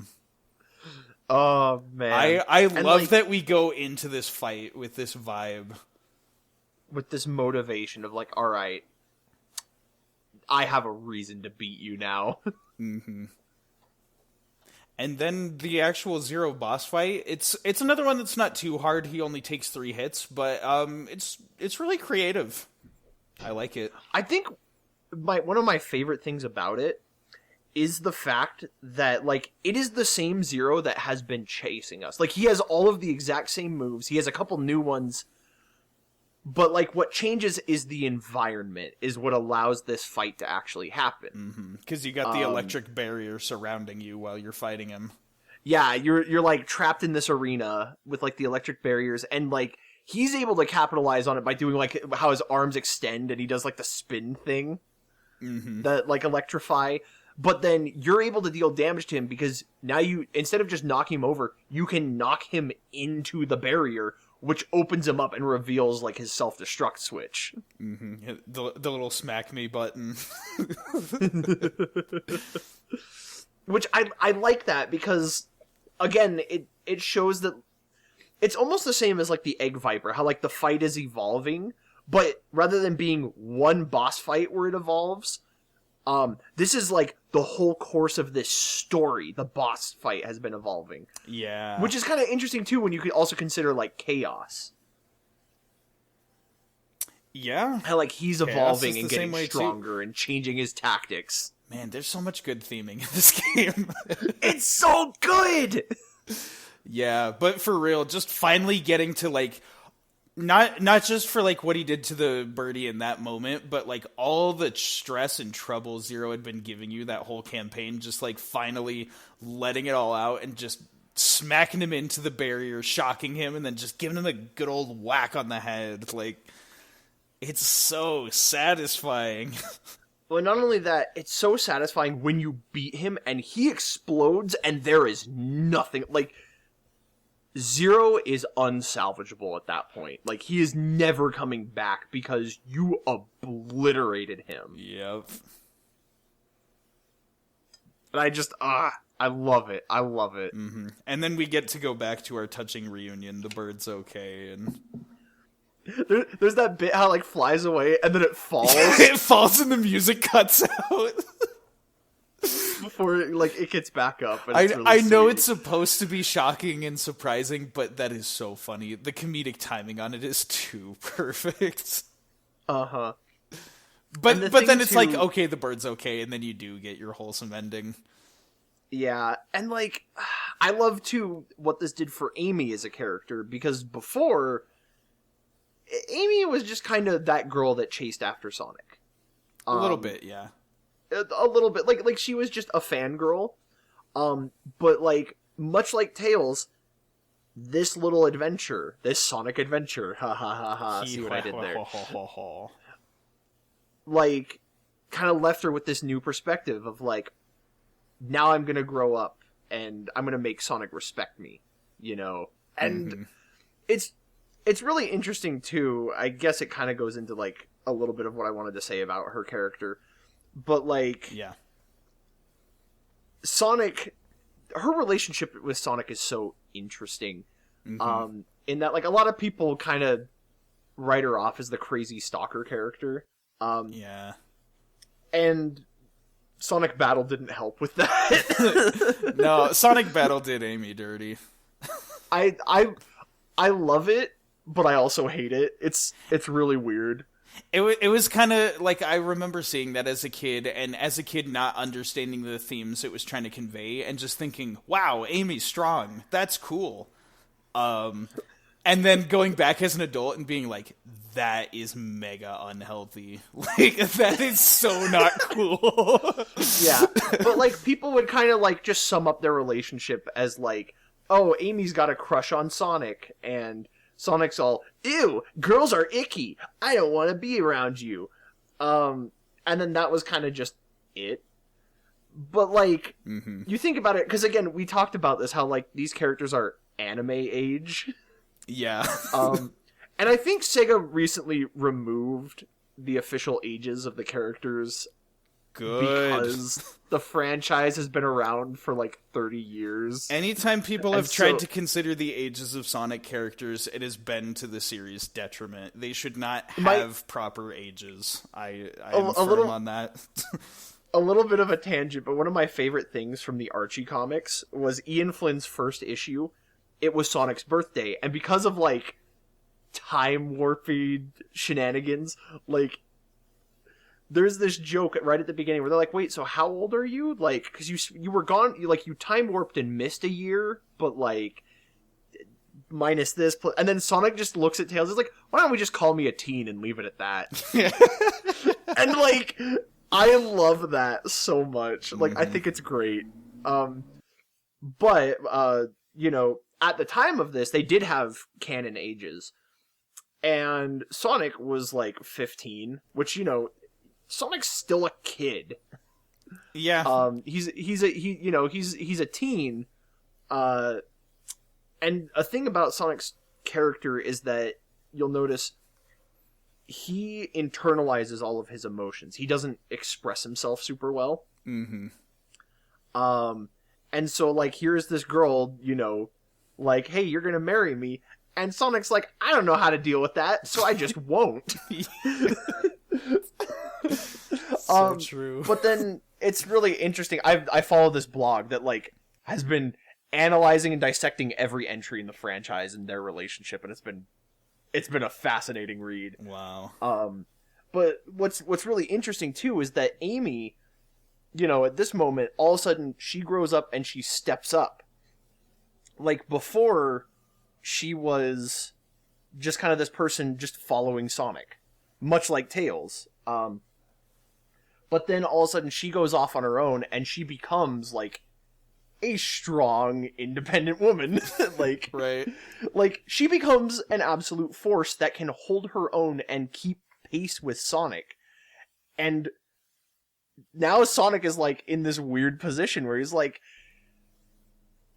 I think I have feelings for you, but I don't know how to express that again. and it's so interesting. Mm-hmm. Like their dynamic is so fascinating. I am in the camp of like, I don't really get too invested in ships in the Sonic franchise. Yeah, same.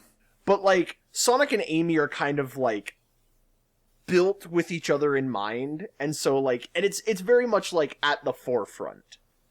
And so it's kind of hard not to talk about them together. Yeah, definitely. It's kind of funny that you mentioned that, because there is actually some real like biology that kind of supports the idea that as far as like teenagers and everything in their development, girls do typically mature faster than boys. Yes. And not just in terms of like physical puberty, but also like personality and mentality. Like girls tend to grow up a little bit quicker, whereas guys kind of have to catch up to reach that stage. So it kind of checks out for Amy and Sonic to be equal like that. And it's funny because I don't think it was intentional on Sonic Team's part. Like, I think they just kind of wrote whatever they wanted to write.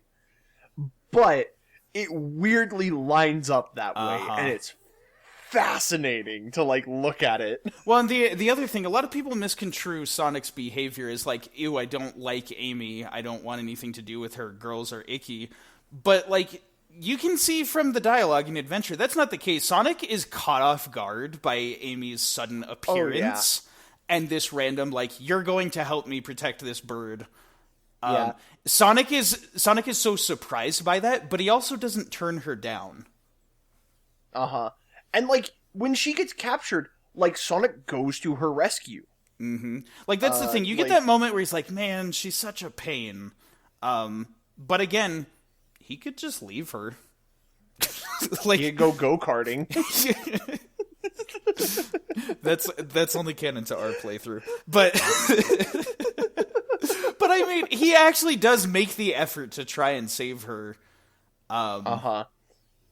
And they do all end up meeting together on the egg carrier again, so it works out.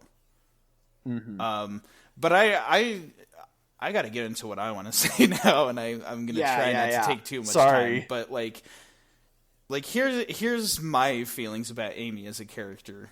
In this game in particular, as well as like a couple of other notable appearances, there is so much more to her character than just liking Sonic. There are so many other things that stand out and make her a worthwhile character that people just have not been able to recognize. Because a lot of these characters got kind of boiled down to, 2 or 3 attributes and then memed into a space where they were, not very well written. But, like, Amy, as a character, she's strong and deeply compassionate in a way that no other Sonic character is. In particular, one of her biggest strengths that I love about her character, and very uniquely, because there's not really another Sonic character like this, she has persuasive skills. Yes. And again, to prove that it's not just like a sexist, this is the girl character, it's not through seducing people. It's just through talking to them and empathizing with them and coming to an understanding and then being like, all right, look, here's how things really are. And being able to reason with people. I love characters that are able to do that. And that is something that, like, again, like we talked about, Sonic kind of doesn't have the emotional maturity to be able to do that well. Tails maybe, but he's also, like, young and inexperienced in terms of that. Whereas, like, Amy has that sense of maturity and just knows how to connect with people. And that's the thing, too, is she is a character with a lot of heart. 'Cause, like, you pointed it out to me again in our playthrough, but I think you said, you're like, she has a fiery personality that, like, she would tell Eggman off. Like, I don't feel like modern incarnations of her would. But, like, she would say it, like, to his face, like, you're a terrible person. like, she would just insult him and not be afraid. Yeah. It's, like, the thing that I think about with Amy, because, like I said, she was kind of at a disadvantage right off the bat, because they're like, oh, it's the girl character. And we're used to the girl character in, like, 90s media not being well written. So we kind of just, like, wrote her off instantly. But, like, the difference between her and any of these other, like, just the girl of the group in a boy's story is that the story never says that she's strong in spite of being a girl, or, like, in spite of her personality traits or anything like that.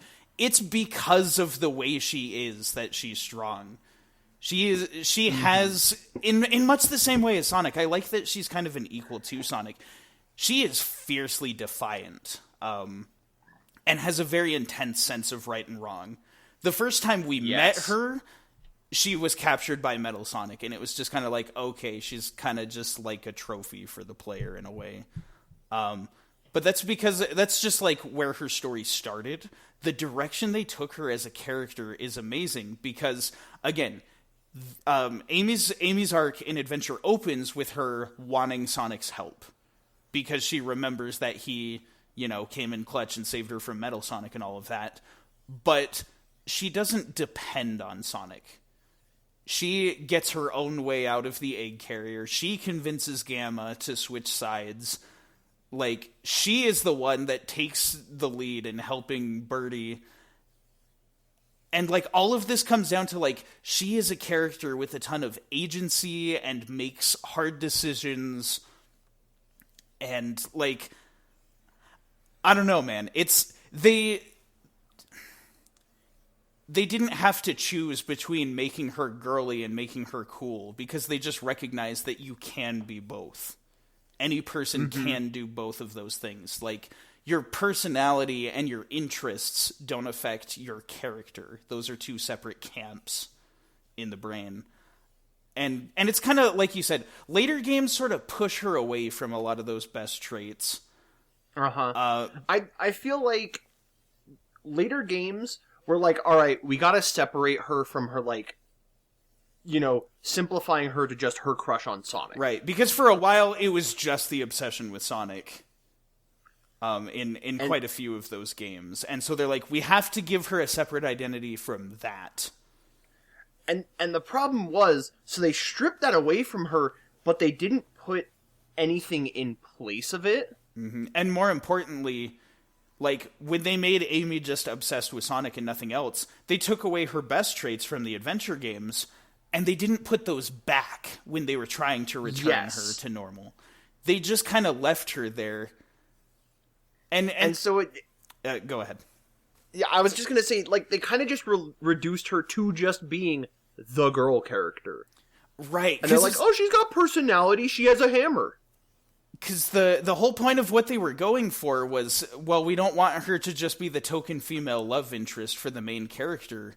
And by taking away all this good stuff about her, they ended up making her that very thing. Like, she is literally just there to be a diverse character. Even to the point where, like, Sonic Boom, like, it was almost funny to me. The fact that, like, they had Knuckles take a dig at Amy and the concept of feminism in, like, a way... Like, Knuckles is more feminist than her. Like...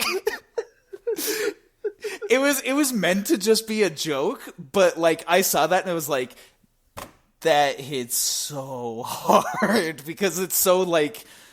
Amy's character is so nerfed. They have such a good character that they're just sitting on, and they won't let her personality shine. Well, and for me, too, I kind of like the direction the comics took it. Oh, of course. Like, Ian Flynn is doing some pretty good things with Amy. I'll he's definitely doing so good. agree with that. I heard somebody sum it up like this, that, like Amy, you know... There is that history between Sonic and Amy, where, like, you know, she crushed on him big time, and then they kind of have, like, that, there's like a little bit of awkwardness there, but, like, at this point, it's almost a joke, and Sonic and Amy are both in on the joke, and so they sit there and they tease each other.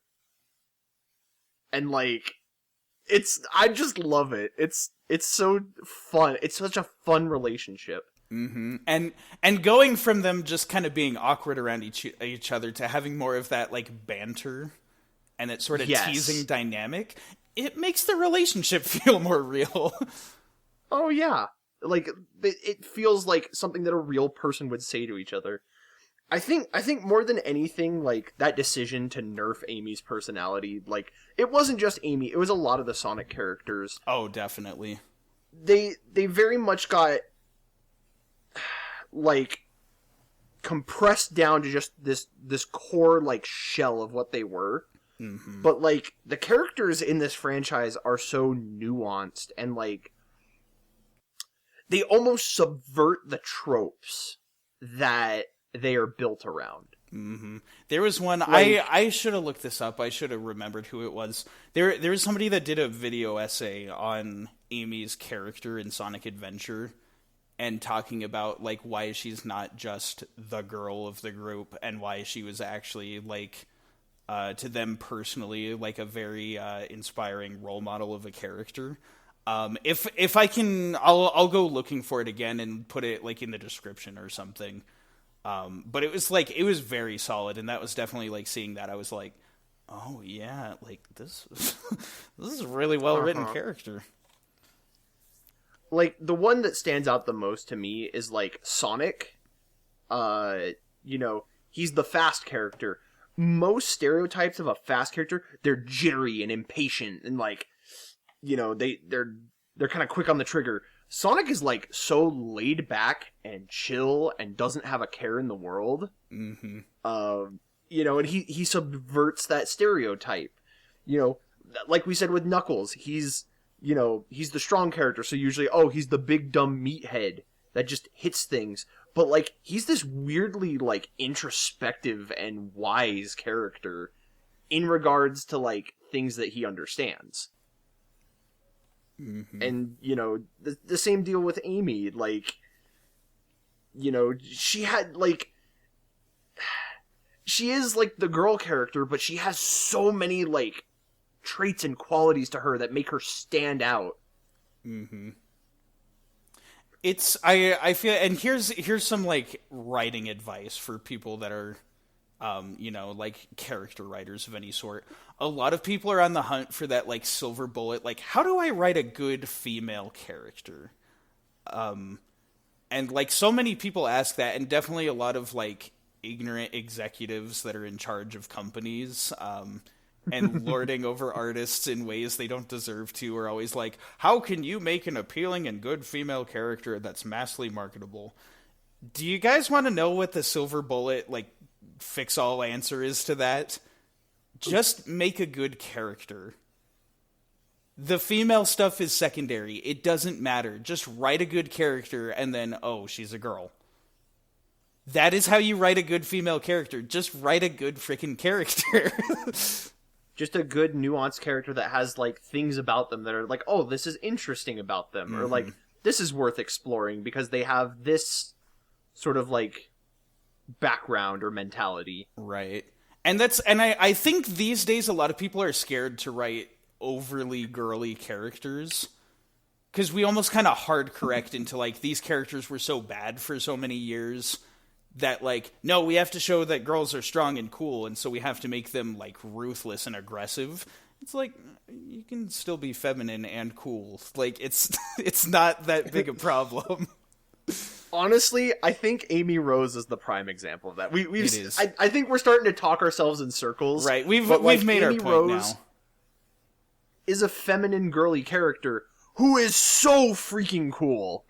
I think I'd even say, like, man, we're always pitting Mario against Sonic. I think Amy is like what Nintendo should have done with Princess Peach. Oh my goodness! Like, I'll go ahead and say, and I don't mean to dig too much at Peach because again, there's some valuable things about her as a character too. But it's just like when I think of like girl characters that I personally strongly like, obviously there's like Samus and stuff, who is more of like the, you know, the tough, like epic, you know, kick butt, take no prisoners kind of action hero. Mm-hmm. But, like, Amy is another one of those characters that really stands out to me. And, like, at this point now, she is, like, one of my top favorite Sonic characters. Oh, same. And it's, like, just for this game. Like, she is good in other games, but this one in particular is just, like, what a great character. Mm-hmm. Okay, but I think we have we have gone in circles for long enough. We've gone in loop-de-loops, you could say. So I think we should go on to the next one, which I'm excited Something's about. biting.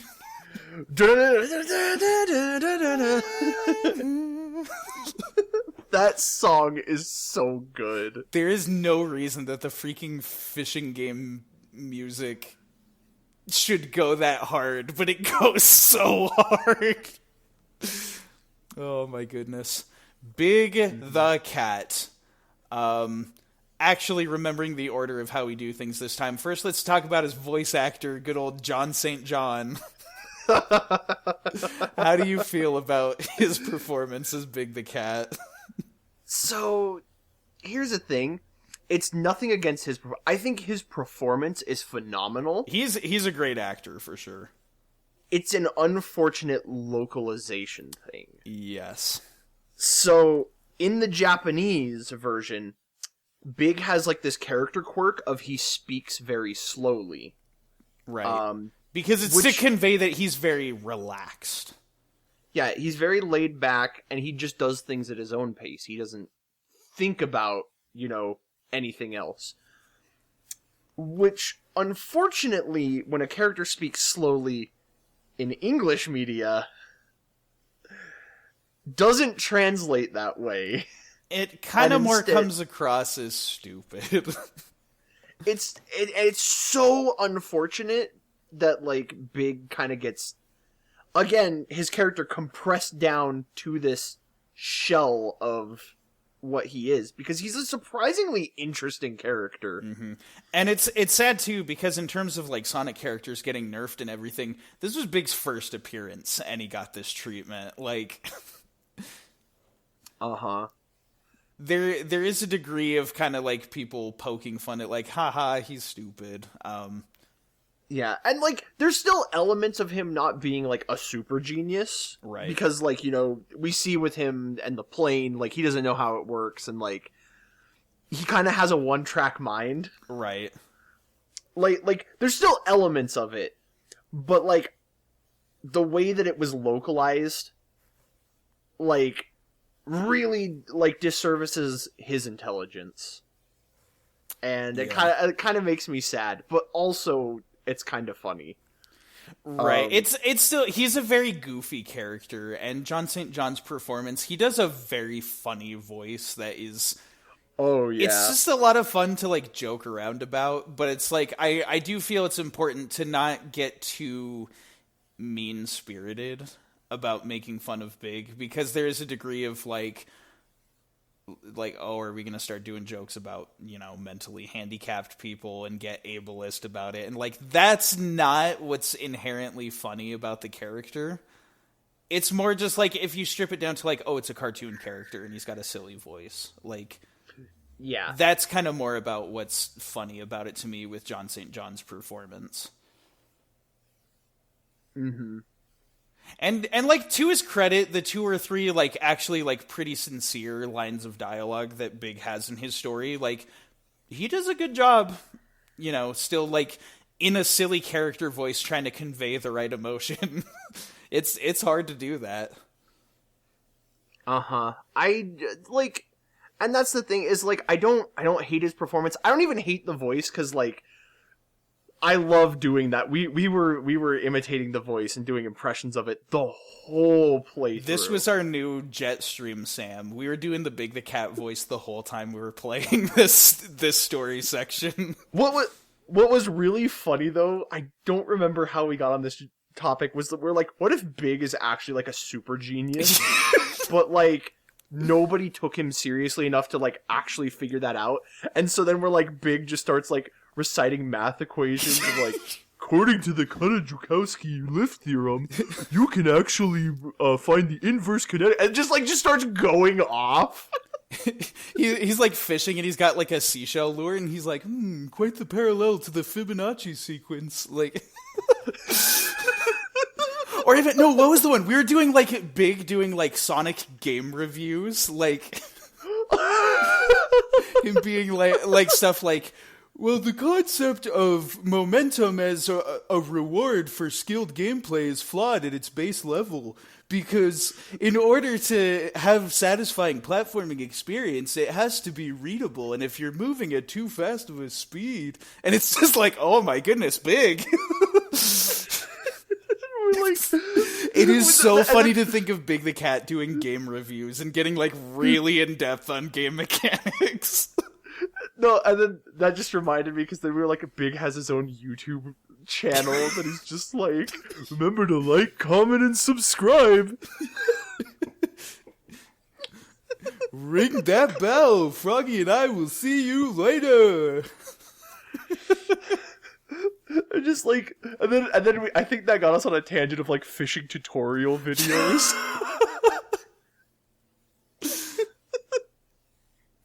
The energy that we went into Big's story with was so much fun. We had so much fun with this playthrough. Like, okay, to talk about the gameplay for a little bit, like, here's the thing. It's Sega bass fishing. It is 1-to-1 the identical gameplay of that, and they put it in here because they were trying to, again, appeal to a wider audience than just people who like high-speed platforming. So, of course, this was met with a lot of backlash, just because it's very different than, like, everyone else's gameplay. I will personally say I still think it's fun. I would say categorically, in my opinion, it's the weakest story. I know for you, you said it was Knuckles. For me, it is this, but it's still fun. Like, I am able to play this and have an enjoyable time. I think because for me, like, as a kid, this was definitely my least favorite part of the game. It was the low point. Because, you know, I was a kid who was like, no, I want to go fast. I want to do cool things in this video game, not sit and fish. But now that I am older and I've kind of learned to appreciate quieter moments and things in my life, I find, like, his story is very, like, zen and just, like, relaxing to me. And, like, the other thing, too, about it is that his campaign is so short. It's really short. It's 3 levels, or is it... How many is it? Is it 3 levels and that's it? It's 3 or 4, like... You know, it's 3 levels 4. And then a boss. Yeah. And not only that, you can skip so much of it. Like... That's the thing, like, because the objective is to catch Froggy. He is always in the nearest body of water in every level. So you can get through these levels in, like, 20 seconds if you know what you're doing. That, and, like, also, I would argue, too, like, I'm like, debating bringing it up, but... Are you thinking about Game Grumps? A little bit. A little bit.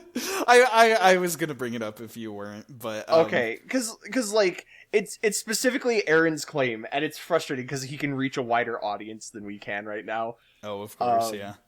But, like, it was his claim that, like, no, it's just random chance if Froggy will bite. And if you bother to look at the instructions... Or talk to Mr. Know-It-All, because they tell you in 2 places. Yes. They literally say, when a fish or a Froggy, like, bites on the hook, you move the control stick to actually hook them, because that's how Sega bass fishing worked. Right. And so, like, that's what triggers it, and it, like, infuriates me that, like, there's that misinformation for so many people out there of, like, this game mode sucks, and it's random, and, like, it's bad. And I'm like, no, it's really well put together! It's, you do a specific thing when they bite on the line. But it's just, I don't know, if you don't read, how are you supposed to know that? I'll bet you anything there's like a TIKAL, like a floating TIKAL that also tells you that, like, people just don't look for it. But yeah, it's, I don't know. I try not to crap too much on the Game Grumps because that is like a full-time job for some people, is crapping on the Game Grumps and their gameplay. And I'm like, it's a dead horse that's just not worth beating. But, like, it's there. It's in the instructions. Yeah. And so, like, I don't know, like, the thing, too, is that because this really is one of the most hated parts of this game, like, so many people dunk on this and don't see the value in Big's story. Very true. Whereas, like, I've really grown to actually love Big's story in this part of the game. I actually find myself looking forward to it. Right. I think they could have done more to make the gameplay a bit more fun, especially as we see, like, playing as Big in Sonic Heroes. I know it's just, like, you know, kind of like a model swap for the same, like, power-type gameplay as Vector, so it's not uniquely his moveset, but, like, Big can move fast and do cool things still. Uh-huh. But, like, if it has to be a fishing minigame, I still don't mind how they did it. And one of the things that, like, I like playing this game as a kid, I noticed it, and like even more so with each playthrough and each time I play as Big. The thing I love the most about his level is actually, like, they're surprisingly explorable, and there are a lot of secret areas. There's, like, all kinds of fun things that you can just wander away from where Froggy is and just happen upon these pools with really weird and interesting fish to catch. Uh-huh.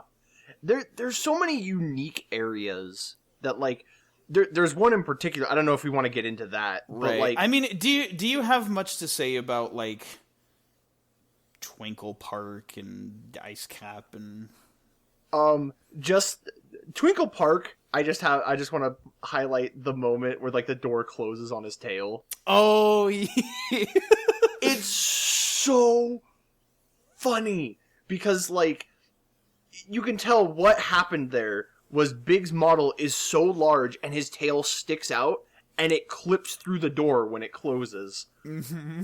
And so in order to remedy that, they play an audio clip when the door closes and Big just goes, "Ow." and so it gives the impression the door closes on his tail, and it's such a brilliant fix for, like, an accidental glitch. And it's so funny and, like, it gives him so much more personality. It is the best way, because they easily could have just been like, oh, let's just make the room bigger, like the doorway bigger so that he can fit through. But, like, it's a better fix to the problem, and it's so funny. Yeah, because it's a visual gag, and it's like he's not really in pain. It's just that very subdued. Oh. Like, it's so well delivered. Oh, man. I love it so much. much. I'll give you that. But it's like you get to try a lot of unique, like, fishing spots. I just realized, so there are 4 levels for Big. Amy is the one that has 3. Big has 4. Because you have Twinkle Park, which is, like, you know, just like a little pool to fish in. Yeah, which I do like that, like, it's that pool that, like, with Sonic and Amy, you go past that area, like, with both of them, it's right there, but then Big's, they're like, yeah, this is Big's, like, area to explore and to fish. It's the reason why he's there. Uh-huh. Then you go to the ice cap, and you get to do ice fishing, which, just because of the way the controls work, this is probably my least favorite level as Big, because it's hard to just go straight up and down. Uh-huh. But, you know, it's interesting. It's ice fishing. It's neat how they took, like, the concept of fishing and were like, all right, how many different ways can we play with just this base concept of fishing? Mm-hmm. The fact that Big picks up a big freaking boulder and just chucks it into the ice to break a hole open. Yep. Every now and then they comment on, like, the absurd strength of Big so, like, nonchalantly. Like, there was... Do you remember when I picked up the burger guy and threw him and he went, like, flying when I did it as Big? I made the joke about, like, the DuckTales moon song. It was like, I must return to my people. Da-da-da-da-da-da-da-da. That was so funny. Oh my goodness, that's amazing. Not only that, I love the way, like, the NPCs interact with Big. Like, there's the little girl, and she's like, a big cat! Meow! I know, because Like- I think back to that, if I was, like, 5 and I saw a cat that was, like, twice my size, just a big friendly cat, I would be like, this is amazing! But also, like, you walk into the hotel and you talk to the guy at the counter, it's like a Mr. Froggy? Like, nobody's checked in under that name. It's so funny because it's the idea. Big's just looking for, this little frog that's just hopping around, and it's, unlike the anthropomorphized Sonic characters, it's just a regular frog. But Big is asking around for him like he's just a human person, and so people don't know what he's talking about. Yep. Like, and I love the idea, because, like, you lift up the car and go into the sewer, like, the fact that Big can just do that. He's just like, ooh, what's under here? Froggy, are you there? Get out from under there. Also, I love that he takes that back way into Twinkle Park. Yeah. Yes. Oh, it's man. So good. Emerald Coast, I kind of want to touch on, like, slightly, just because, again, like, I showed this off when we were playing, but there is that little, like, secret area where there's, like, the big rock, and if you go under the water, you can find just, like, a little, like, cave, that's got, like, a bunch of, like, sharks and other, like, bigger fish in there. That was the first secret area that I found, playing around in Big Story as a kid. And so while we were playing through this one, it led me to discover, like, well, what other secret areas can I find? And so it just kind of got me more inquisitive, and, like, exploring is big and trying to just find, like, crazy fish. It's a lot of fun. Yeah, like, there is also, following this level, the funniest cutscene. No dialogue, That's just right. Big has Froggy, and then Gamma just walks up and just takes him. That's mine. And then just Big chasing. He's like, no, wait, come back! I'm begging you! Like, chasing after him. It's so funny. It's such a good, just bit. And it just leads to Big stumbling into, getting aboard the egg carrier. And, like, just getting himself caught in something way, way more intense than, like, he's even, like, able to understand. But we get to the hot shelter, and that was so just wild. Mm-hmm. So with the hot shelter, I went around exploring a bit more than I typically do. I was like, oh yeah, there's like a box up here or something. Like there's this little secret area. And I noticed something that I'd never noticed before. There's like a drain in the middle of the room with like a pool of water. And I started thinking like, could I cast my line in there and like unplug the drain? And so I started messing around with it, and I didn't get it the first few times, so I was like, probably not. But I tried one more time, and it hooked onto the drain and pulled it, and then the room beneath, where you're supposed to catch Froggy, filled up with even more water that, like, drained out from a different room. And so I was like, well, what's in this different room now? So we went around exploring in there. There's, like, a whole nother aquarium area. There's, like, eels and stuff. Yeah, like those like weird looking eels and just like, but there were like hammerhead sharks and stuff in there. It was like Eggman's private pool of like the scariest like sea creatures he could find. This was such a cool moment for me because again, like Froggy's like right there, and so you have like no reason to go and explore. Mm-hmm. And this almost. It gave me the same feeling as like I've only experienced this one other time, which was Kirby 64. Oh yeah. Where like, in that game you collect all the crystals, and there was one that we were like stuck on for years, and so we're like, this is the end of the game. Like we can't beat this, there's nothing else to do. And then years later figured out how to do it. And so we got to like experience more new stuff for this game that like we were so intimately familiar with.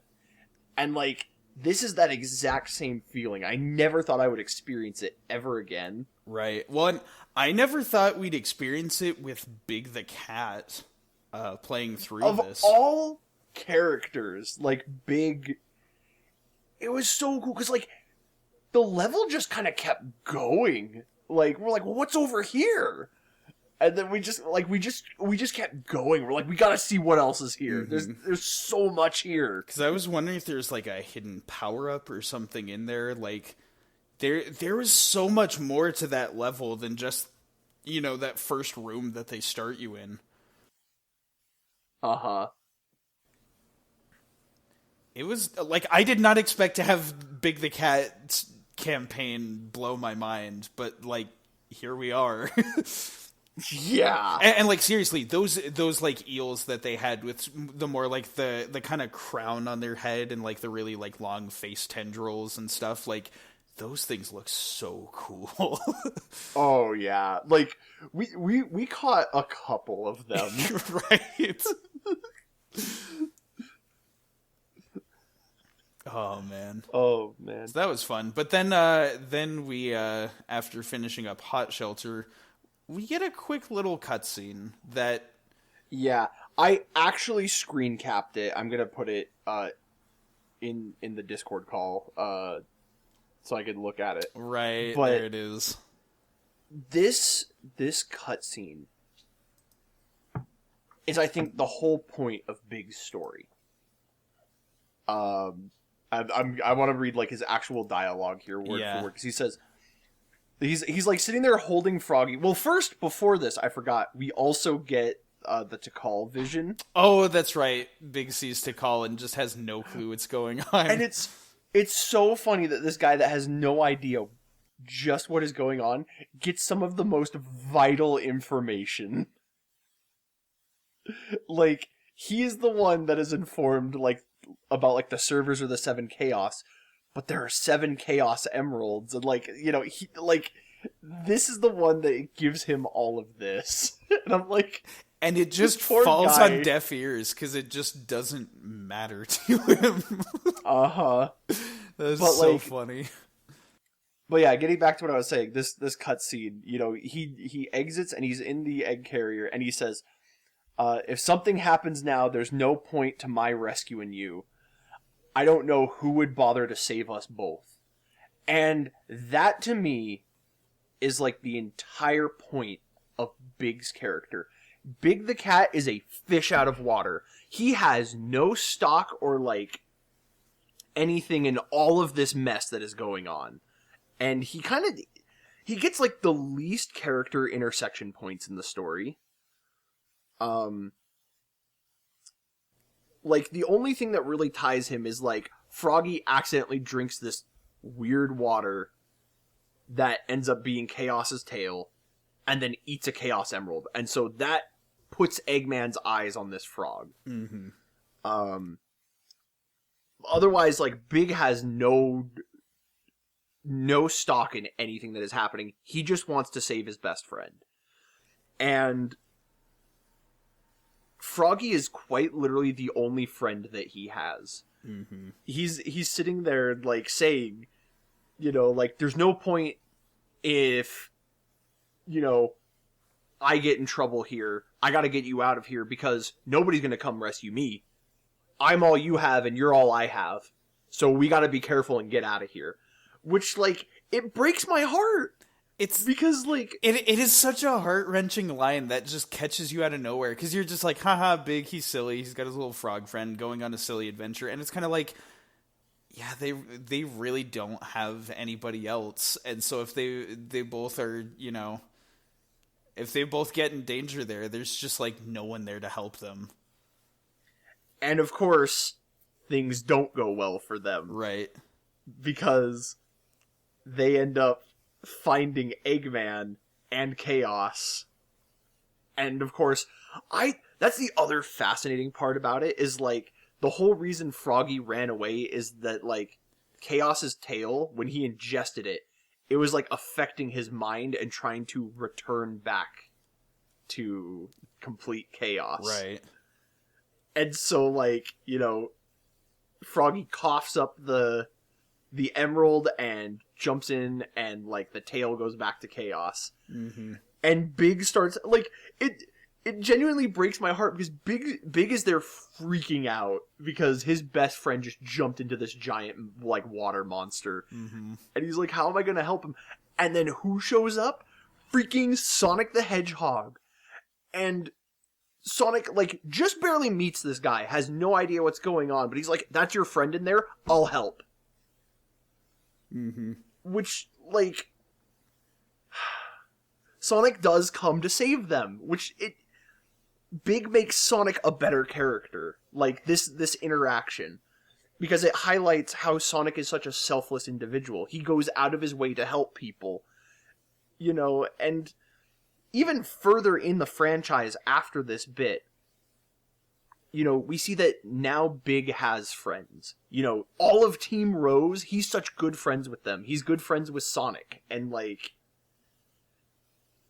He went from, like, having nobody but this frog to, like, having so many friends. And I think that's really sweet. It is. And it's like, I love the vibe of it, too, that Sonic's like, oh, I'll help you guys. But Big also doesn't just, like, stay put and hope that Sonic can save him. Like, he's there, like, you know, literally casting his line into chaos, trying to catch Froggy as well. Like, yeah. Like, Big calls out, like, Froggy, we're gonna get you out. We're gonna help you. We're gonna work together and figure this out. Like, he's doing his part as well. Obviously, he's not going to be able to fight chaos, but... like, I love that moment of just, like, you finally, like, snag Froggy, you get him out of there, and then Sonic's just like, alright, now get the heck out of here. Like, I gotta fight this thing. Yeah, like Sonic's like, I'll hold him off. Get out of here. Get to safety. Like... I'll do this part. You just get out. Which, again, it's the hero thing to do. Sonic helps, and then he's like, okay, get to safety. I just, I love it. I love it so much. And again, the great, like, connecting of storylines. The way that Big escapes, there's the crash tornado from when Tails, like, crashed it into the egg carrier. And he's just like, I don't know if this works, but this is our only shot. Hop in, Froggy.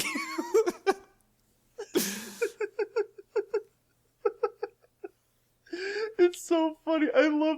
That's the other thing, too, because the game is in widescreen. Oh. And so, when Big moves off camera, but it's now in widescreen, so we see him, like, flip around. Because the shot of the egg carrier exploding is pre-rendered. And it's set for, like, a, you know, not widescreen format. But then the model of Big the Cat in front of it is technically there in 3D space in the widescreen. So you see him just fly past the letterboxes. Which, like, the funny thing, though, is it's still totally, like, feasible. Like, Big doesn't know how to fly this thing. Yeah. So, like, he just pushes a button and then just,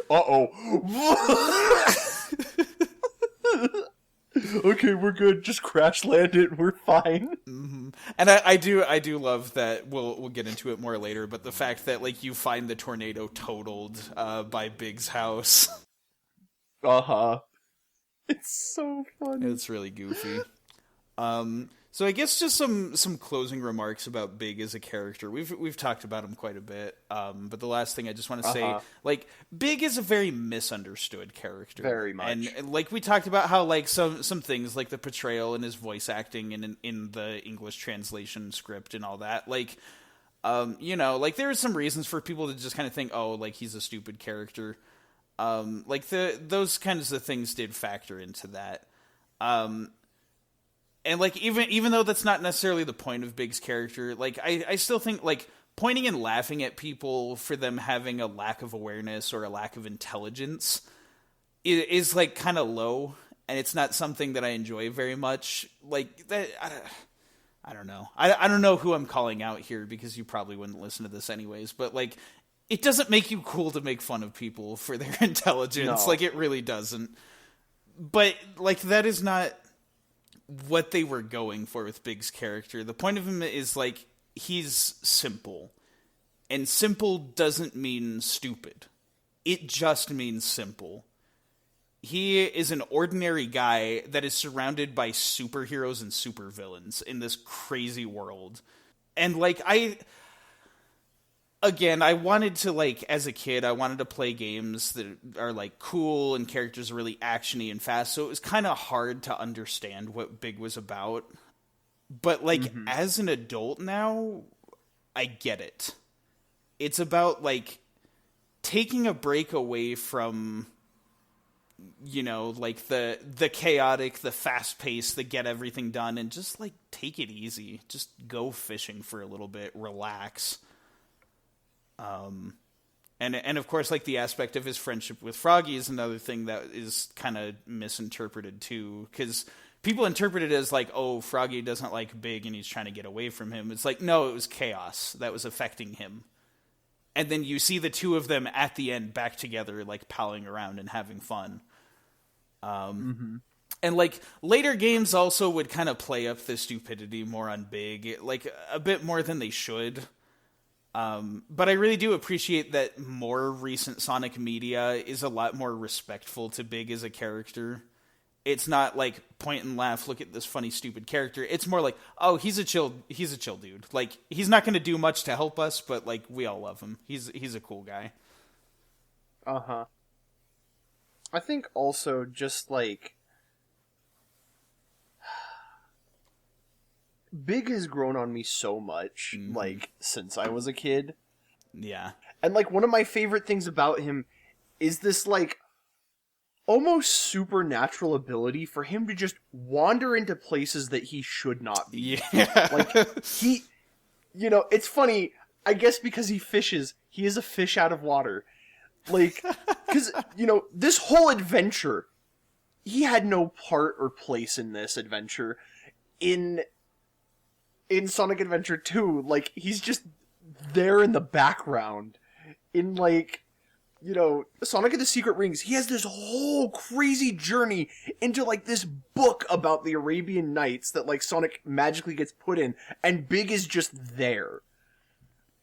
And I love this about him, that, like, he's almost an anomaly. And because, like, he's so, like, he doesn't worry about the details. He just does things at his own pace. He's able to just get there, and when people ask, he doesn't have an explanation because he doesn't need one. He's just like, I'm here now. And I love that. I just love that about him. I think it's such a fun idea for a character. There's definitely a way to, like, rather than play up comedy that's, like, mocking Big, there's a lot of good, like, inclusive comedy that can come from the type of character that he is. And, like you said, just the silly way that he just finds himself at the heart of these ridiculous freaking conflicts. Well, and we didn't even talk about it, but, like, the way he finds Froggy on the egg carrier, he can smell him. That's like, right. Like, he has he has abilities and attributes that, like, on the surface don't seem that impressive, but, like, for him and his needs, they're very valuable skills. Yeah, that's I love Big. I love Big the cat, man. He's just a big purple cat. If, like that's the thing. I will die on the hill of, like, no, Amy's campaign is great. Like, you guys are wrong. Like, this is just one of the best, like, campaigns in the story. Big the cat is more like, if you don't like the fishing minigame, I get it. It's different. It's not for everybody. But, like, man, I love Big the cat. Oh, yeah. And that's the thing, too, is if you don't like Big, his story is so short and literally designed to just be sped through if you don't want to play it. So much of the content in Big Story is skippable. You don't have to get all the power-ups, like the lure upgrades and things. You don't have to explore. We forgot to get his fishing rod upgrade when we played. Well, because that's the thing, like, there is a really good flow to his story, and, like, to have to break that and go back to his house and, like, find the power-up under the bed, and, like, to go out to all the remote areas and find the other power-ups, like, it's hard to do that. Yeah, but, like, if you want to go out and explore and just have fun, like, it's there for you to do. So much so that like we found new areas that we never knew existed like years later. Mm-hmm. Okay, so I don't want to cut you off if you have any more points to make, but like it's getting later, and I know we've got quite a bit to say about this next story. So like, yep, let's go. Let's get to it.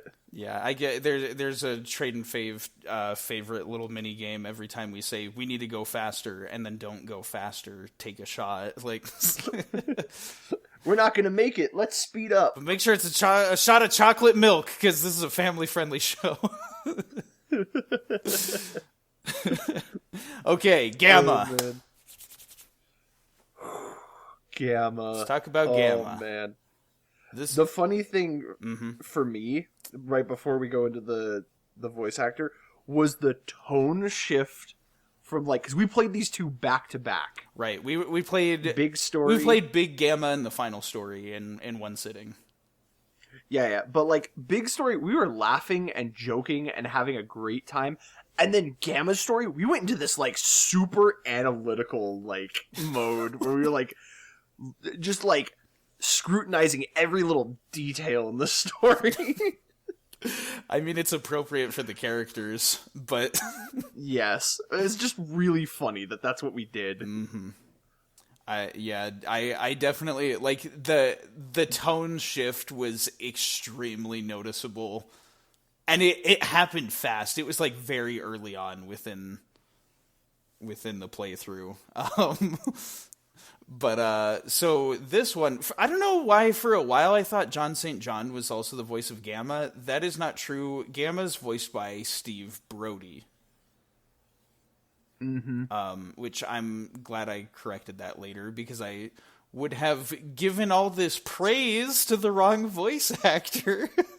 I still posit. I think like the best of the best are probably like Sonic and Eggman in this game. Well, maybe like Eggman especially, but Steve Brody, I think like right behind Eggman is like my favorite voice acting performance in this game.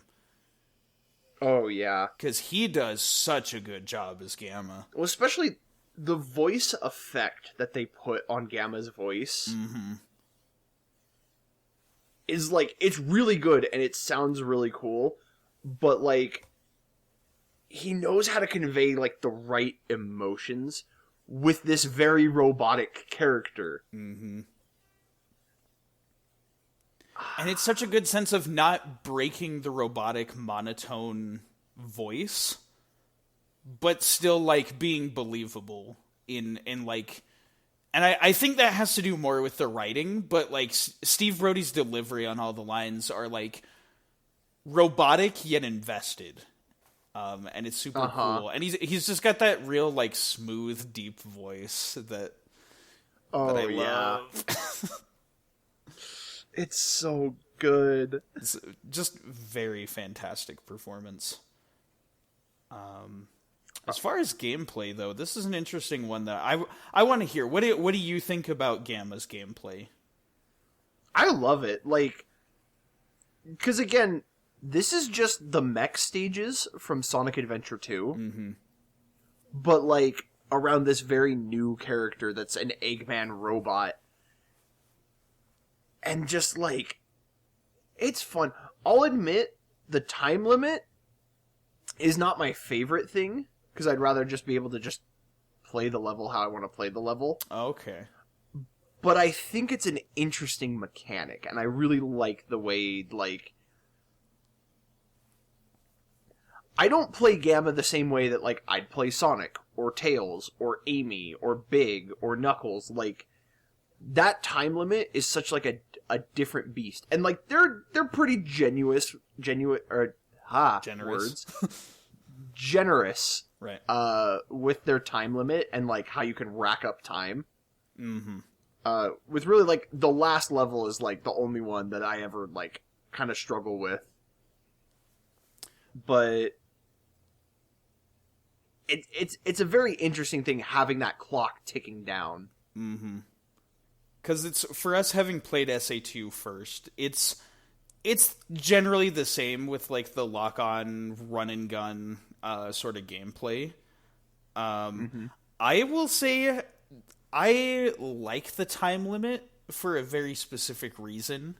And it's the fact that it's not just, all levels are timed, you got to get through them quickly. It's the fact that, like, by locking onto multiple targets, you gain more time. It's this clever mix of incentives, because it incentivizes you to be thorough and to wipe out all the enemies, but it also incentivizes you to go quick. So even though it's not, Sonic's really fast gameplay, the way they still incentivize the speed is by putting a timer on you. So it's like, okay, now I gotta play efficiently and quickly. And so it's a great balance. Yeah, it activates a different part of the brain than just base Sonic gameplay. And again, just the high-speed thrill of just, like, Gamma's a lot faster than the mechs are in Sonic Adventure 2, so you just, like, book it through those levels and you're just blasting stuff quickly. It's exhilarating. The run and gun type of gameplay that's established here works really well for a Sonic game. And I would say, like, as far as gun gameplay in a Sonic game, this easily outweighs what Shadow the Hedgehog did with, like, I don't hate what it did with the guns, but, like, it's like just Sonic, but then you get guns. Whereas this is like a whole new gameplay shift that's built around aiming and shooting at things. I like this so much better. Oh, yeah. Not to mention, like, I look forward to Gamma's story every time I play because of, like, the themes of his story and the setup. Like, right from the you pointed it out, you're like, right from the get-go, like, from the first words you hear when Gamma is activated, like, we are putting pieces in place. It's so weird because, like, all of the writing in this game is pretty much good in my opinion. I love the way they do the dialogue and everything, but in this particular campaign, for some reason, like, every single line, every single word that is stated by a character is, like, productive to helping build something in the story. It is fascinating to me. Like, for some reason on Gamma's gameplay specifically, they just decided, like, okay, we're gonna go all in on, like, foreshadowing, build up, payoff, establishing themes and tone. Like, there's so much right from the start. You have Eggman, like, looking down on Gamma and being like, "Oh, like, you have to be good enough. Are you able? Like, I doubt you'll do better than Beta." And it's like he's constantly pitting you against Beta. And you get the sense that, like, the sort of sadistic nature of Eggman, he built Gamma to be worse than Beta and get kicks out of watching Beta thrash him as a way of, like, testing his abilities. But then, because you as the player playing as Gamma, like, you surprise him and you turn things around and, like, he's the better robot. Like, he's the stronger robot than Beta. And not to mention the shift in Eggman's dialogue then, where he's like, "Oh, I knew you had it in you. I knew you were something special." Like, he then starts building up Gamma. Yeah, it's whenever you do something for Eggman, out of nowhere, he's got all this praise to shower Gamma with, and it shows how, like, two-faced he is. I know, it's so great. And then again, it sets up that rivalry with Beta, where, like, suddenly Beta has been dethroned, and now, like, he's on the bottom of the totem pole, and Eggman's belittling him. Right. Like, "Oh, I guess we can take you along. We could use some spare parts." It's so good. And I guess we didn't comment on it too much, but the first thing you do is, like, for the training mode and getting used to things, he's got little dolls of, like, Tails and Knuckles and Sonic that you have to, like, shoot to, like, practice at a shooting range. It's, these little dolls. It's honestly the same thing as, like, the Hedgehog Hammer minigame, where you're like, Eggman is so childish sometimes. It's wonderful. He is literally the kind of person that, like, would, like, would like pin a picture of Sonic on a bulletin board and like draw a mustache and like a dunce cap on Sonic, like, and like throw darts at it. Yeah. He is that level of like he's intensely intelligent, but he's immature. Yes. I love that we get to see a little taste of his juvenile behavior. It's so, like, and we see it in things like when he sets up the presentation and, like, the goofy music is playing as he's, like, setting up. He's like, behold, a tailed frog! Very unique! You can tell he's having the time of his life, just, like, ruling over these robot creations of his. That have, like, you know, they're built to obey him, so they're not going to say anything and be out of line. Mm-hmm. It's almost like I think it was one of the comics like pointed this out about like Orbot and Cubot, and like Eggman made some comment like, why did I make you guys the way that I did? Why are you so defiant to me? And it's like, well, you made Cubot that like dumb to like boost your ego of how much smarter you are than him, and you made me lazy because then it motivates you.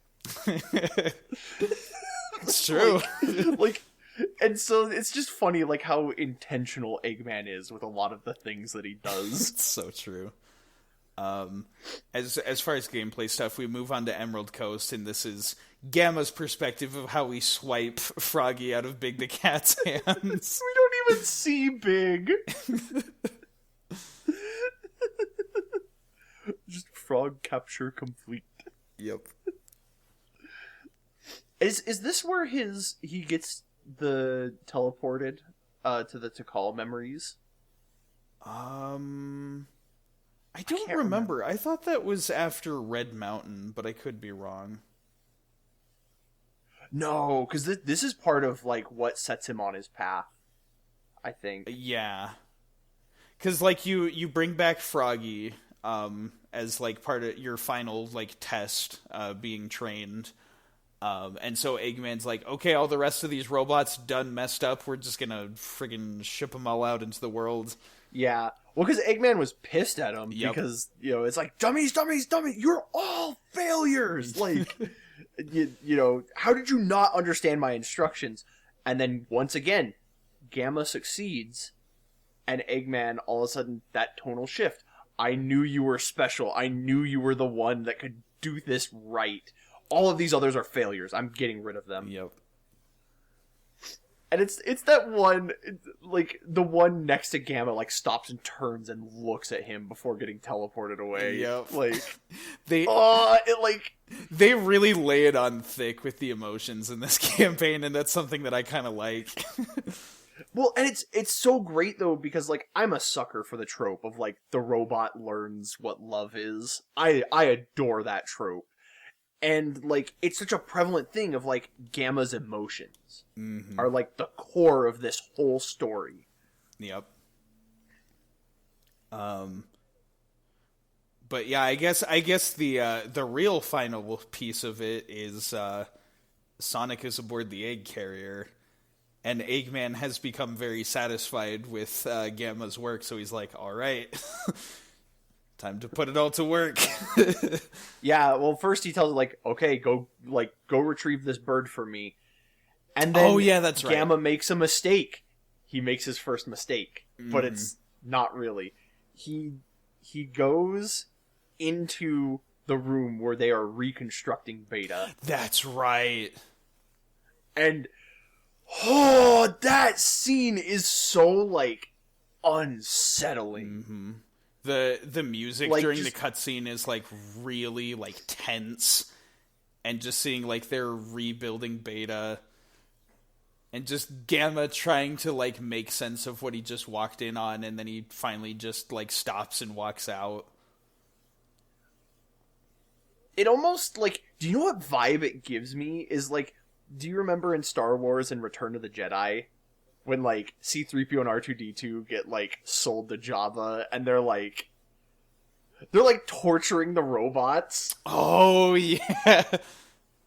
Like, it almost gives me vibes of that. I mean, like, it's kind of it's more like weird in Star Wars. It is more weird in Star Wars, but like like I imagine that Gamma being reprogrammed or not Beta being reprogrammed and repurposed and changed up. Like, I almost want to think that that's probably painful because again, like whatever personality that Beta had is now being stripped away from him. Mm-hmm. And again, I guess I can't comment too much on that until we get into actually what we want to talk about with the rest of the story. But there's some other reasons I can think of that would be scary and painful. But, yeah. Well, and also it's a sign like Gamma firsthand learns this is what happens when you fail. Mm-hmm. Like, so far, he's been succeeding this whole time, but if he slips up, this is what is waiting for him. Because he is watching his brothers all fail and watching the consequences of what Eggman is doing to them. And then contrast that with Amy and that whole sequence. Yep. Of, like, again, Amy's such a great character, and the way she, like, connects with Gamma. And, you know, not just that, but also the birdie being there. Mm-hmm. And it triggers something. Like, it's almost like, I don't want to say convenient, but like the way things lined up where it was just enough to push Gamma to be like, just go. Yep. Which, you gotta think, too, the weight of that decision, because like, he just saw the price of failure. And he willingly chooses not to follow orders. Mm-hmm. Which, it still benefits Eggman because Amy gets out and is there, and so Eggman's none the wiser. But Gamma doesn't know that. Right. But then, as you were saying, we go up, you know, to the deck of the ship. Mm-hmm. I do also like that first you go to, like, the weapons room and you, like, suit up for your fight against Sonic, which is kind of a cool little detail. Eggman's like, okay, you're going to need to give it your best. You're going to need to get some heavy firepower because this is Sonic the Hedgehog. It's the jet booster is what you get. Right. Which also, from a dev perspective, is great because we know that, like, that little jetpack is how he escapes. Yeah. The egg carrier. Mm-hmm. And so it's just really funny that that's how it worked. Like that's what you get, and then it ultimately, like, narratively works that to his advantage. Yeah. Then we get the silly character fight again. Like, they're nothing special, but narratively it works because, you know, Sonic and Gamma fighting. Yeah. I do think I don't like this sequence when Gamma is the one you play as and you win. Right. Because, like, Sonic wins every other time. Yeah. And then Amy steps in and protects him. But what I do like about that encounter is Gamma showed an act of kindness to Amy. Mm-hmm. And in turn, that, like, by choosing to do the right thing, that in turn, like, through karma, came back to save his life. Yeah. Like, Sonic would have trashed him, and Eggman would have never looked back. And that would have been the end of Gamma. And his story. Yeah. But because Amy, you know, like, because he showed Amy kindness, she returned that kindness. And, like, that good deed carries over. Like, it carries forward. Mm-hmm. And I just, I love it. I love it, I love it. Yep. And so then with Gamma having this newfound freedom, Amy convinces him to leave Eggman. He starts shifting his perspective towards, well, what do I do now? And he starts thinking about his brothers that were, you know, beamed off the ship and everything. Mm-hmm. And so it's... I love... Yeah, go ahead. I was going to say, I love the cutscene and how, like, it cycles through everything that has happened to him. like he sees the picture of Eggman, you know, like talking him up, and like everything he like you could see like the thought process of that, like everything he knows about Eggman and like his shift in demeanor. He thinks about like the consequences of failure and like what's happened to his brothers, and it also shows Amy and the birdie and like the kindness that they showed him, and he's able to like rationalize and logic out, I know what my course of action is. Mm-hmm. And so it leads us down this weirdly like emotional yet also intense journey of like okay, I'm gonna destroy the other robots and free them from Eggman's control. So now we're going through all the levels with the intention of finding the different E-Series robots. We start in Windy Valley with Delta. Yup. Which, that's where I realized these fights are a little too easy. Yeah, I'd love a remake of this game, but like these fights are like more a little out. more flashy. Same with like the character fights, like Sonic versus Gamma or Knuckles. Just make them a little more difficult. I do like I already knew it, but you pointed it out that like every single one of the E-Series robots, the animal that comes out is a bird. Yeah, when the robot shell explodes, there's a bird that comes out of each of them. That is good foreshadowing, man. It's so good. It's so good. I did not notice that until like my third time playing through Gamma's story, but like it's good. But yeah, then on to Red Mountain Spider. Yeah, then we get to fight Epsilon. It's kind of the same deal. Like his attack pattern is a little more difficult, but you know, and like it's mostly the same as Sonic's, just with a little bit less of like the stuff that requires you to go fast. Yeah. It's also the bats in the environment. They're more noticeable in Gamma's story. I think we talked about this, how there's little like bats hanging from the ceiling. Yeah. That's a cute little detail. So many fun little details in here. Yeah. But like I'm trying to remember. Then what's after this is so after that one we go to where is it? We go back to the crashed egg carrier. Oh, that's right.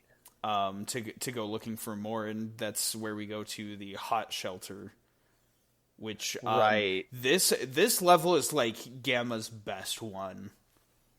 Oh, it's so good. Because it's like the music is really like funky, and there's like so many cool like set pieces, like the trains. How you're like riding on the trains and like just jumping across the rail cars. Yeah, and there's the little monkeys throwing the bombs and stuff. They'd reuse that aesthetic, or like that set piece for Sonic Heroes, for like the bullet train station. Oh, kind of, yeah. Like I love that concept of like jumping across the different cars, the trains. Mm-hmm. I mean, they've used like train levels and other stuff too. Like yeah. Like Sonic Triple Trouble is a very recognizable. Oh yeah, one. they did.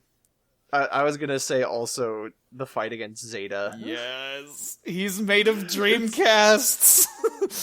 It's so funny. It's so funny that he's made out of Dreamcast. Like, it's sad because like clearly that was just like a silly Easter egg. They're like, what if we just put like Dreamcasts in there, and that's why he's so powerful.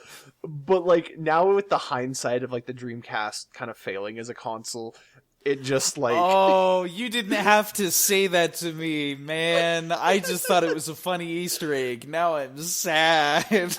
I know, I'm sorry, but like it is kind of funny that they're like, well, we've got a bunch of these lying around. They're all left in scrap. And there's this scrapped robot, and Eggman's like, oh, we'll just like jerry rig like a big like cannon mech. and he just used a bunch of his like non-functional Dreamcasts and slapped him in there for parts. I like to imagine that they're like, he broke them while raging while playing a game, and then he's like, well, I can still use these parts. Eggman was like trying to play Power Stone, and he's getting a little too frustrated at the difficulty. He's playing like Space Channel 5, and then just... Eggman would play Space Channel 5. Or like Jet Set Radio, and he like gets caught like by the police, and he just like throws his controller at the Dreamcast. Oh, that's funny. But that boss fight is really cool, and it's a bit more difficult because you're on a rotating platform with a bunch of homing missiles tailing you. Yeah. So it at least requires a bit more effort from the player. Well, not only that, but like whatever time limit you carry over from the level goes into that boss fight. That's right. And so for me, like I scrape by on that fight every time that I play. Mm-hmm. But then from there, I just want to say how much I love this scene, like preceding the final battle of like Gamma walks out. I was about to say he's taking care of the other three. And just like, he's like, okay, who's left? There's me. And then Beta flies by, and he's like, and there's Beta. And it doesn't play the full, like, boss theme, but it plays, like, the startup of it. Yeah. I love that shot of, like, because he, like, specifically, he's like... units remaining, and then he like looks at his own hand, and like you can see him realize in that moment, Gamma, I am also a target that needs to be freed. Yep. But then he looks over and he sees Beta, and he just Beta, as it's like, I can't die yet. I've got one more person to free. Mm-hmm. And it's like that just sets the stage perfectly for the fight that comes next. I almost wish with the music what they could have done, like if they do a remake, I hope they do something like this. Like have like still the build up of like the boss theme, but then like don't go into it and play just like a short loop of the build up until you get to the fight and then playing the full theme there. Because like the music cuts out and then it goes back to the egg carrier theme, and then you go to the fight and then it plays the music. So it might have been a little bit cooler if they could have kept that, but, you know, Dreamcast sound system limitations. For what it was still great. Right, and cool. The scene on its own is so powerful, which is what I love. But then, yeah, we find E101 Beta Mark II. This is easily one of the best freaking boss fights in this game. And that's the other thing, too, was, like, again, with this mod, the motion blur on Beta. That's right. There was, like, motion blur effects on him, like, when you hit him and his body, like, shakes. And, like, it leaves, like, the after image of him, like... Well, the after image was in the original, like, when he dodged your attacks and stuff. Yeah. But, like, the after image... coupled with like the motion blur, just it looked really nice. It was so freaking cool. This whole fight is so cool. This fight is amazing, and like it does so many cool like dynamic things with the camera. Like the bit how like he goes up into the air and then it's from his like perspective as he like charges up the lasers and like shoots them at you. Mm-hmm. And just like the cinematicness of like how he puts up the barrier so you can't shoot him, and then like just the row of like homing missiles slowly coming out in an arc, and then they start tailing you. Or even just like the way like if you try and shoot at him before he's exposed, like how he just smacks the blast away. He smacks it, or he like sidesteps it. There is so much like visual flair. And, like, the cherry on top is the music. The music is so it good. goes so hard. It's so jazzy. There's like it's all the techno effects making it feel very robot-y and high tech. Yep. But then it's like the jazz with like the saxophone solo, the vibraphone solo, and then little bits of like synth interspersed into it to make just like the it's such a cool theme. That one always gets me pumped up. That is one of the best like songs in the soundtrack. It is one of like just the highlights of the entire game. It is so good. So true. And then we get our ending. Yeah. Oh man. This is one of the most powerful endings like in like any character story in the Sonic series. It's the fact that like we beat Gamma, or we beat Beta, and Gamma's like processing what's going on. And then just like Beta's still like barely hanging on, and just that stray shot of like shoots him. It's the fact that like it isn't like a one-shot kill on Gamma. Like his like leg is all bent and he like hobbles. And just like the fact that there is no dialogue, it just lets the scene speak for itself. And that musical piece, what's it called? The track is called Event Unbound. Oh man, it is such a beautiful piece, and it's also like a recurring character leitmotif because it reprises Gamma's theme, but in this really like sad, like kind of jazz rendition. That like again, we were kind of comparing Knuckles to like the film noir stuff, but like the sound of this like end like music for this scene, it really captures that like bittersweet vibe to the ending. Yeah, because it's, Gamma succeeded in his mission, but, it cost him, existing, basically, as Gamma.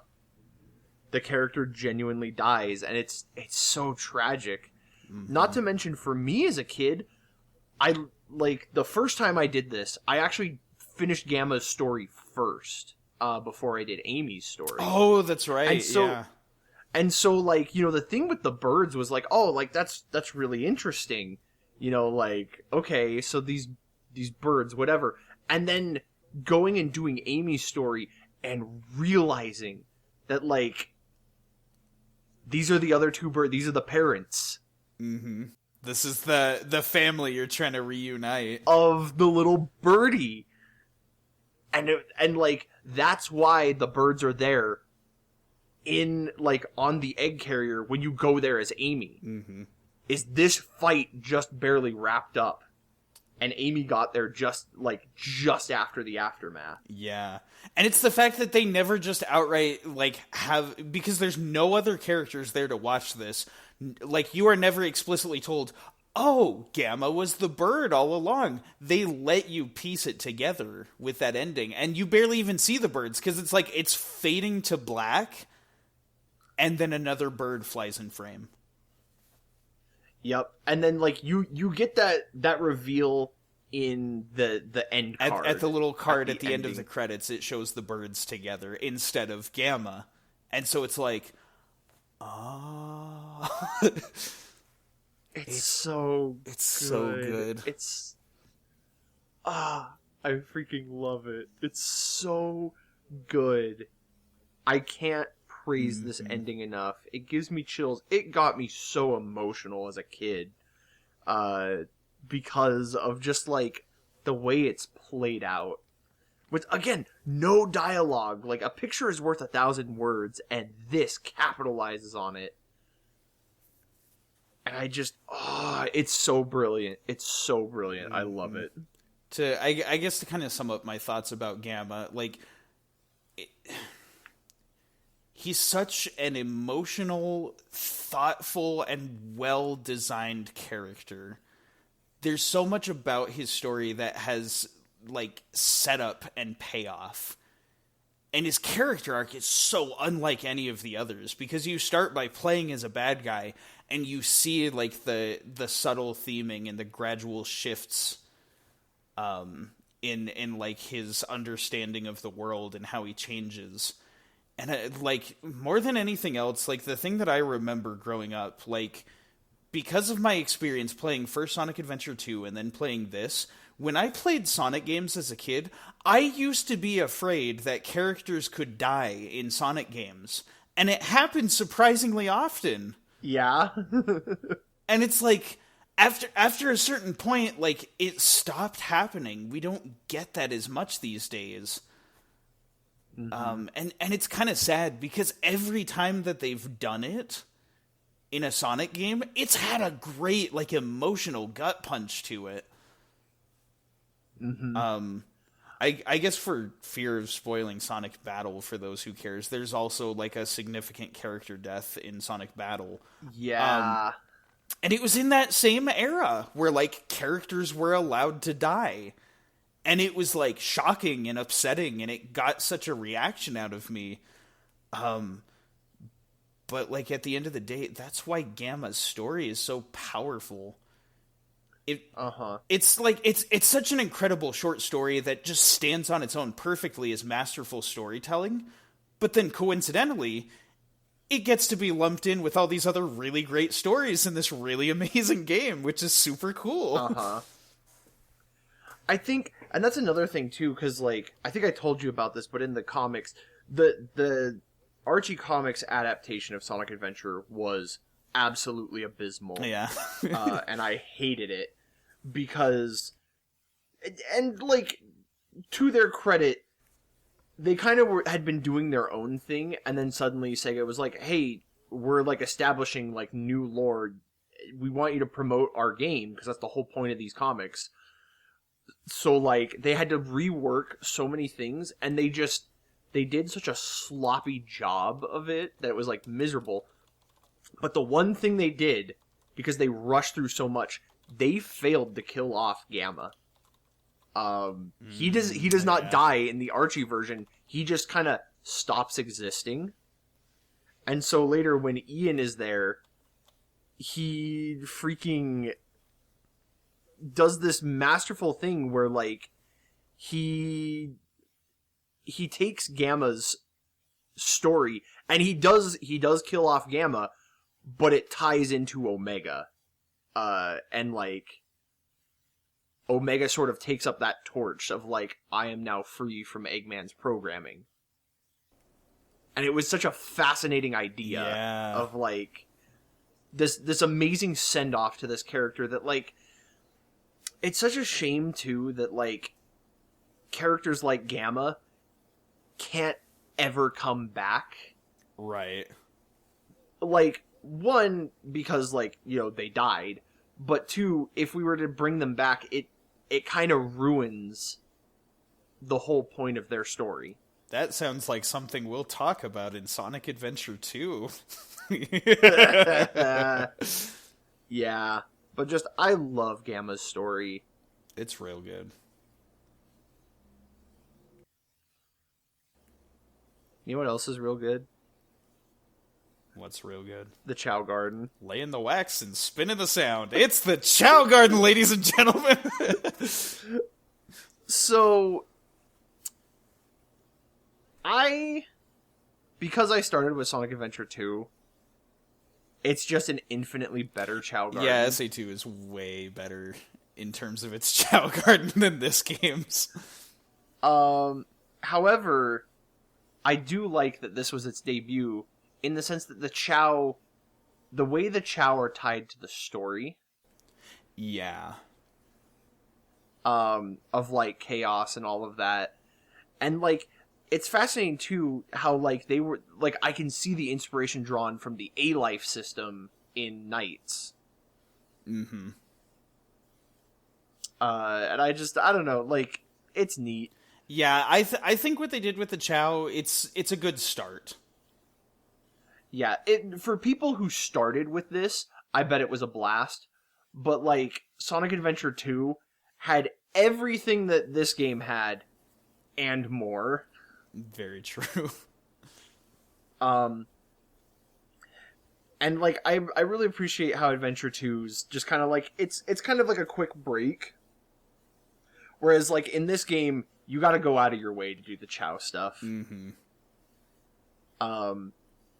Which is a shame too, because like we had some fun with the Chow with like the different names that we gave them. We did. I wanted to talk about those. First I'm curious to ask you about this. We probably should have put this in our favorite section, but we didn't.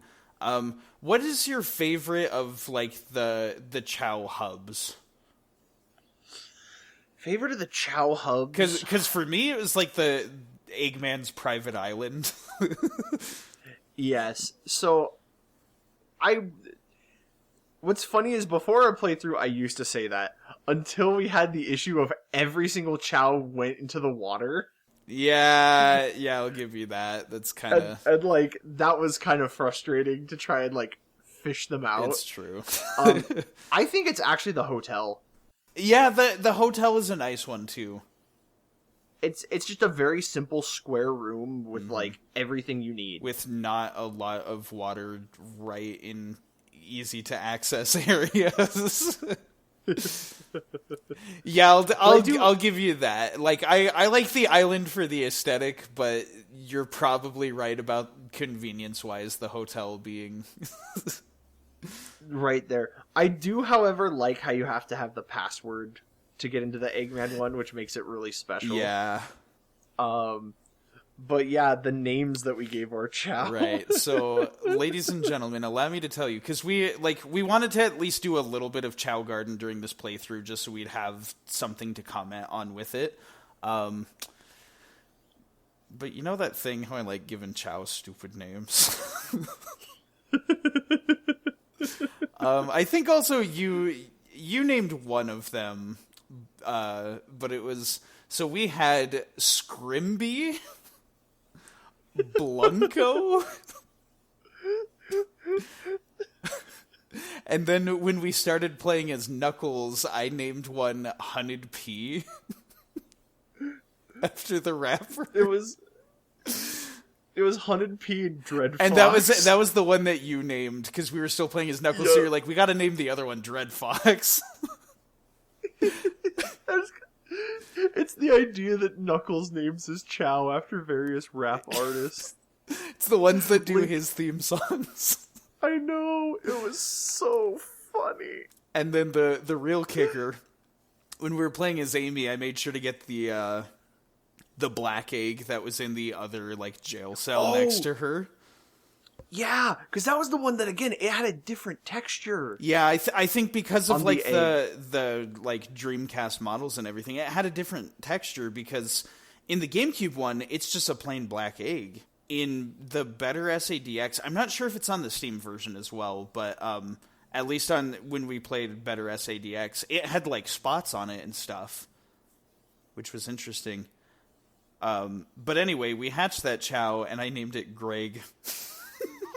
Greg, that's right. Just we do all these stupid names and then just Greg. Very ordinary name. It was so funny. I look forward to what we do whenever we do Adventure 2. Yeah, we'll have to do more of those, because I definitely want to like do a bit more with the Chow Garden in that one.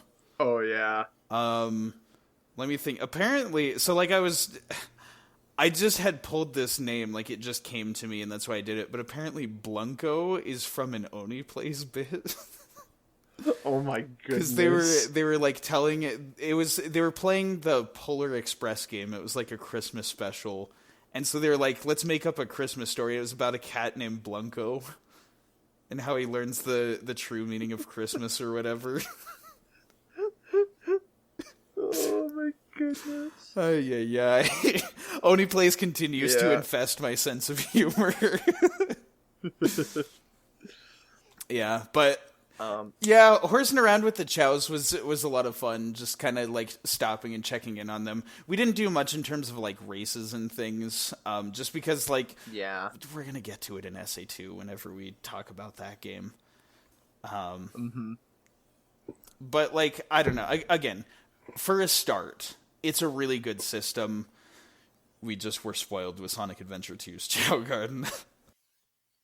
It's kind of just the nature of the thing. Mm-hmm. The other thing I had on here, I don't know how we want to transition to this, if you have a good transition. Well, tell me what it is.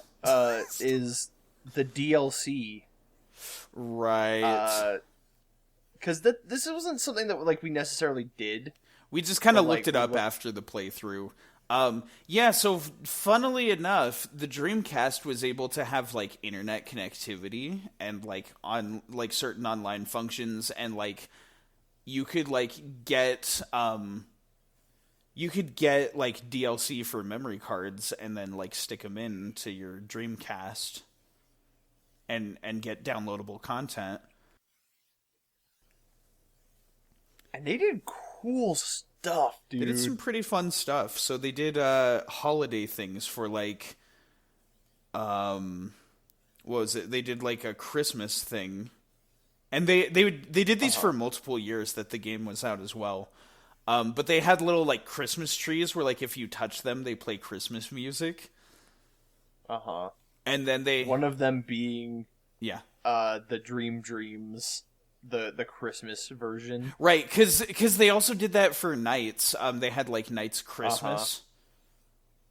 Just so cool. And so they took that, like it's like an a cappella version of Dreams. Uh-huh. And whenever you touch a Christmas tree, it says like "Merry Christmas," and then it like starts playing the music. It's a neat little thing. Yeah, I also Twinkle Park getting a Halloween DLC. Yeah, that one was cool. So the other one they did was Halloween, and like I didn't realize this. I remember there's those little like pumpkin ghosts in Sonic Heroes. Apparently, where they came from was here. It's so cool. So, like, with the Halloween DLC, there's these little, like, pumpkin ghosts that are just kind of floating all around, and if you touch them, it says, like, Happy Halloween or something. No, it says Trick or Treat. Yep. And then there's little, like, graffitied, like, Happy Halloweens and Trick or Treats, like, textures all around the level. And it's, like, all throughout Twinkle Park they do this. And I guess a funny little aside, I knew that there was Halloween DLC, like the Christmas and Halloween DLC. I'd heard about them, but never checked them out. There was that thing in the back of my head that was like, did they use the spiders? And I'm kind of surprised they didn't, because that was just a game asset that was there. Well, not only that, there were some Japanese exclusive right. DLC things that they did. There was like a New Year's. It was a New Year's one where there's like bamboo sticks and everything, and it plays like little like Japan tunes. Well, the one I actually looked this up this morning because YouTube randomly recommended it to me. But apparently, with Famitsu Magazine, they did a crossover. They had a scavenger hunt. Oh, I haven't seen this one. Yeah, no, it's super cool. What they did is they hid pictures of real hedgehogs all over Station Square. And so, like, there's this balloon, like, right in Station Square. You hit it, and it triggers a timer. And you gotta go find all 5 of them. And let me tell you, they hid these very well. In, like, places I wouldn't think to look. But you collect all 5, and then you hit, like, after you have all 5, you go and you touch the balloon, and it saves your time, and then you can put it on, like, a leaderboard. Wow, that's neat. And I was like, this is so cool, and, like, I could just imagine a speedrunning category for this. Yeah, wow, I didn't know about that one. Yeah, and it unfortunately never came to the US. Nope. Because it was before the game was translated into English that DLC came out. Yeah, that makes sense. And so it's very frustrating that we never got it because, gosh dang, it's so cool. It's such a great little thing. I'm sure people have been able to like take the assets and mod it back into the Steam version. Oh, easily. I don't think it would be very hard. Yeah. To do, but it's just like a fascinating little thing. And there's like apparently there were a bunch of them. They're just like fun little things to just do in the hub worlds. Yeah, that's cool.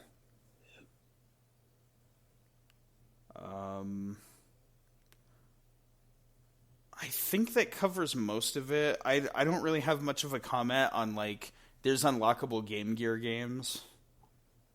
Yeah. For me, I enjoyed that because that was my exposure to a lot of those Game Gear games. Right. And I'm going to say it, like, Tails Adventure and Sonic Triple Trouble are some of my, like, favorite Game Gear games. Was Tails Adventure on that? I thought that was in Gems Collection. It might have been Gems Collection. I don't remember. Because I remember they had. Oh no! It's Tails Sky Patrol is on there because that was the first time it ever came to the U.S. That's right.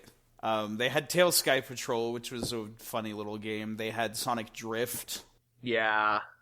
I think they also had Labyrinth and Sonic Blast. I think you're right. Did they have Sonic Chaos? I think they had Sonic Chaos, too. I think they did, because I think it was Sonic Chaos and then Sonic Triple Trouble. I just remember I got Triple Trouble and I loved the crap out of it. Yeah, Triple Trouble was sweet. But yeah, I get, like, that's kind of, there's like mission mode, which we didn't touch too much upon. Just some other fun little modes and things. If you really want to, like, get your money's worth, if you get all A ranks on every level, and, like, you get every emblem, you unlock Metal Sonic, and you can play through all of Sonic's campaign as Metal Sonic, and I used Action Replay as a kid, and that's how I knew about this. He. I didn't have to earn Metal Sonic, I just paid for it. But yeah, fun stuff. But I think we're ready to talk about the finale. The finale. Yes. So to wrap up our voice actor talk, the last character that I want to cover is TIKAL. Yes. Who is voiced by Ilara Distler. I don't know what to say. I just like her performance. Yeah, she's good. She's another good one. The thing, too, is just I associate her voice so heavily with TIKAL. And TIKAL, again, is one of those characters that I really, really, really love that just sadly can't make a comeback in, like, any Sonic media. Yep. Because her story arc is done, and so there's not really much we can do at that point. Because she was alive in the past. But, like, she's such a cool character. And again, like, she's named after the ruins of Guatemala. The way she dresses, everything about her, like, screams that Guatemala vibe that I adore this game for. I, like, when I think of TIKAL, it's just kind of like, well, you can have this character.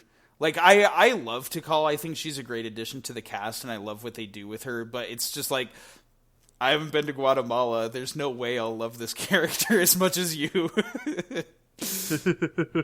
But TIKAL is genuinely great, and I think she brings out, like, a lot of that more, like I said, adventure-y side of, of this game. Like, something about, like, the Force ghost of this, a kid and a girl appearing to the characters and trying to steer them into the right course and everything. Yep. It's mysterious and it's cool and it's a lot of fun. And it helps provide the needed context for our final battle to make it not just, oh, Sonic and Eggman fight again. It's like, who is Chaos? Why is he here? What's his motives? Like, what's going on? And so in that way, TIKAL is almost kind of the voice of Chaos. Yep. And very much, like, gives us context for, like, everything that's happened. Mm-hmm. I do like how, like, the pieces are scattered across every story, but there is a bigger story to be told. Yeah. Like, in that way. I think it's such a cool way to tell a story. It really is. So let's see. How much do you want to talk about, like, the build-up before, the main event? I mean, I guess just, like, we get that final piece. Sonic gets the last little bit, and it is literally Sonic gets to watch the tragedy unfold. Yeah, that scene. Oh my goodness. Man, that scene of the echidnas charging through, knocking TIKAL over, and like just running past the CHAO and trampling on him, and just like invading the the shrine, the Emerald Shrine, and then Chaos being like, "You hurt my babies," and just unleashing his rage, and oof, it's heavy. Well, and like it's a justified rage too. Mm-hmm. And, like, it's so interesting to hear the Echidna tribe, like, justify things. Like, they tell TIKAL, these are your people, too. Like, why are you acting this way? Right. They're trying to play on the angle of, like, this is our culture that we're defending. Like, you're disrespecting your family by going against our wishes and all that. It's surprisingly heavy theming. Yeah. Well, and my heart goes out for TIKAL, because, like, she can very much see, like, this is just going to lead to more destruction and sadness. And, anger and greed is going to be your undoing. It's and she's the only one with a good head on her shoulders to, like, actually realize this. Yeah, it's just kind of the tragedy of her seeing, like, you guys are clearly, like, motivated by your own lust for power and wealth and all this crap. But she's just sitting there, like, begging them, like, guys, just think about this for 2 seconds. And, like, none of them are having it. Oof. And it ultimately results in the tragedy that would be the rest of Knuckles' life. Ay. Yeah, oh man. So like Knuckles was left to pick up the pieces of, like, the judgment dealt to them. Oh man. And once again, I love that, because, like, it's so weird how, like, it's a memory from the past, but like the characters can interact with it, which is so fascinating. Yeah. And I love, though, that Sonic's initial reaction is to rush in and be like, "Are you okay?" Yep. This is Sonic being the good hero that he is. I love him. I do like to briefly comment on it as you explore the overworld and everything. Just how we get those little scenes of just Chaos making his way around, and just, all the characters slowly get got, and Chaos takes their emeralds. Yep. It's good. It's a very, like, scary build up. Yeah. Because, like, you kind of assume that Chaos 6 is, like... You don't assume that it's the worst they're going to get, because they do show perfect chaos, but they don't explain what it is. Uh-huh. There's the mural. Right, and there's the opening pre-rendered sequence as well. And so it's like, you get a sense that, like, Chaos is capable of more, but you're just not entirely sure what he's going to do. Yeah. The cutscene of the city getting destroyed. Mm-hmm. Oh, because again, like, we know it's coming. We know the end from the beginning because we saw it in the opening cutscene. They show it in the opening out of context, but, like, once you get to that point and you see the city, like, it finally hits, like, it's gonna go down. I'd also like to say, like, that cutscene, because, like, usually when you watch that cutscene, it's got, like, the epic music and Open Your Heart, like, blaring through it and stuff. When it plays this cutscene, and it's just the sounds of the city. Yeah, there's no music during that scene. And then, like, the fire hydrant and, like, the sewer grates, like, erupt with water and start flooding the town, and the people start screaming. That is, like, genuinely one of my greatest fears. Like, ever. And, like, watching it unfold, it unnerves me to no end. Like, just watching, like, how just drastically everyone's world is flipped upside down. Because it's such a, like, an act of God. Like, that kind of thing just hitting a town. There's nothing you could do to stop that if you were in that situation. You just sit there and watch as the whole city just gets torn apart. Eggman literally says, "This is Chaos, the god of destruction." Mm-hmm. And we see on full display that destruction. And it's terrifying. Yeah, that scene is a doozy. And it's like, there's a lot about the game, especially the pre-rendered stuff, that still looks kind of, dated or whatever. But like, I'd say for what that scene tries to convey, I think it holds up pretty well. Oh yeah. And again, it's that shot of like the burst of water out of the building and then it forms into perfect chaos.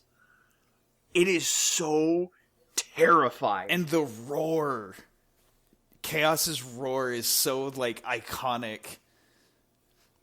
And like I love that they use the same like voice clips for Chaos in Sonic Generations when they brought him back. Yep. It's so like it's the perfect like kaiju monster noise. Like it just evokes the Godzilla vibes that like we've come to appreciate over the years. Yep. Oh man. Yeah, and then, following it, I will say the shift from this beautiful pre-rendered cutscene to derpy Chaos mouth. it goes from that majestic like force of nature that's terrifying to wah, wah, it's the way his like mouth like kind of flaps and wobbles. It's like, those like rubber horse heads masks? Like it kind of like wobbles like that. It was the best they could do at the time. It was, and like it still serves the scene well enough. It's just really funny that it went from like this very detailed, terrifying thing to, yeah, okay, we had to downgrade the model a little bit to not kill our graphics and kill the frame rate. Right. But like, we get the next scene is like my favorite scene, one of my favorite scenes, which is like TIKAL's arrival, and like Sonic finally pieces it together. Well, first we get Eggman coming in, guns blazing, and attempting to just stomp this out. Like, I'm the one in charge here, and Chaos just smacks him away like it's nothing. Yep. Looks like Eggman's blasting off again.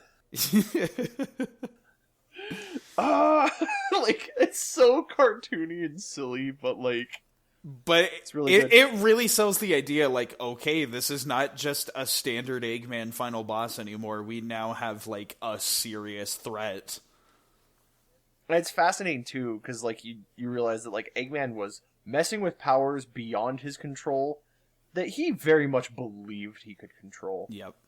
But then, yeah, like you said, then TIKAL shows up. TIKAL does show up, and like Sonic pieces it together. And I love how TIKAL, her approach is, all right, here's what we need to do. We need to seal him back in the Master Emerald, so that he, it stops all of this violence and this tragedy. And Sonic makes the observation of like, that won't fix the problem. Like, he's just going to be trapped in there, and he's going to be just as angry as he was, when all of this went down.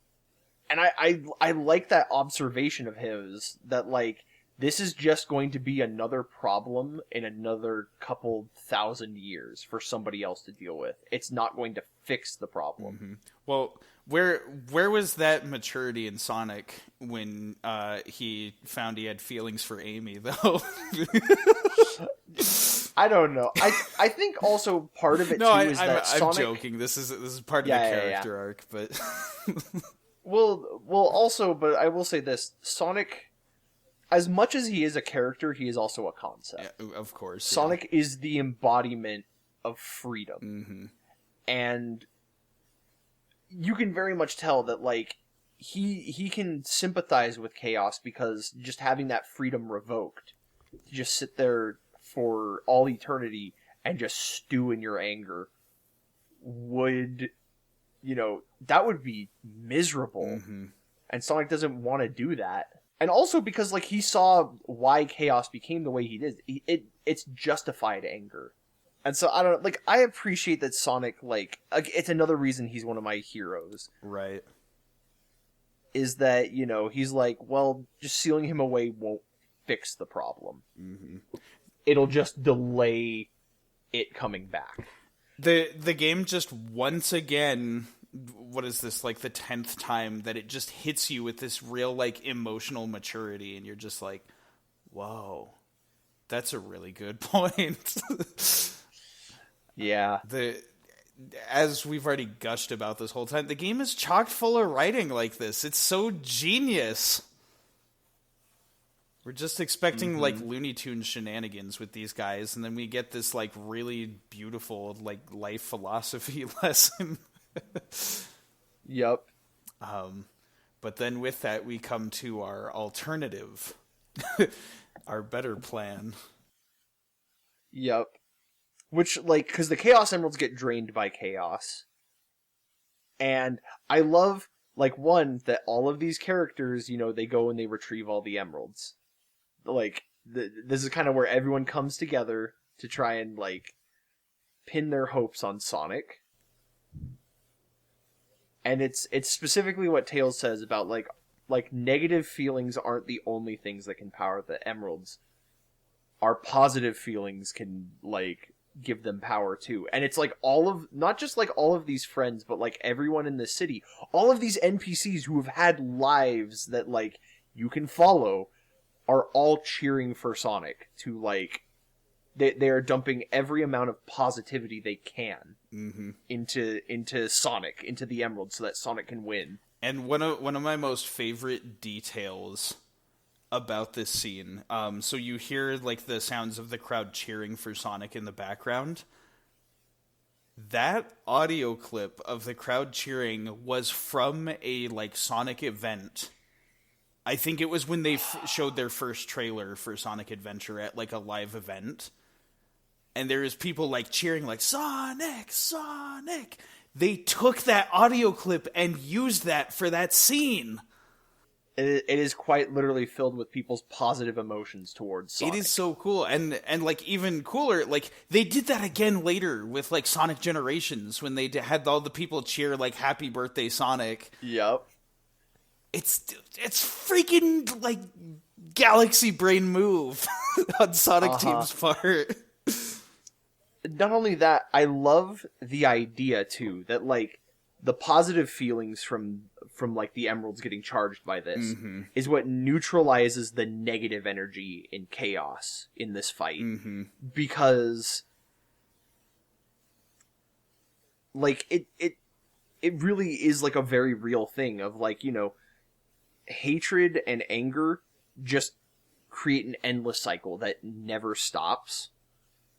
But like, a single act of kindness, like with Amy and Gamma, can go on to change that cycle, to break it. And I think it just fits perfectly in that theme. That's like been carrying around, like being selfless, being kind, and being good leads to something better and stops like the cycle. And I love that it's not just a cliche good versus evil, like the good guy beats the bad guy and saves the day. It's more like we're trying to save Chaos this way, and it is this concept of using positivity to overpower negativity. It's I can't even do it anymore. The game is like big brain writing. Everyone at Sonic Team is a genius. They did such a good job. This game's amazing. But now we got to get into why this game really is amazing, though. We gotta go Super Saiyan. Yes. Yes. The Chaos Emeralds. This, like, I kind of got this with like our experience with Sonic Adventure 2, but like I can only imagine what it was like for people who grew up playing the classic games a ton and collecting all the emeralds and getting Super Sonic and stuff like that. And then going to this game and seeing the emeralds at the end here and getting to see 3D Super Sonic for the first time. It is, like, that scene, the reveal of Super Sonic, is so stunning. The camera work is great. the really intense look on Sonic's face in his super form. Like, it's so cool. I did notice it's shot so well. I did notice, backtracking a little bit, like Yeah. I wrote something in my notes, okay. like just backpedaling just a little bit into that theme of all of the people that Sonic helped on his adventure are the ones that bring him the emeralds. Like, Yeah. which again ties back into that theme of like Sonic did a good deed by helping each one of these people in their own way. Mm-hmm. And in turn, that once again comes back to help him. It you know, they bring him the emerald so he can make a difference in this very bad situation. Yeah, that's true. But yeah, this fight is so freaking cool. It's so, like, just from the moment you start up the fight, you hear the guitars coming in, you hear Johnny coming in hot with the vocals, and then, like, the text scrolls on the screen, perfect chaos. It's so cool. And then you are just let loose as Super Sonic. One of my favorite things, too, is how this fight came back in Sonic Generations, but, like, you don't do it as Super Sonic. And it's cool, too, because it shows the growth of Sonic as a character and his, like, how strong he is. Mm-hmm. Because, like, you know, before, it required Super Sonic for him to hit the speeds to, like, fight Chaos. Mm-hmm. But then in Generations, it's like, you know, now he's gotten fast enough he can run on water, and so he doesn't even need to be Super Sonic to do this fight, which is so cool! That really is sick. Man, it's all the crazy effects of, like, Chaos just hurling, like, laser blasts and whirlpools and those little, like, flaming meteors that lock in on you. And just, like, swerving through all that, hitting dash pads, keeping rings so your ring count doesn't drop. And just, like, literally, how does TIKAL put it? If you go fast enough, you turn into a bolt of lightning. Like, you just build speed as Sonic, you get that neat, like, flaming effect around him as he reaches max speed, and you just slam into Chaos, and then he, like, works his way up and then blasts out of the face. Yeah. Well, and not to mention, unique to our playthrough. Yup, I forgot about that. This was so fascinating. Because, like, you know, your ring count is dropping as you're doing the boss fight. We got to the second phase, to the last hit, and you ran out of rings and reverted to normal Sonic, but your momentum carried you forward to kill Chaos, but it was, like, seconds too late, Mm-hmm. and you died. I believe it was specifically as I was working my way up Chaos's body is when I ran out of rings. Yeah, and so, like, it was enough to, like, neutralize Chaos. And it played the animation of him dying, but then I lost a life and, you know, died and had to restart the fight. And it, like, in my mind, set up this split in the timeline. There's a timeline where Sonic died fighting Chaos and saved the town at the cost of his own life. And I love that, because, like... like... I started thinking about this when I die in video games because, like, one of my buddies in college was playing Legend of Zelda Skyward Sword. Mm-hmm. And, like, once again, died during the final boss fight on, like, the last hit. Like, he missed it and then died. Mm-hmm. And then went back and did it, like, on his second try. And we're like, you just created a split in the timeline.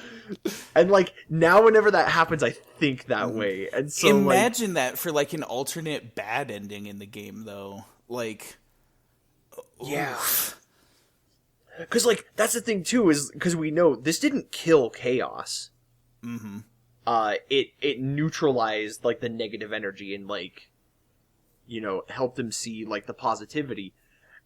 And I just think about, like, man, if Sonic sacrificed himself in this fight, like, the weight that would carry. And it's so cool, because that was so unique to our playthrough.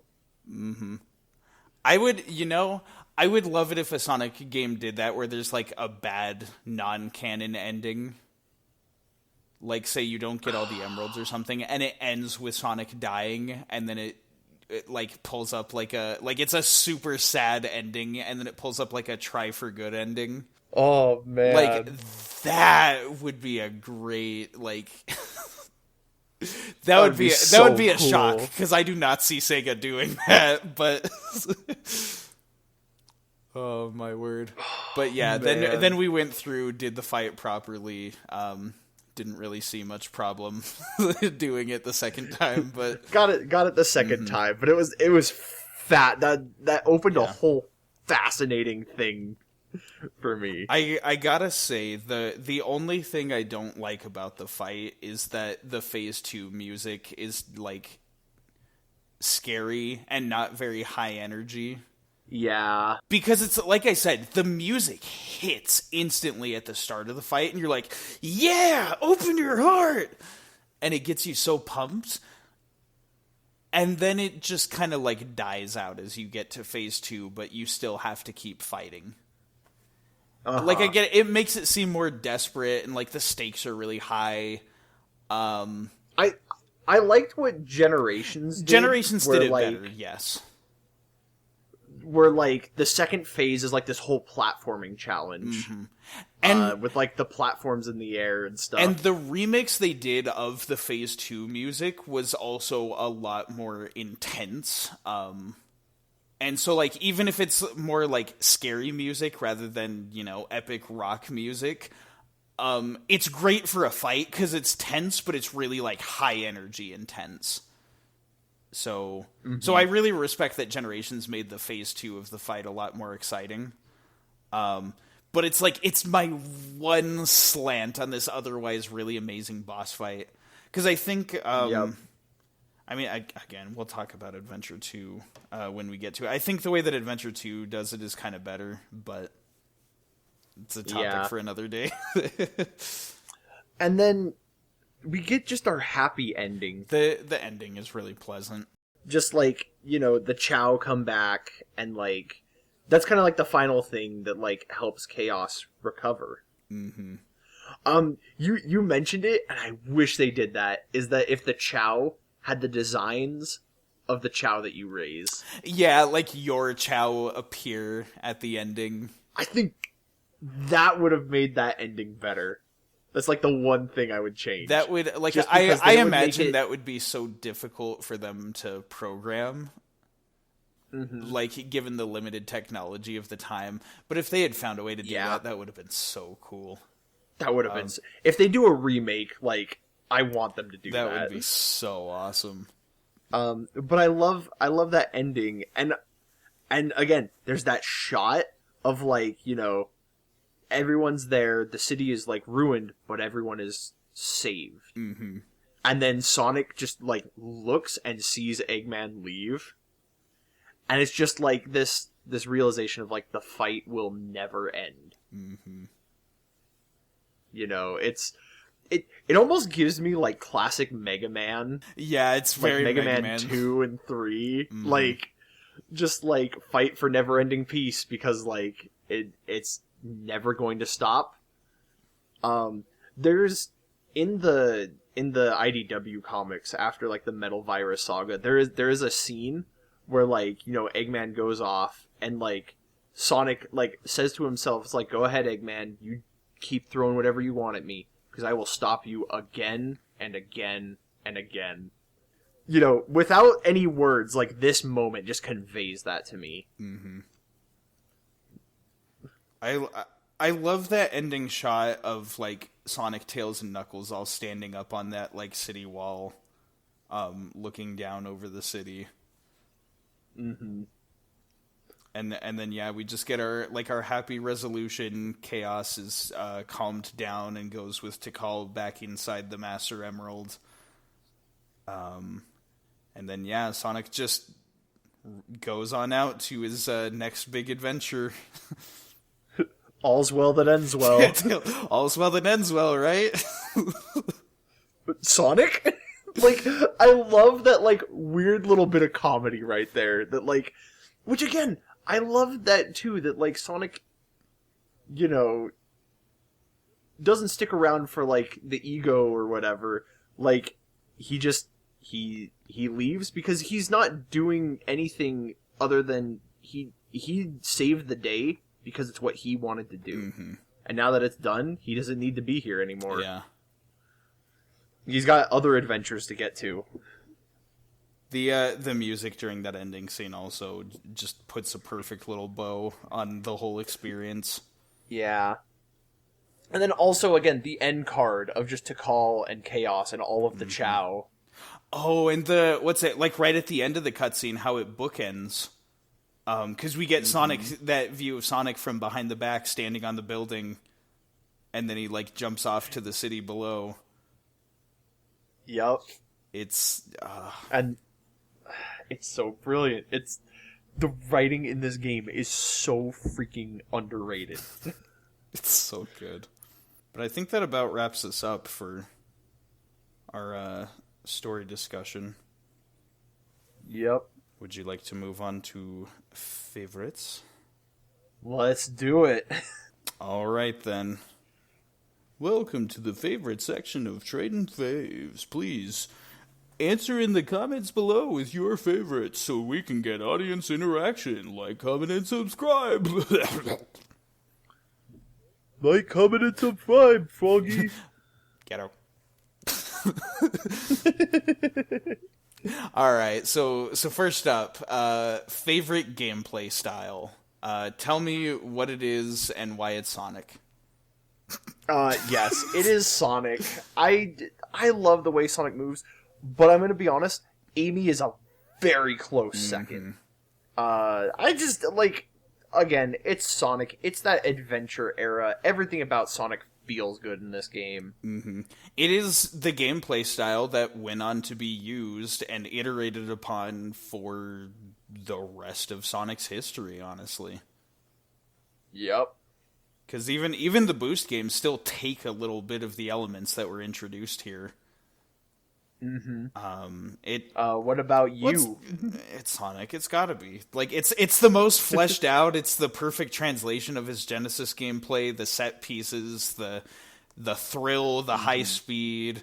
It's sincerely perfect game design. In much like you, how like kind of your runner up was Amy. I guess I would say my runner up is probably Gamma's, because like I said, I like that kinetic run and gun. Like, you have to be precise, but you also have to be quick because of the time limit. That just really gets my blood going.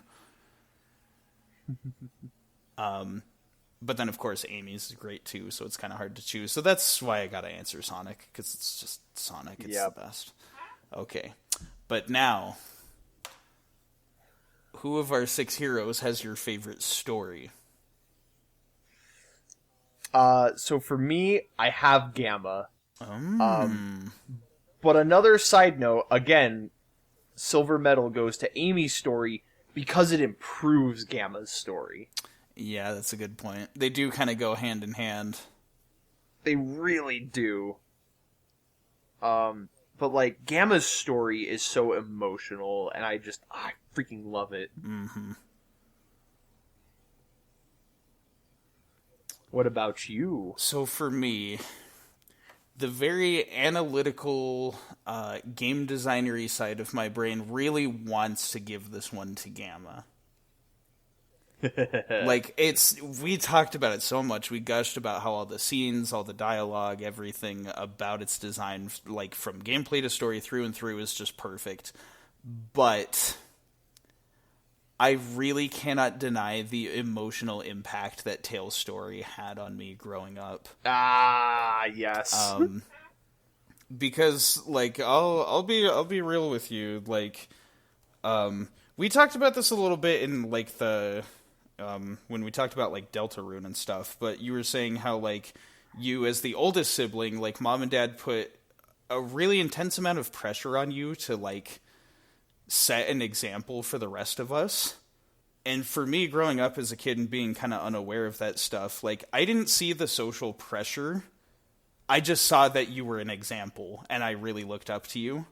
But there was also kind of this point where I needed to, like, discover myself, and I had the sense of, like, well, what do I even do? How can I end up being as cool as my brother? And so seeing something very relatable play out in Tails' story of, like, I can't just be in his shadow for the rest of my life. I need to find myself as a person, and I need to, you know, make goals and accomplish things for myself. That hit me hard, man. Like, that was that was such a big deal for me growing up, and so it set me on my path in life to, again, always appreciate you as a brother and appreciate what we have in our dynamic, but also to want to contribute to it as well and to be my own person. So for that, like, I gotta give it to Tails. Like, because I love the writing on Gamma's story, but Tails, like, affected me as a person, so... No, that's very valid. Right.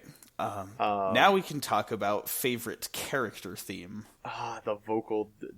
I say vocal right. theme. Gamma's is instrumental, the rest are vocal themes. But, like, yeah, the character themes. And this also includes Eggman's theme as well. Yeah. Because he's one of the important... And TIKAL, technically. TIKAL, and I guess technically Chaos, his theme is the Revival, which is the Phase 2 theme. Yep. So after we've listed all of these, for me, I want to give it to It Doesn't Matter. Yeah. And the only reason I don't... Oh. Really? Is it sits in this weird place for me where I like the sound of Adventure 2's remix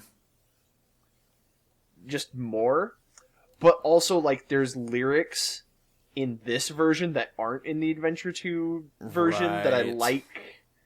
And so, like it sits in this weird spot, and so I'm gonna have to give it to Gamma's theme. Really?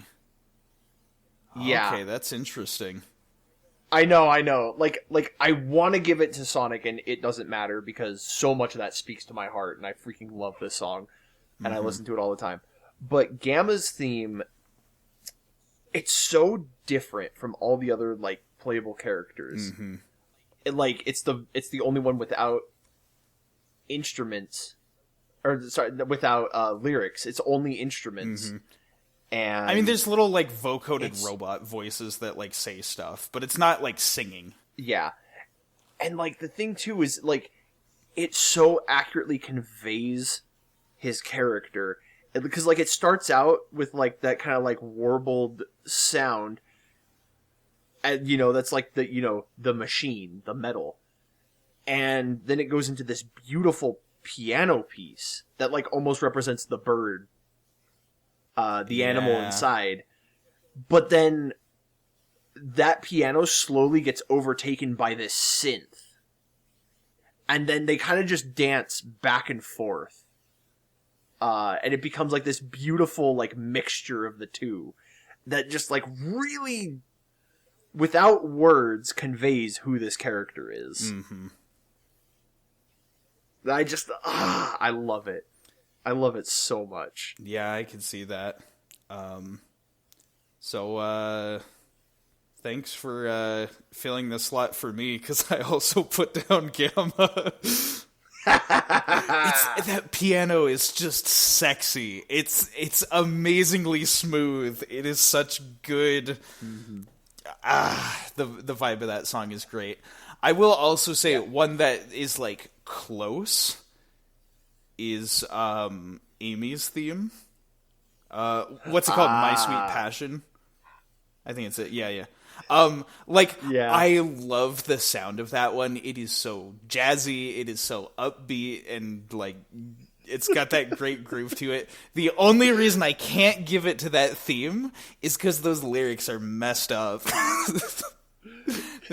A Persian cat, funny? I have to shave it. That is an actual line in that song. It's like, oh, this is weird. This is probably why people get stalker vibes from Amy. I was thinking about this because I was listening to all of these songs before we recorded, and I was listening to that song, And my brain went down this weird rabbit hole of like, it's specifically in the dub of One Piece, in the Funimation dub. Yeah. During the Davy back fight where Luffy comes out with the afro and Sanji's like, so funky. I can feel it like a fire driving in my soul. Like that is my feelings towards that song. Okay. I also want to just give a special acknowledgement to Open Your Heart. Yeah, Open Your Heart is a classic for sure. It's so and of course, it's so like we said, during the boss fight, it just instantly hooks you. Mm-hmm. There's so many things to like about this game's vocal tracks and just character themes. But there's also a lot to like about the instrumental tracks. Yep, there is. Tell me, before you answer what your favorite is, were you able to pick just one favorite? I picked two. I have one that I'm like, I think I like this one more, but they're very close, and so I want to like acknowledge both of them. Yeah, me neither. There's too many good songs. But okay, what are your favorites? So I have Pleasure Castle, which is the music for Twinkle Park. That's a good one. It's specifically that piano.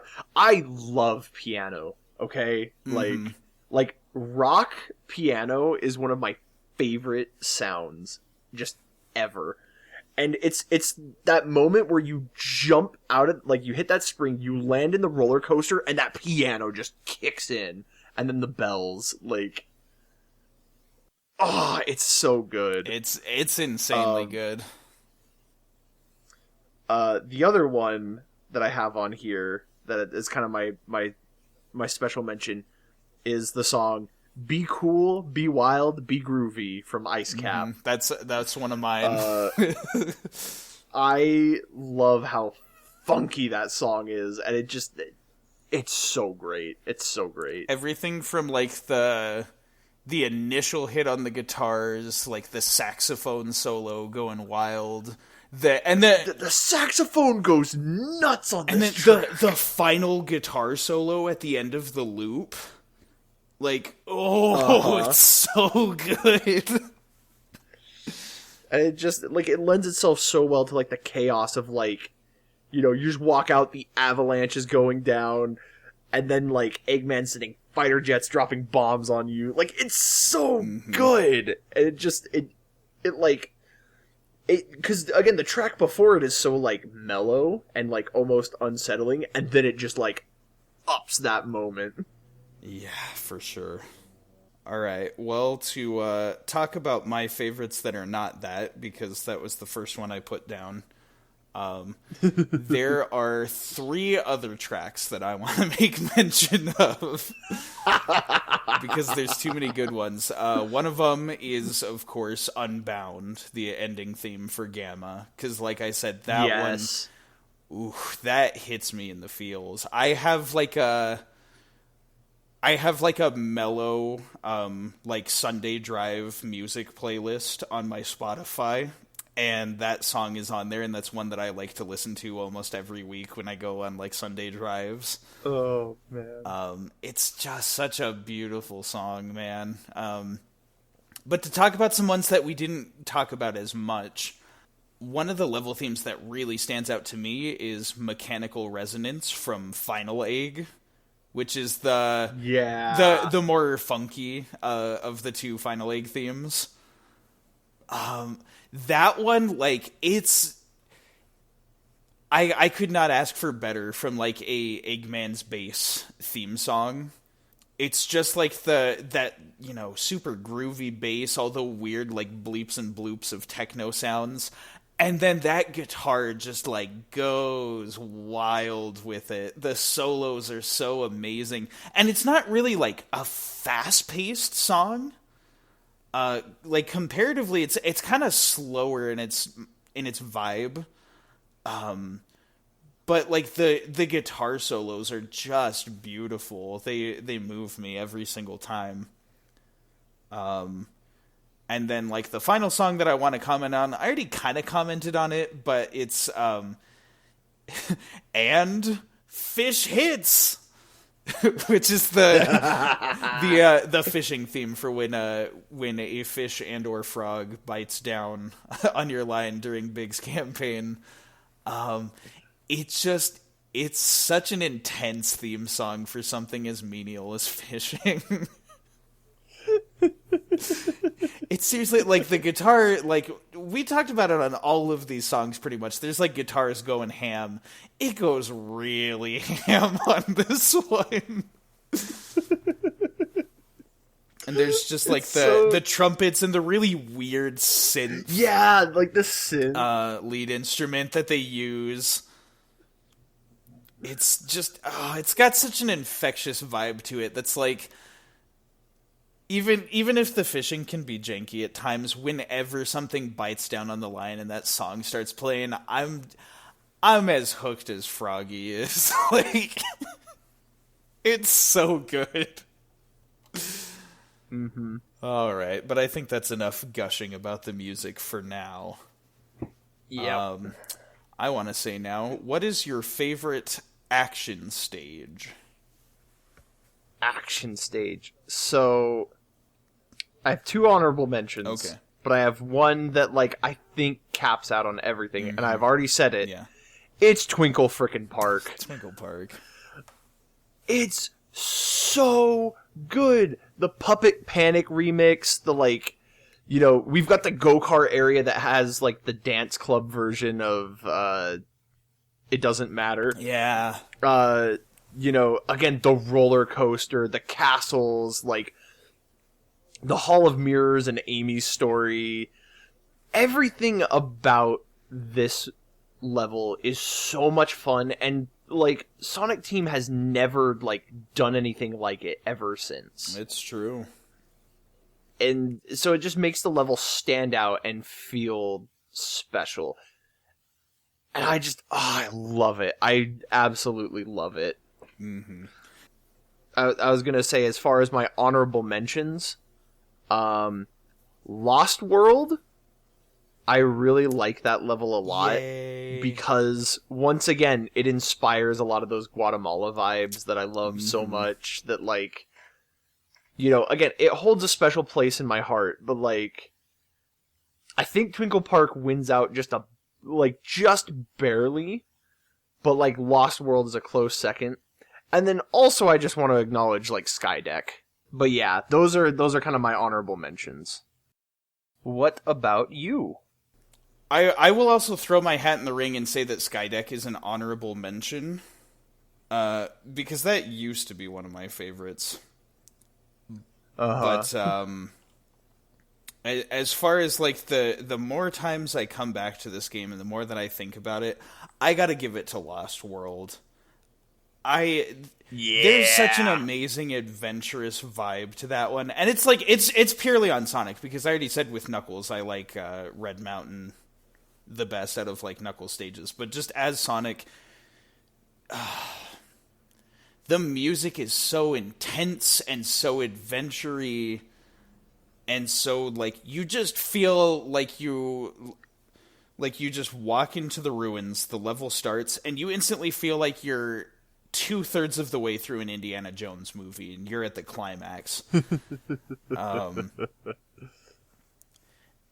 And, like, again, when I think about the vibe of what this game is trying to go for, with it previously being a Sonic RPG and now it just being generally a Sonic adventure, this level embodies the sense of adventure. You're going through these ancient catacombs and you're discovering things and you're dodging traps, and it's death-defying, but it's also enlightening with every step. The vibe is so amazing. The set pieces are bonkers. There's the boulder, the snakes, the flaming arrows, the mirror puzzles, the switches that affect, like, the platforms that let you walk on the walls. It's it just blows my mind how cool it is. And then, of course, to cap it all off, the final room with the Chaos mural is insanely awesome. I love the art direction of that particular room. Yeah. There's so many other levels in this game that I love. But that one just embodies everything I love the most about Sonic Adventure. Right on. Okay. Moving along, those were action stages, but now I want to talk about hub areas. What's your favorite hub area? So, it's really hard for me to pick. Understandable. 'Cause, like, I love the music to Station Square. It is so good, and it's one of my favorite, like, areas to explore. It's very nostalgic. However, I gotta give it to the Mystic Ruins. Specifically, like, the jungle area, with the ruins that lead into Lost World. Because it just reminds me of Guatemala and how much I love that country. And, like, just being there and seeing, like, the sea of green trees reminds me of, like, when I was there and brings back all of these wonderful memories. And so I gotta give it to the Mystic Ruins. I respect that. And it's kind of, again, I don't have your experience of going to Guatemala and then having, that to compare to this game. But even just from hearing you talk about it, I respect so much the accuracy that went into designing this world. But again, having not been to Guatemala, for me, I gotta give it to the egg carrier. I love the vibes. I love the funky music. I love how much mileage they get out of this place. There's so many, like, cool things that happen at the egg carrier. And, like, there's boss fights that happen just in that same, like, circular area. It's so efficient from a game design standpoint, but then it's also just a cool locale. I love all the little, like all the different robots that Eggman has that are patrolling. There's, like, the little, like, spy cam Roombas, and there's, like, the maids, and there's, like, the little, like, password thing to get into the CHAO Garden, and if you get the letters wrong, like, a pan falls and hits you on the head. It's such a charming location. Yep. Okay, favorite boss fight. We're getting near the end. I don't think I can give it to anyone other than Beta Mark II. That's mine as well. And I mean, we gushed about it back there, but, like, it's such a cool fight. It looks great visually. The music is great. I feel like challenge-wise, it's, like, the right challenge. Yeah. Where, like, it's not like, stupid difficult, like maybe the Egg Viper, but, like, it's also not exactly easy. Like, it keeps you on your toes. It's a great balance, and it's just a fun time the whole way through. Mm-hmm. I would say, like, the Egg Viper comes close, because it's got such a great vibe, and like we said, Eggman, like, learning and evolving as the fight goes. But it's just the fact that it's a really long fight, and with bottomless pits, if you mess up at any point, you gotta start from the beginning. That's a little frustrating. The other one that comes so close to beating this out is Perfect Chaos. Mm-hmm. But like I said, it's the Phase 2 music that just kills the vibe for me. That's the only reason I can't give it to Perfect Chaos, but this final battle against Beta, it just delivers. The music is crazy awesome. The visual effects on Beta while you fight him, and of course it's just such an emotionally charged plot point that, like, it all just culminates in that great final battle. Yep. So I'm gonna be really mean here, and I'm gonna throw you a curveball. Because I realized a category we forgot when we made our list. Okay, do it. Your favorite power-up. Power-up, right. We were going to talk about this, and we didn't.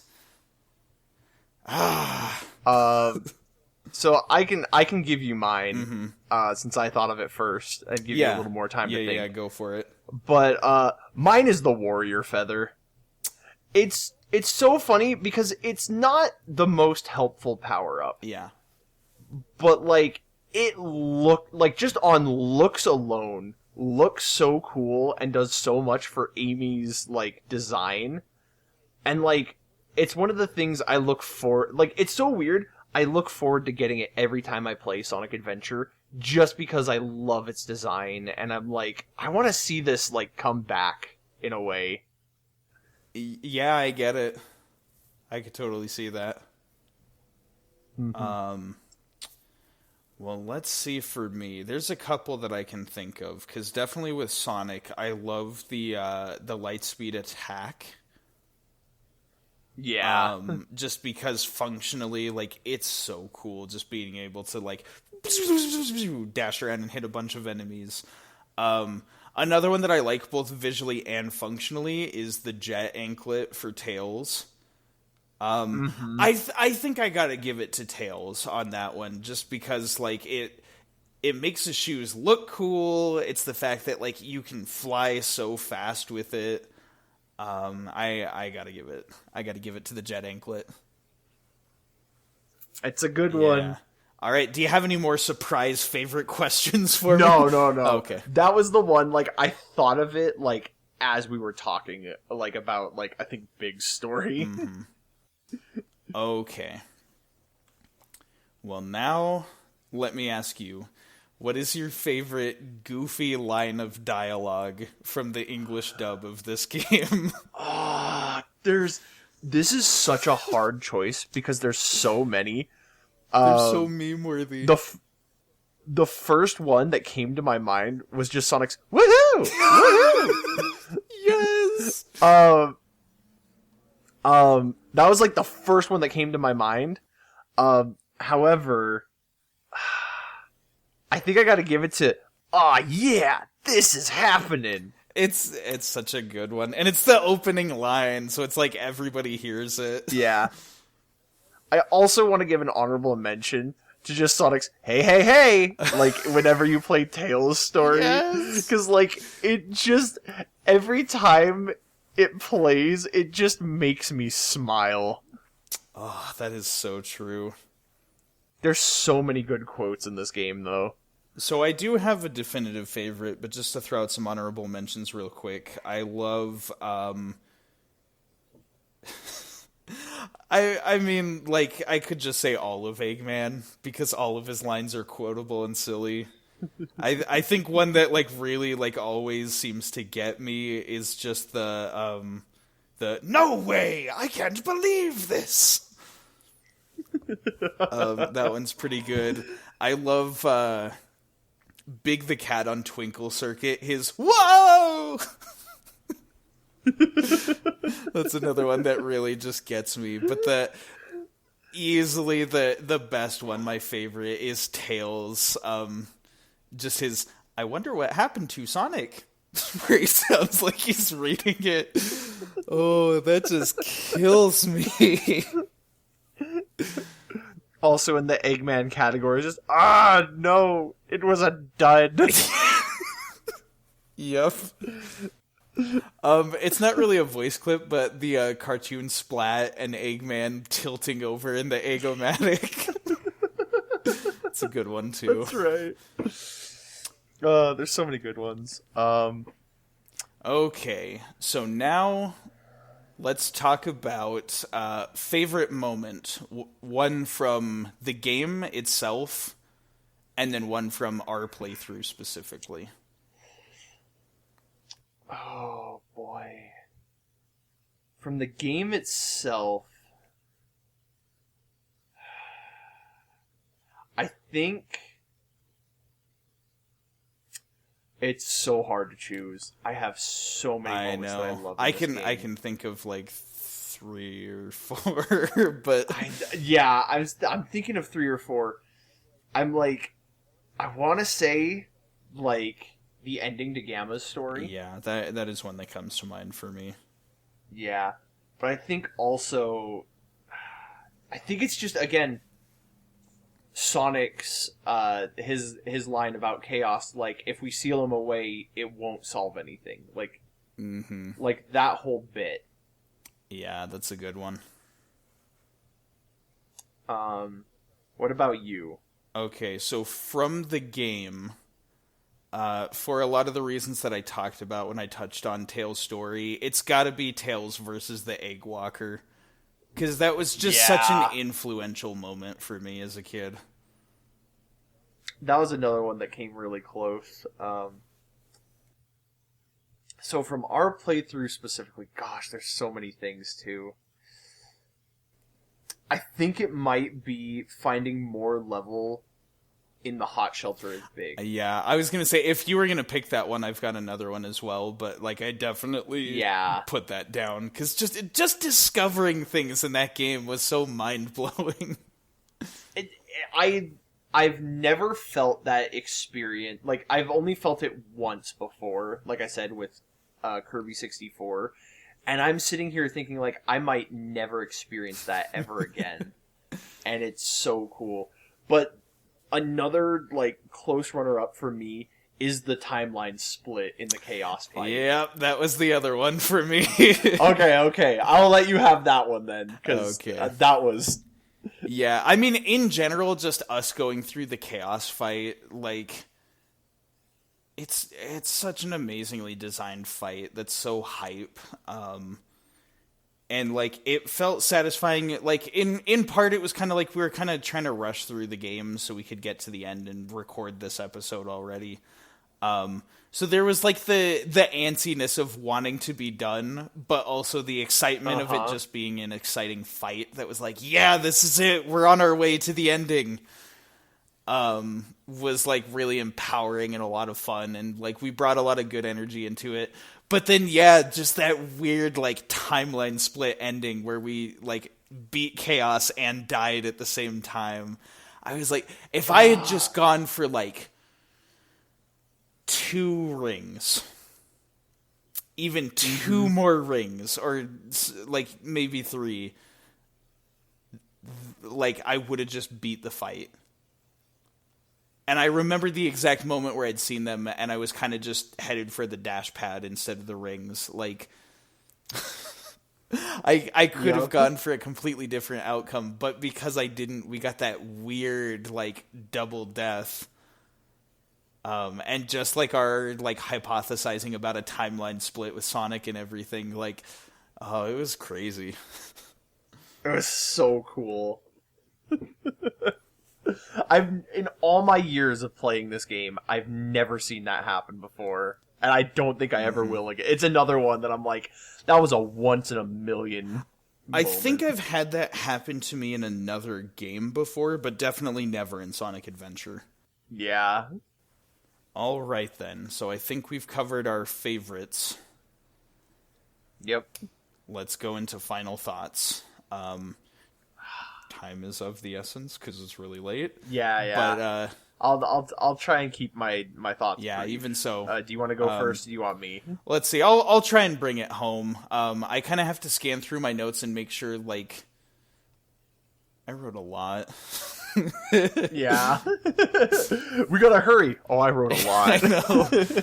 But let's see. Okay. The basis of what I want to say about this game, because I think we gushed about it a lot in a lot of different points, but it's got a very appropriate title. It perfectly captures the vibe of going on an adventure with Sonic and his friends. There's exploration, there's mysteries, there's discoveries, and the game's got such a good balance of silly and heartfelt moments. And it's one of the reasons that I most love the game, is the balance between the two. It's the fact that there's these cartoon characters with these janky animations and these silly voices, but they express so much personality, and they really have some, like, humanizing moments that, like, makes the story so beautiful. And there's such a wide variety in the cast of characters that, like, you can't help but find at least one that, like, you identify with. Everybody's got, like, that favorite Sonic character that they relate to in some way. Or if not that they relate to, that they latch on to. It's crazy. There's so much in the way of, like, world building and NPCs and environments and, like, different areas to explore. It really uses the RPG framework to build the sense of adventure, but then it's not even an RPG, it's a platformer. And they kind of blend the two styles in this really creative way that I've never seen. And it juggles a bunch of different, like, gameplay styles. It juggles a bunch of different stories and writing styles. It's got all these different genres of music. And so, like, when you revisit an area as a different character, the vibe is extremely different. And it's like, whoa, I never thought about it this way. And it just uses, like, everything that was, like, considered cool in the 90s and just mashes it together in a big collage. And it's just got this perfect balance between, like, silly fun and really engaging drama. And I guess just, like, the last thing that I want to get to is that, most importantly, so many of these characters and their stories resonate with me. As I get older and learn more about myself, and, like, as I see this game get older with me, I learn so much more from characters that I didn't think were important characters, like, at the time when I first played it. But I keep growing up and keep getting more out of this game. And so, like, it just really shows, like, that a mature level of thought and sincerity went into making this game. Everything from the gameplay to the writing of the story to the characters. And, like, on the surface, it just kind of looks like it's supposed to be mindless, adventure-y Sonic fun. But it's more than a roller coaster ride. It's an experience like a roller coaster ride, but it sticks with you forever.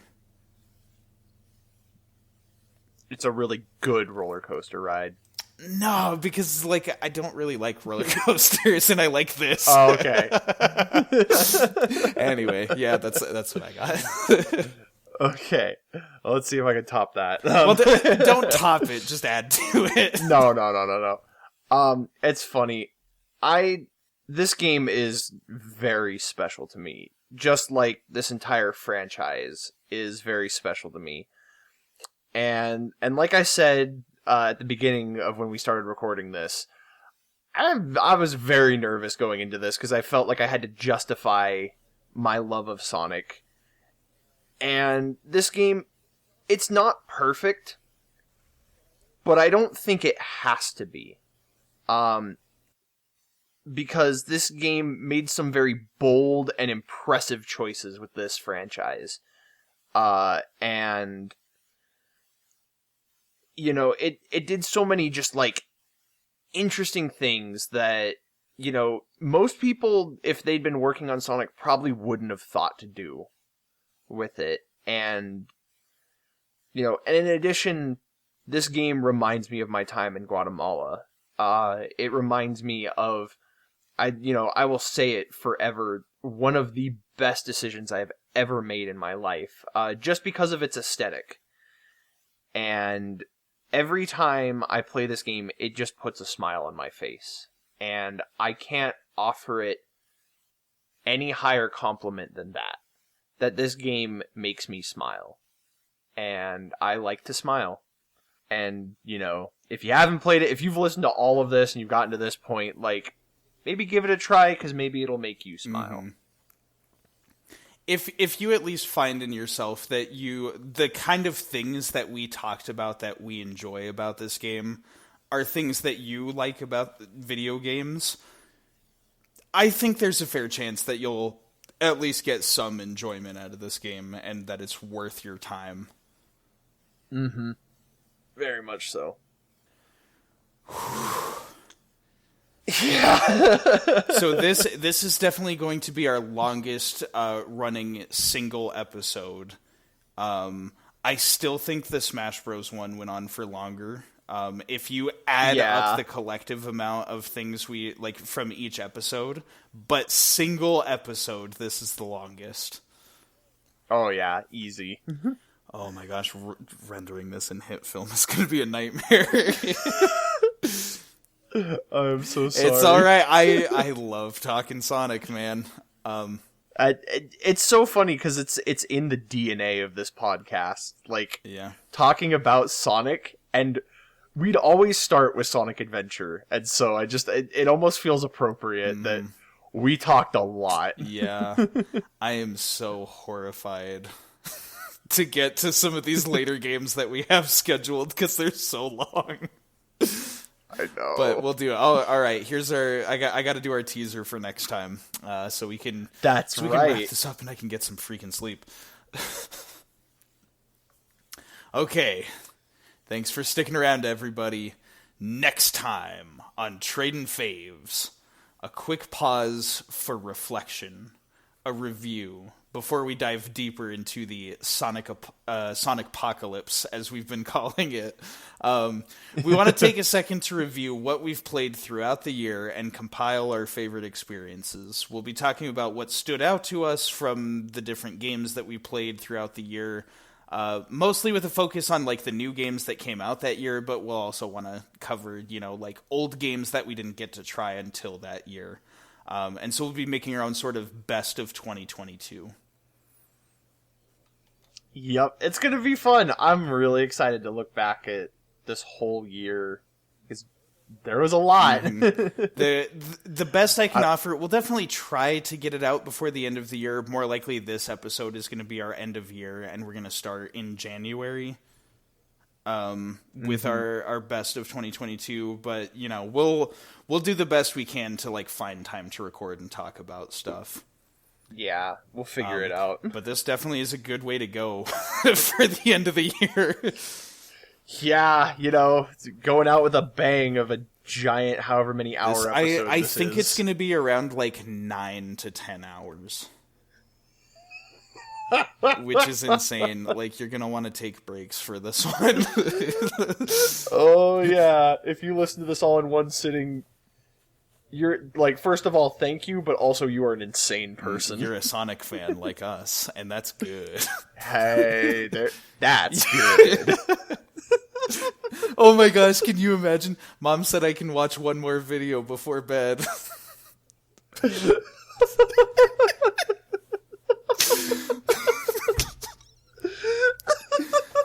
Oh, yeah.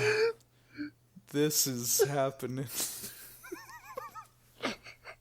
Or I should say, oh yeah, this happened. All's well that ends well, right?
So the other one that I want to get while we're on the mic, this is, I kid you not, what I was eating before we started recording.